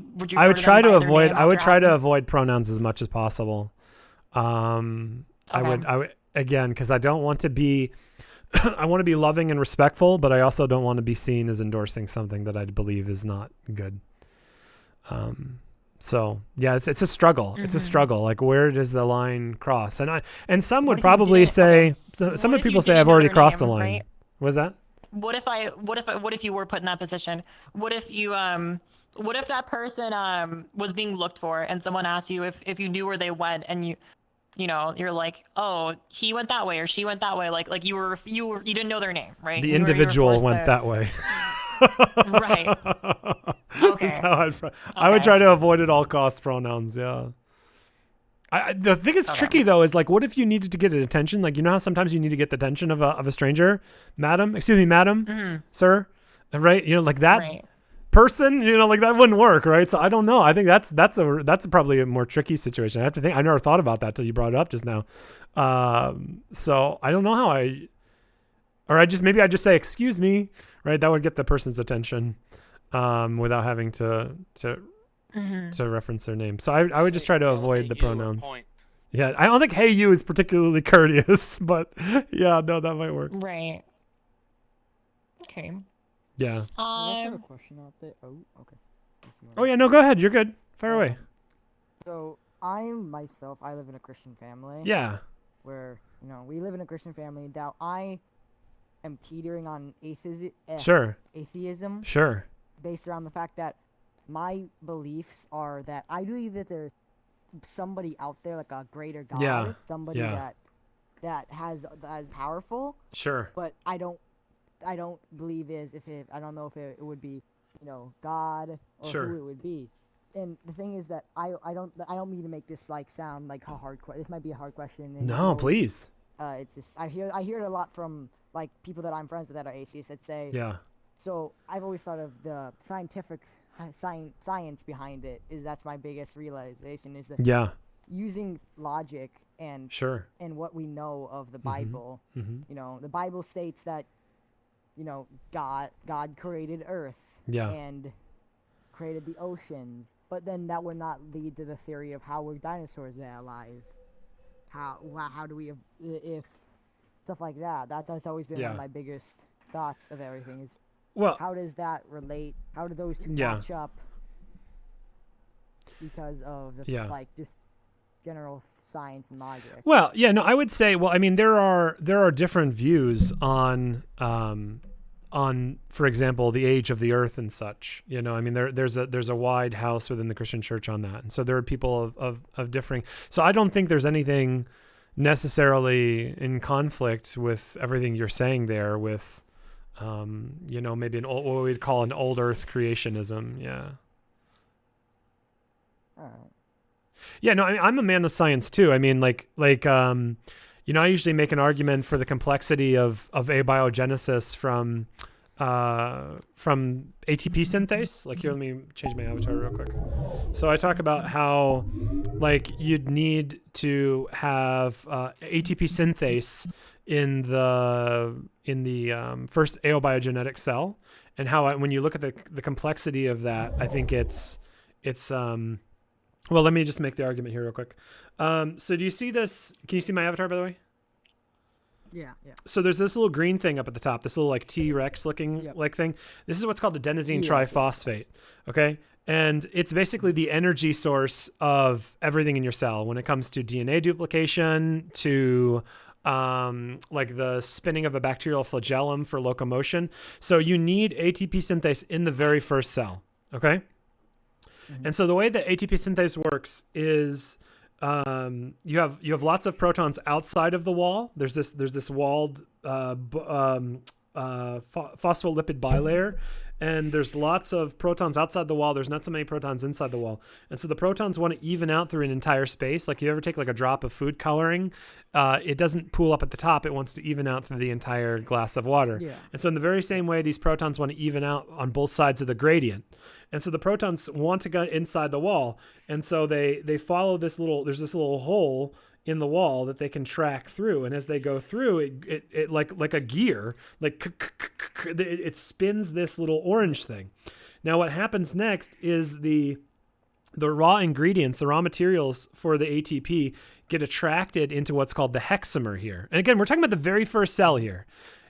Natural selection ceases to work as a mechanic if it's got nothing to select from, right? Yeah. So you've got this hexamer here, and so it attracts the raw ingredients. Then there's a compression phase where it mashes the raw ingredients together, and then there's an ejection phase. It runs just like an engine: attraction, compression, ejection, attraction, compression, ejection. And here's the thing: this is so complicated. We can't build this. Like we can build a 2D print on nanoscale. Like we can, like your processor right now is a 2D print of I guess copper. I don't know what metal they use. I guess copper, and it's on nanoscale. But like to construct a 3-dimensional figure like this with a rotor and a stator and a hexamer that selectively receives raw ingredients and runs in a three-stroke cycle, like that's beyond our technology, right? So why should mindless matter be able to create something that the world's greatest minds are impotent to create? Yeah. And so when I look at the complexity of this, and this is not even all that you need. When I look at the complexity of this, I say there's no way that mindless matter can do something what the world's greatest minds can't do. There's this, and even if we could do this in like 15, 20, 30 years, that would only prove that you need intelligence to create life, right? Yeah. You know, and there's no way in which you can put the raw ingredients of this structure in a blender or in some sort of pressurized medium, or you can do anything you want to it. Electrical current, no matter what you do, it's not going to assemble itself like this, right? Like a Maserati's engine does not assemble itself in order just without any kind of cause. So when I look at the and you need more, right? Because eventually the protons are going to keep coming in and coming in and coming in and coming in, and they're going to even out on both sides, which means no more protons are going to want to come inside because that gradient's evened out, and then the thing's going to stop spinning, and there's going to be no more ATP produced. And so you need this other complex series of nanomachines that takes the protons from inside the wall and spits them back out again, right? So, and those are as complicated as this. So now we're talking about a series of nanomachines, right? And here's the other thing: why is it that all of the motors inside the cell just so happen to run on adenosine triphosphate? Right, like what are the odds of a gasoline engine and gasoline showing up randomly in the exact same place? There's lots of different types of engines. There's liquid nitrogen engines or liquid oxygen engines. There's gas, or there's alcohol engines. There's steam powered engines. There's all sorts of different types of engines. What are the odds that in the very first cell you have both adenosine triphosphate and an engine that can run on adenosine triphosphate? And even if you had all of that, one of the requirements for life is reproduction.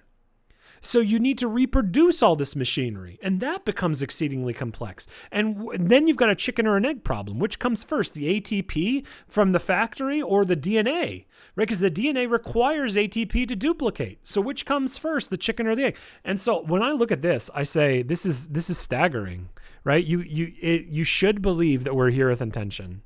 You should believe we're here with intention. Yeah. So. Yeah.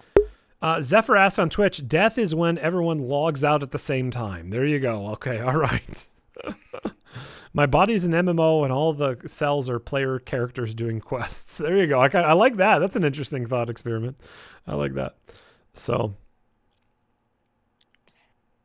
Any other questions, comments, guys? I've been streaming for like 3 hours now. I think I'm gonna wrap it up. But I would love to. Here, let me send out a friend request to everybody in here. Nah, Brog, my Bruda, I have a question. Fire away, boss. To talk more if you have any more time. I'd love to, Autumn. I'd love Unless to. you're- I have a question. If you have like one last one, I gotta go soon here. But if you have just one more, I'll get to it. Hey Gunner, we got some music coming in. Would you mind muting your mic, please? Oh, were you talking? Unless you were talking there. Sorry. Okay. Hi, Commander Do. What's going on, my brother? Yes, my Bruda. Hello. Hey, listen, Block. So what, because myself, I'll be honest with you, I believe in God. Yeah. And, I believe that, He's my savior, but I also believe in, like, demons and all that shit too, Yeah. and everything. But that's not what I want to let you know. Like, I want to know if what made you, or what, like, kind of, like, showed you the way or the light of, like, God. You know what I mean? Like, what, like, what was, like, what opened your eyes and, like, said, like, man, like, that is the truth. Like, you know what I'm saying? Yeah. I don't want to get into the very specifics, but let's just say I was in a really bad situation. I was in a very stressful situation. Okay. And I went to, hey, thanks so much, Boniface, or Bonify. Thanks so much for the follow. So I was kind of in a dark place, and so I kind of reached out to God, and that kind of got me to some degree back on the path. And the other thing that was really important for me is that I started attending a Bible study, and that really got me interested in reading the Bible. I mean, I read the Bible as a kid and stuff like that, but it wasn't interesting to me at all. But like now as an adult reading it was very interesting. And I just like, that's one of the reasons why I'm a Christian is like, C.S. Lewis had a great quote about this. He says, I believe in Christianity as I believe the sun has risen, not only because I see it, but by it I see everything else. And see, this is what I find so compelling about Christianity is it so perfectly describes the human condition. Here's a concrete example. Hey, whoa, Saloon, you didn't have to do that, friend. You can watch for free, but thank you so much. My family really appreciates that. Thank you so much, Saloon. I really appreciate that. You don't have to do that. Oh snap. Epic is joined the fly. Thank you so much, man. Thanks for being here. So where was I? What was I talking about?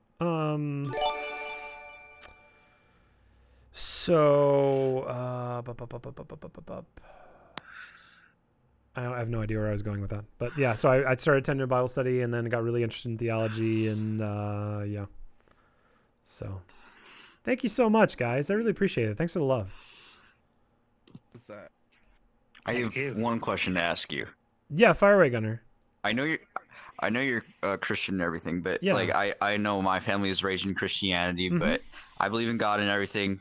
But do you think that people could reincarnate as someone else? Because there is proven things that literally, like, kids have come back and they literally say they know a different person that were them from like 1984 or something. Sure. Hey, thanks so much. Hey, how do I pronounce that? Offizalao0. I'm gonna call you Phi, if that's all right. Phi, thanks so much for the follow. And by the way, guys, everybody who's following and stuff like that, like let me know about yourself. Like, are you here on Twitter in VR chat? I don't know, but thank you so much. But anyways, what was the question again? I'm so sorry, Gunner. You said just one word will probably be enough to remind me. You were talking about. Do you believe in reincarnation? Oh, reincarnation. Yeah. So real quick. So, okay. So the problem with reincarnation from a Christian perspective is your body isn't some sort of like transport vessel. And then Autumn, I'll get to your question next here, and then I'll wrap it up. Your body is not a transport vessel for your soul. Like your body is you. Like think about all the times your mother kissed you on the forehead with your body, and even in VR chat, like if like a Russian is having a bad day, like a lot of times people are like sad, and so what do? We like put our arm around their person. It's so instinctive. Why? Because we comfort with the body, and we are comforted by others' bodies. Okay, don't go down that road. That's not what I was trying to say. But we do have there is comfort in what we do with the body, and so the body is you. It is you. And so when you die, from the Christian perspective, this is so important. Like, this is what all Christians believe, but very few Christians know that this is what Christians believe. Like, whether you're Methodist or Presbyterian or Roman Catholic or Lutheran or Eastern Orthodox or any of the different branches of Christianity, they all believe what I'm about to say. Okay, so here you are, body and soul. When you die, your body will go down into the ground. Your soul will go up to be with Christ. And this is what we call heaven, right? Grandma went to heaven, right? But that's not the end of the story, right? Eventually, Christ will return and he will resurrect everyone, not just the believers. He'll resurrect everybody. And we will go on body and soul, either with God or not with God. So, your body is important, and God is better than all the king's horses and all the king's men. He can put Humpty Dumpty back together again if you were blown up in the 2 towers or, scattered in some lake. God is that's child's play for the creator of the cosmos. So yeah.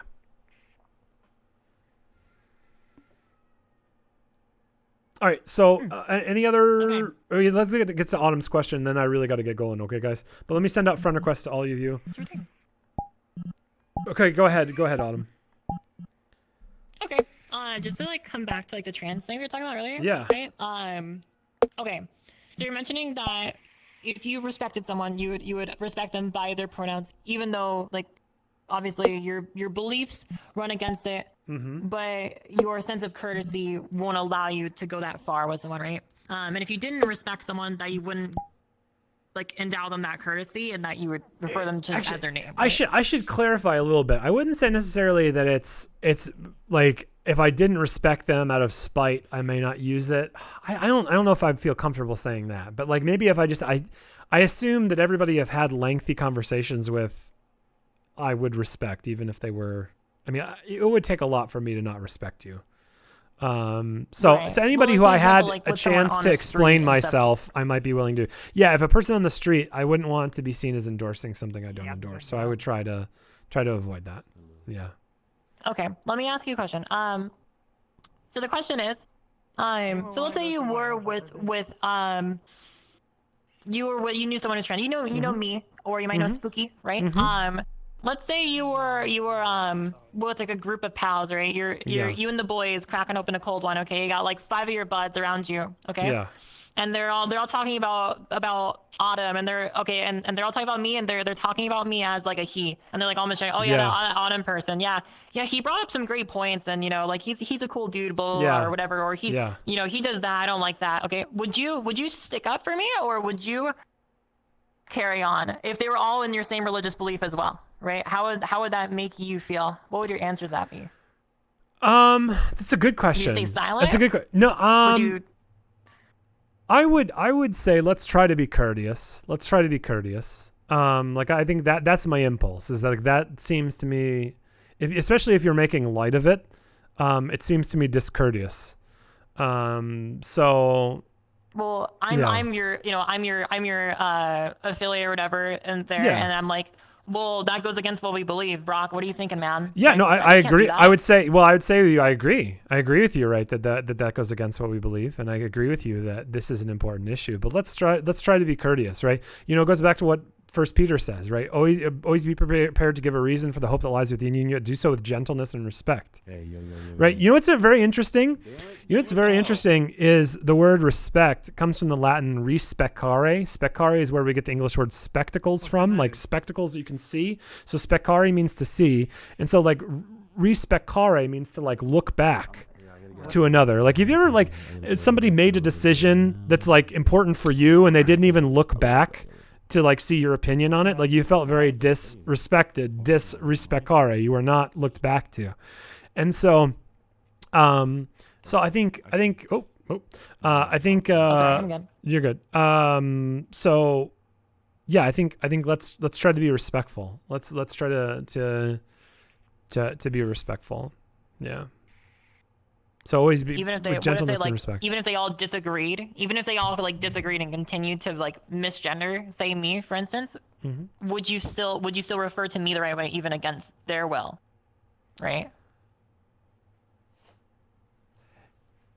It's Or an would you just interesting avoid it question. altogether to avoid the awkward confrontation. No, well, see, the thing is, here's the one thing that's really important from a Christian perspective is that we stand for truth and we stand for what is good, right? And like not to be swayed by opinions, right? Like that's a big thing that's talked about throughout the New Testament and the Old is like not be a respecter of persons, which basically means that like let's say there's somebody powerful and influential. I'm not a different person to them than I am to someone who is weak and powerless and maybe socially awkward. And I struggle with this. Like I do, like, dude, if there was a Twitch streamer who came in here, and they had like 10,000 viewers, like I'd really have to fight to not treat them any differently than I treat anyone else. So anyways, to get back to the pressing of the question.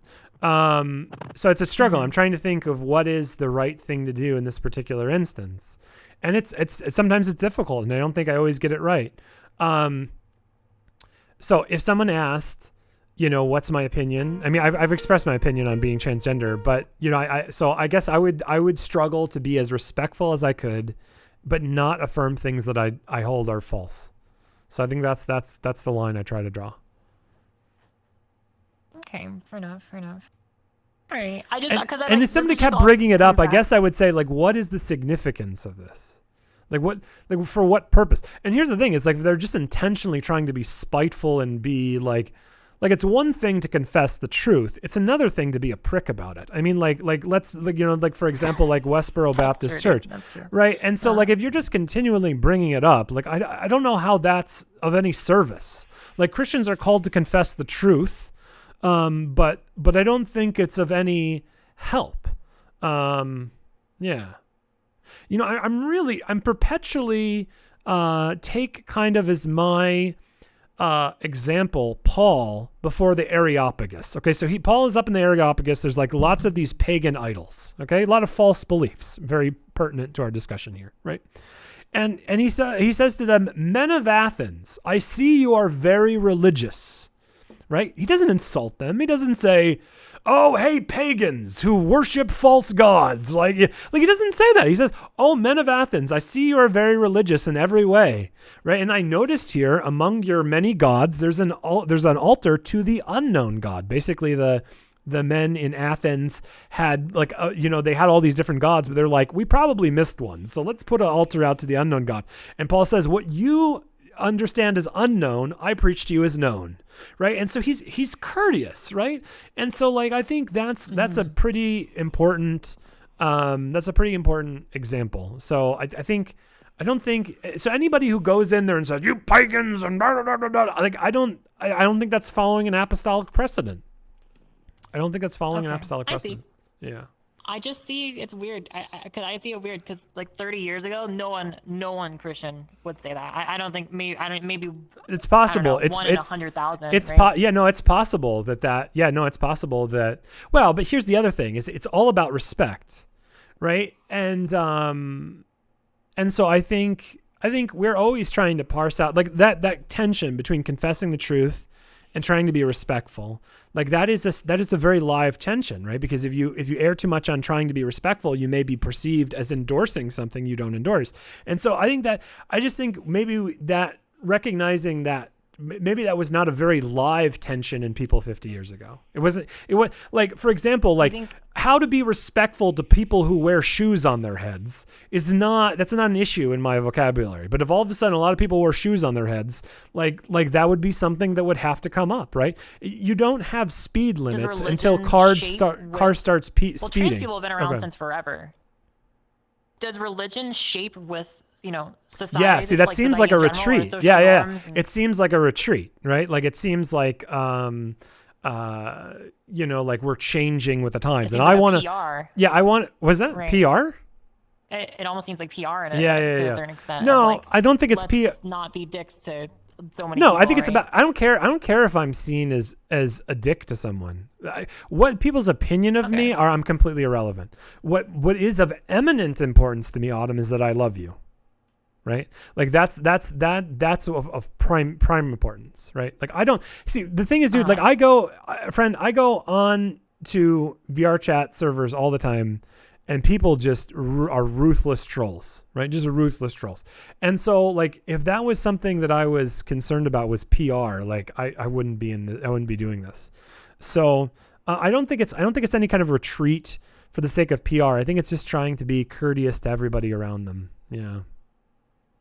Okay. Because I mean, dude, I like my grandparents are like extremely religious, for example. Like my grandmother told me I was gonna burn in hell, and she died before I even started transitioning. So like, could you even imagine what she would have thought afterwards, right? Where would she be then? You know, where would she be on all the issues at that point, right? That's that. You mean if stuff like that, like the majority of people, right?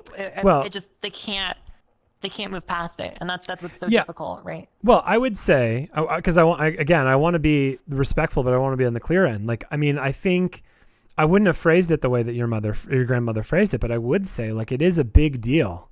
Like, and we don't, okay. So if trans is kind of a hot button issue, let's not look at that. But like, it's like Jesus even says in Matthew chapter 6, he says, you have heard it said, you shall not murder, and everybody who is liable, everybody who murders is liable to judgment. But I say to you, everyone who calls his brother a fool is liable to the fire of hell. Okay. What the hell does that mean? Literally, what the hell does that mean? What it means is God has a different perspective on what is and is not a big deal. Okay. God has a different perspective on what is and is not a big deal.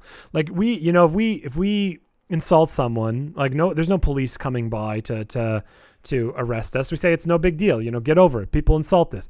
But from God's perspective, no, or let me back up, for example, like if you're from a family of felons, when you become a felon, it's no big deal, right? Because that's your context, right? And so we live in a world where people are vicious and nasty and vile to one another. And because of that, because we're constantly desensitized to all of this viciousness, we say it's no big deal. But from God's perspective, it is a big deal. And so the thing is, if we, even the sin of being rude and vicious to other people, if we're unwilling to say, God, you know what, you're right. I shouldn't do that, right? You are right. I should love my neighbor. I shouldn't be vicious and nasty to them. If we don't come, that's what repentance is. The repentance in the Greek is metanoiete. Meta means change. Noieté comes from the Greek word nous, which means mind. We need to change our mind and to agree with God. And so here's the thing: is if I am persistent in unrepentance, if I say to the Almighty, right, the Creator of the very cosmos, I know better than you, and I'm persistent in that, like that really can erode the relationship between me and God. And so. And where hell is not a torture chamber, hell is separation from God. And I don't want to make it sound like it's like a 3-star resort versus the heaven being the 5-star resort. It is a bitter existence, but it's not. Its purpose is not to be a torture chamber. But those who wish to be set, we were made for God, right? As Augustine said, "You have made us for yourself, O Lord, and our hearts are restless until they rest in Thee." And so, to be in hell is to be perpetually dissatisfied. Right? Have you ever noticed this? Like, no matter what we get, as the Rolling Stones said, we can't get no satisfaction. Like, you think, oh, I'd just be satisfied if I got the RTX 3080, dude. That's what I've been looking at for like a couple of weeks now. If I just got an RTX 3080, I'd be fine. And you get it. Yeah, you get it and you don't get it. You're not satisfied. And like, if I just get this new SSD, I'll be satisfied. If I just get this Quest 2, I'll be satisfied. As the Stones say, you can't get no satisfaction. We are made. We're restless, and so we're united for the very thing we were made to be united for, and that's not pleasure, that's not comfort, it's God. And so let's try to be united to God today. Mm-hmm. If being trans is like intrinsically like against what God like wants, but I want to follow God at the same time, where like where does that leave you? Yeah. What would I do? Right? Yeah. And I think the most important thing is pray, right? Is pray. And here's the thing, like, so the one thing that let me, a little TMI. I don't care. I got 30 people on Twitch and another 10 in here or so. So let me confess before 40 people that like I'm also streaming as well. I should mention it. Oh, that's fine. By the way. Oh, sweet. Hey, perfect. Okay, yeah. Everybody's stream. You can get a stream, man. Everybody's getting a stream. This is great. Wait. Have none of us watched Ghostbusters? You're not supposed to cross the streams. But anyways, I digress. So like I was addicted to pornography in college, right? Like, and that's all that was pleasure for me. That was where I wanted to go. Right. And that's what and the thought of giving, dude, I'm sure. yeah, I know. Right. Yeah, and the thought of so giving up pornography, like, I don't know if I can do that. I love pornography that much. Right. But there is a reality which, weird phrase. Yeah, well, it's true. And there is a reality which, when you love something more, it can be worth sacrificing. Like, for example, I love my life a whole lot, but if my little daughter Kate was about to be hit by a bus, I love her more than my life. At least I hope I do. God grant it, that I would be so bold to push her out of the bus, with a bus. And so, so I think when we find ourselves very attracted to things that maybe we know are not the will of God, it's not about being morals. Like, dude, all this talk about like morals and values, like flush it down the pooper, dude. Like, forget that crap. Like, it's not like I tried to get the gold medal merit badge of being a moral person. Like, no, God doesn't care about that. What God cares about is love.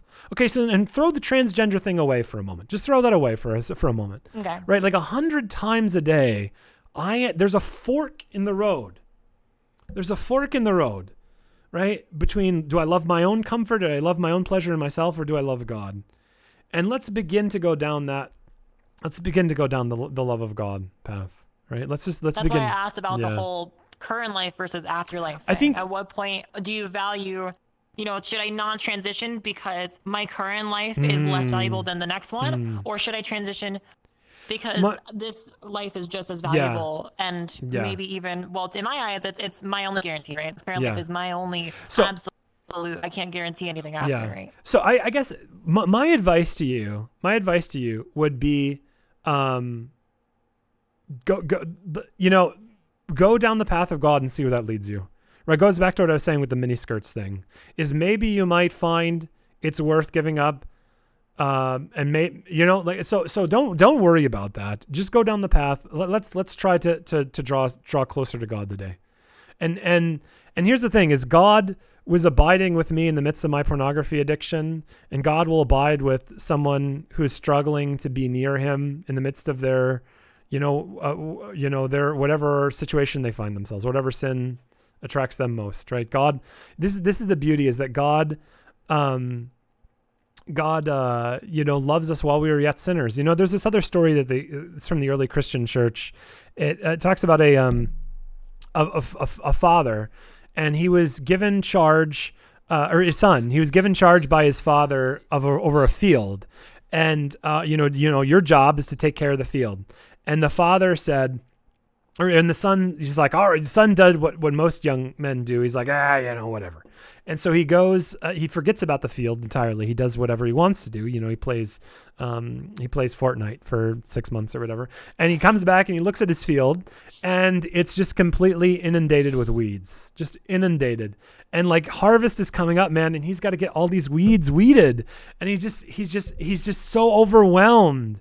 How could I possibly get all of the weeding done? Like, this is so intense. How could I even possibly do that? And so what he does is he just lays down and he begins to roll back and forth, and he's, and he eventually falls asleep. Do you ever do that? I do that when I'm really overwhelmed and stressed. I have hypersomnia. Like, I'm just like, let me sleep so I can escape this anxiety for a little bit.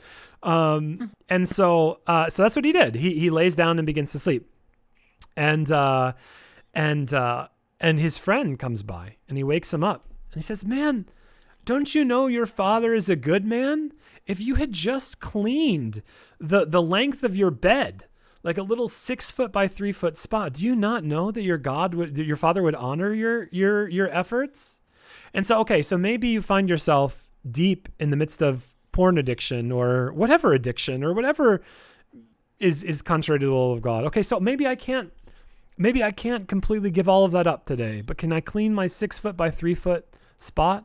Can I begin to struggle to do God's will today? Yes, I can. And so that's what we should do. That's what we should do. Okay. All right. Fair enough.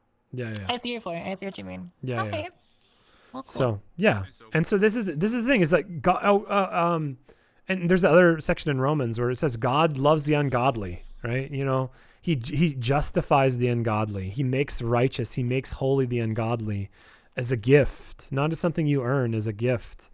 And so that's why I find tremendously, like, I'm unholy, but God has made me holy. And by his gift, again, not by any kind of like future, you know, payback program or something like that, totally by divine kindness. He has washed me of all of my sin. So that's what, dude, like, I often talk to people, like, what's the most significant thing that you could I sometimes when like the conversation's like dying and I know that I'm losing people's interest, by God's grace, that hasn't been the case today. But when I'm losing people's interest, I say, you know, I say, can I just share with you for like 30 seconds the most important thing I could possibly share with you? And I say, you know, like we all do things we shouldn't do. And I don't have to make an argument for that. There's no argument needed. Like, we all violate our conscience. We do things we shouldn't do. And, you know, Margaret Lasky, the famous atheist, she said once, you know what I envy most about you Christians is your forgiveness. I've got nobody to forgive me. And so I think what that Margaret Lasky shows us is that, like, we know we need to be forgiven. And this is the gift. This is the great distinguishing between Christianity and all the other world's religions, right? In Islam, I submit. That's what Islam means, is one who submits. It's through my submission that I eventually attain salvation by Allah. In Judaism, it's through my adherence to the law that I am eventually achieve some sort of indescript salvation. Salvation's not very clear in Judaism, but or in Hinduism, it's through my through my karma that I work up the reincarnation totem pole. In Buddhism, it's through my diligent following of the Eightfold Path that I eventually attain enlightenment, right? And so all the world's religions are you know, work yourself up some ladder. And what's remarkable about Christianity is that it says to each and every single one of us, like, no, God comes down to you. God comes and bestows forgiveness on you. And you know, I said this in my sermon, my VR chat sermon last Sunday, and so I'm preaching again tomorrow in VR chat, 5 p.m. and 9 p.m. Eastern Standard Time. I said in my sermon you know, I was talking about this struggle. You know, can we just clear our 6 foot by 3 foot spot of our bed? And, you know, I was making a comparison to fighting. Are we beginning to fight against those things which are evil in our life? And if we can't pick up the sword, we can reach for the sword. And if we can't reach for the sword, we can look longingly at the sword. And like, even this God accepts. And so this is the great distinction between Christianity and all the other world's religions, is that God even receives the one who looks longingly at the sword. You know? To tie it back with the original thing, right? Yeah. I'll provide this, right? Like, back on the sake of like sincerity, right? And the idea of like cleaning that 6 by 3 spot, right? Yeah. Can I be, and then even like the Hitler example, like, can I be sincere if I were to believe in God, but to continue transition, right? Like, is there any sincereness in that? If I'm actively going against his will, for my own happiness, right? Like, if you continued what you were doing back in college, right? But you would had known and had noted that he was with you, right? But you continued doing it anyway. Yeah. Well, right? yeah. Like, no, I mean, is that sincere? Well, that's no. I think it is. I think it is. I think it can be sincere. You know, if you know, I think it can be sincere that we're struggling, right? You know, and so there was many times I failed in the midst of that pornography addiction, and God was still there, drawing me closer to Him, right? And so, yeah, I think we can. But that being said, like, also we don't want to say like, oh, it's all about the struggle. It's not about wins and losses. I think the question we need to ask ourselves is, am I in the midst of the struggle today? Am I struggling to do God's will in this moment? And you know, so I have this woman who comes in my Twitch feed. She's awesome. Her name's Future Queen of Hell. She when I first met her, I don't know if she still considers herself a Satanist, but she was, at least when I first met her. And she was talking. What was she talking about the other day? Wicca. Oh my goodness, I hate ADD. Somebody post the ADD emote in my chat. I hate ADD. This is so freaking obnoxious. What did she say the other day? Oh, freaking hell. I don't know. Do you remember what it was presenting? Like, the idea was no, I don't even remember. So what were we just talking about? What were we saying before? We were talking about you were Is it sincere? Can I be sincere if I was to transition and Yeah. still be like, yes, I Crap, want to I follow can't God's even faith, remember but I it. won't Yeah, agree it's to that, gone. right? It's gone. It's okay. Yeah, it's gone. And speaking of, maybe that's maybe that's an image for me to go because I was gonna go like 45 minutes ago, but oh my goodness, yes, I was about to go. I'm so sorry. Yeah. No, I Do you have stuff love to do, this or do you have conversation. stuff Oh to my do? goodness, Or- I loved this, Autumn. I loved this so Okay, much. okay. I'm so grateful. No, I'm not, and so me too. this is Thank you for your not time. any sense of obligation. And so one thing, like, if you believe nothing else of what I say today, like, know this, that I love you, and that's why I'm here, and I love all of you. And like that's, you can say I'm mistaken, but that much is true. And thanks you, friend. Thank you. So all right, so I'm gonna head out, but again, 5 p.m., 9 p.m. Eastern Standard Time tomorrow. Hey, Autumn stream. I love all of you there too. Sure. God bless and keep, and we'll see you next time. Okay. Hey, man. Thank you. You take care. Thank you All right, yep. for your time. You have a good night. Bye. All right, man. I'll see you later. I gotta All go. right. Bye. Oh, you also know peace up. Bye. Dude, what an amazing stream. Oh my goodness. Praise God. Hold on 1 second. Dude, that was insane. Oh, where are we at? There we go. That was just the best. That's the best stream I've had in a while. Where did my glasses go? Oh, they're on my head. Oh my goodness, bro. I didn't even know my glasses were on my head. So, just hang this up. Oh my goodness. That was just I enjoyed that so much. That was one of the best conversations. So let's put these here.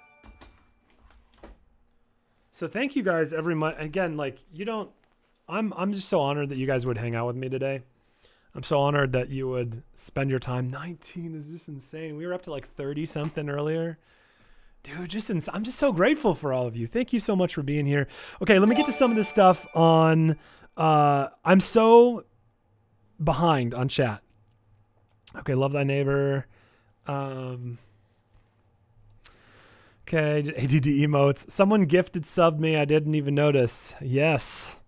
So thank you guys for gifting subs. Like, you don't have to do that. Like, this is not about the money. This is not about the money. You can send the money somewhere else. So super grateful for that. Bro, thoughts from 3 a.m. Thank you very much. But you can watch for free. Spend the money on your family. There's this YouTuber that, or a Twitch streamer that I like. His name's Brooks, ironically. His name's Brooks. And his line is always, you can watch for free. I think I want to download that audio file and play it every single time somebody subs. It'll go, you can watch for free. Can I send it back? This is what Brock said. He's like, can I send it back? So anyways, but thank you so much. You don't have to do that, but it is a blessing to my family. So thank you guys so much for that. So Zephyr says, I need to be so much more like the Lord, but getting more like you would be a good... No. I don't believe... Oh, you don't... Stop! Stop it! Stop it! Stop it! That's a blessing. Thank you. I think what I'm gonna do... I think this week we're gonna go give it on to somebody else. I'm gonna make a dono to another streamer.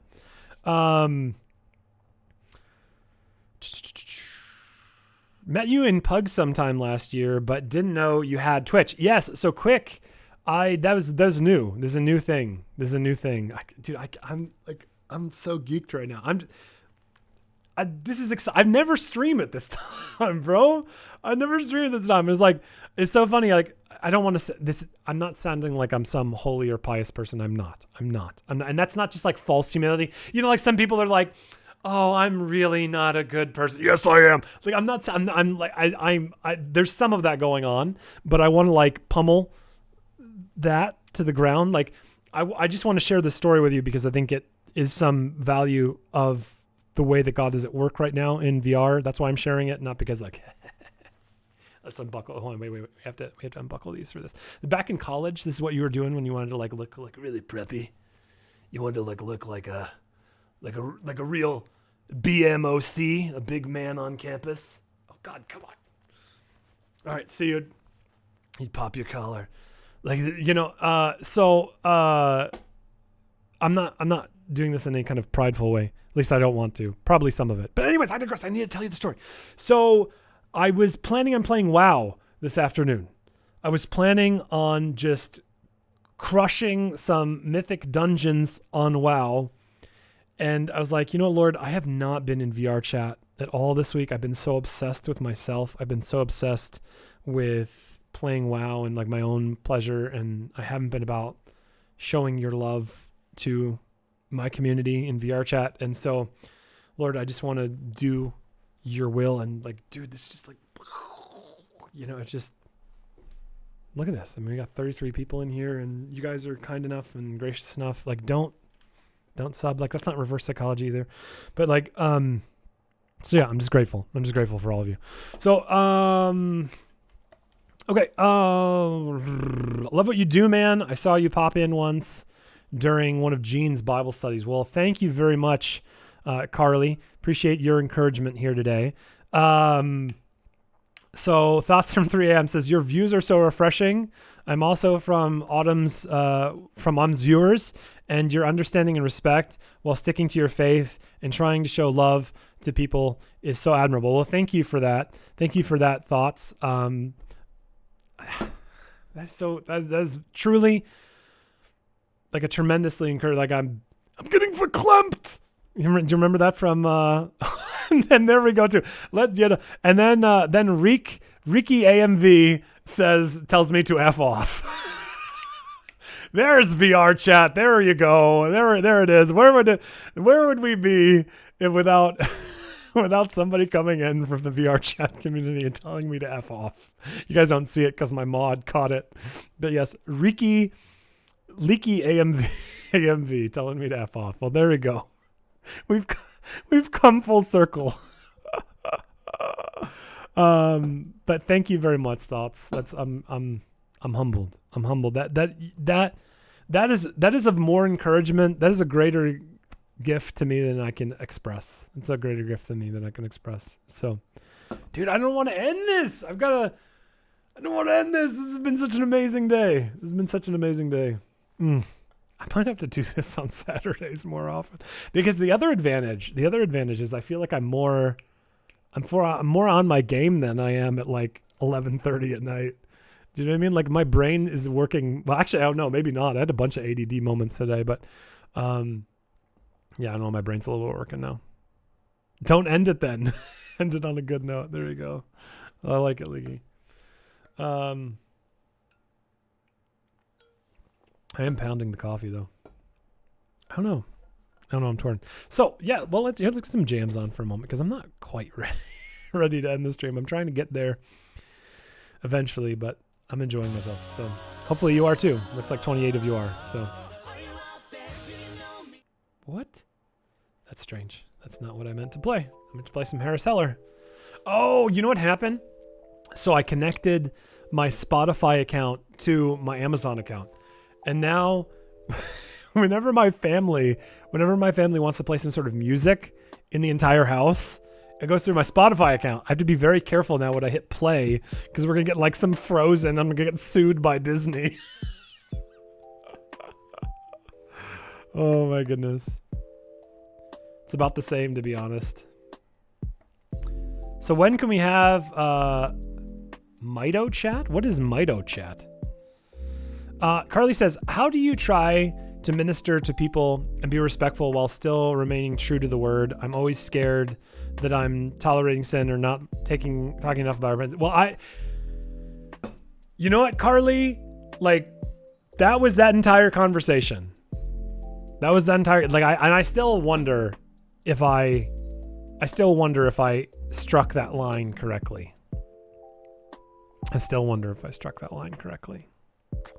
You know, I think here's the thing. Here's what we do, Carly. You know, we struggle to do our best, and then we trust in the grace of God. God have mercy on me. I am an imperfect messenger. Goodness, my attention deficit disorder is pretty It's pretty well evidenced of that. So, I do mitochondrial work. You use ATP synthase so much that I wonder if you want more. Yes, Aman. If you have anything you want to add to that, if you can elaborate on, or even you know, my little argument has held water with master's degrees in biology. So I'm welcome to correction, though. If you want to tear it to shreds, I'll have to stop using that avatar if it's a crap argument. But that would be disappointing for me to spend the last year and a half making a bad argument. But you know, if you have anything to add or detract, I'm welcome to hear it. But the problem with abiogenesis is profound. The problem with abiogenesis is profound for naturalism, right? Because what gets this whole thing going? And so people usually try to say that there are these little self-replicating RNA structures inside a phospholipid bilayer. That's not going to cut it. You need the adenosine triphosphate synthase. You need all of that in the very first cell. Like some people have argued that you can do fermentation in the first cell, to which I'd say, where does the glucose come from? Right? For fermentation to work, you need copious amounts of glucose. And glucose is a very specific structure. It doesn't just like form itself. Like your keys, in your pocket. Here we go. Like this is just steel. Right? And so glucose is just hydrogen and carbon and oxygen, but and this is only steel, or let's say it was an iron key. It was only iron. Like that's just iron, but you need to make sure it's shaped correctly. And so you need to make sure glucose is shaped. So where did these massive storehouses of glucose for these first aobigenetic fermenting cells come from? I think it's poppycock, as the people from across the pond would say. All right, let me check here. I'll talk to you as Tycho Rock at some point after your Bible study. I would love that. I mean, I'd be honored. I'd be honored if you would work with me on that.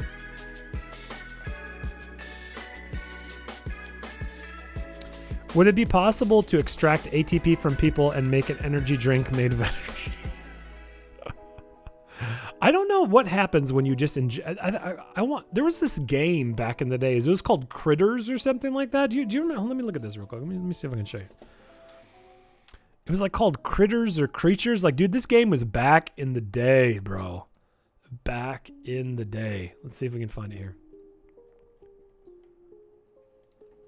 Critters. Is that no? Yes, is the game? Yes, the game. I think it's called Critters Game. Here, let's look at this. Or is it called Creatures or something? What's the name of that game? I don't remember what it's called. Never mind. Doesn't matter. Anyways, okay, now we're bumped down to 15 because I was talking about adenosine triphosphate. I think this is a good. Let's raid while the rating's good. Let's call it a day, guys. I gotta go do some work for tomorrow for Bible study anyway. So let's go raid with a respectable 15. Let's go raid my friend Snow. Oh, Alicia's on. Bro, we're gonna do Alicia or Snow Kingston. What's Alicia do? Is she just getting started? Oh, she's ending the stream. Okay, Alicia's ending the stream. So let's raid Snow Kingston. Dude, this guy, I love this guy. You're gonna love his British accent. It's so good. So go check out Snow Kingston.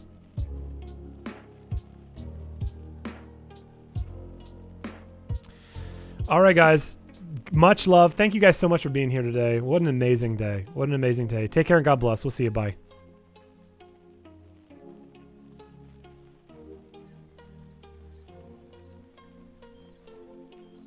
Did you even shoot?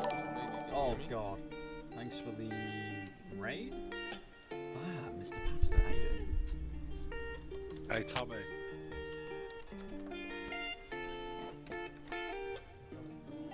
What's up, boss man?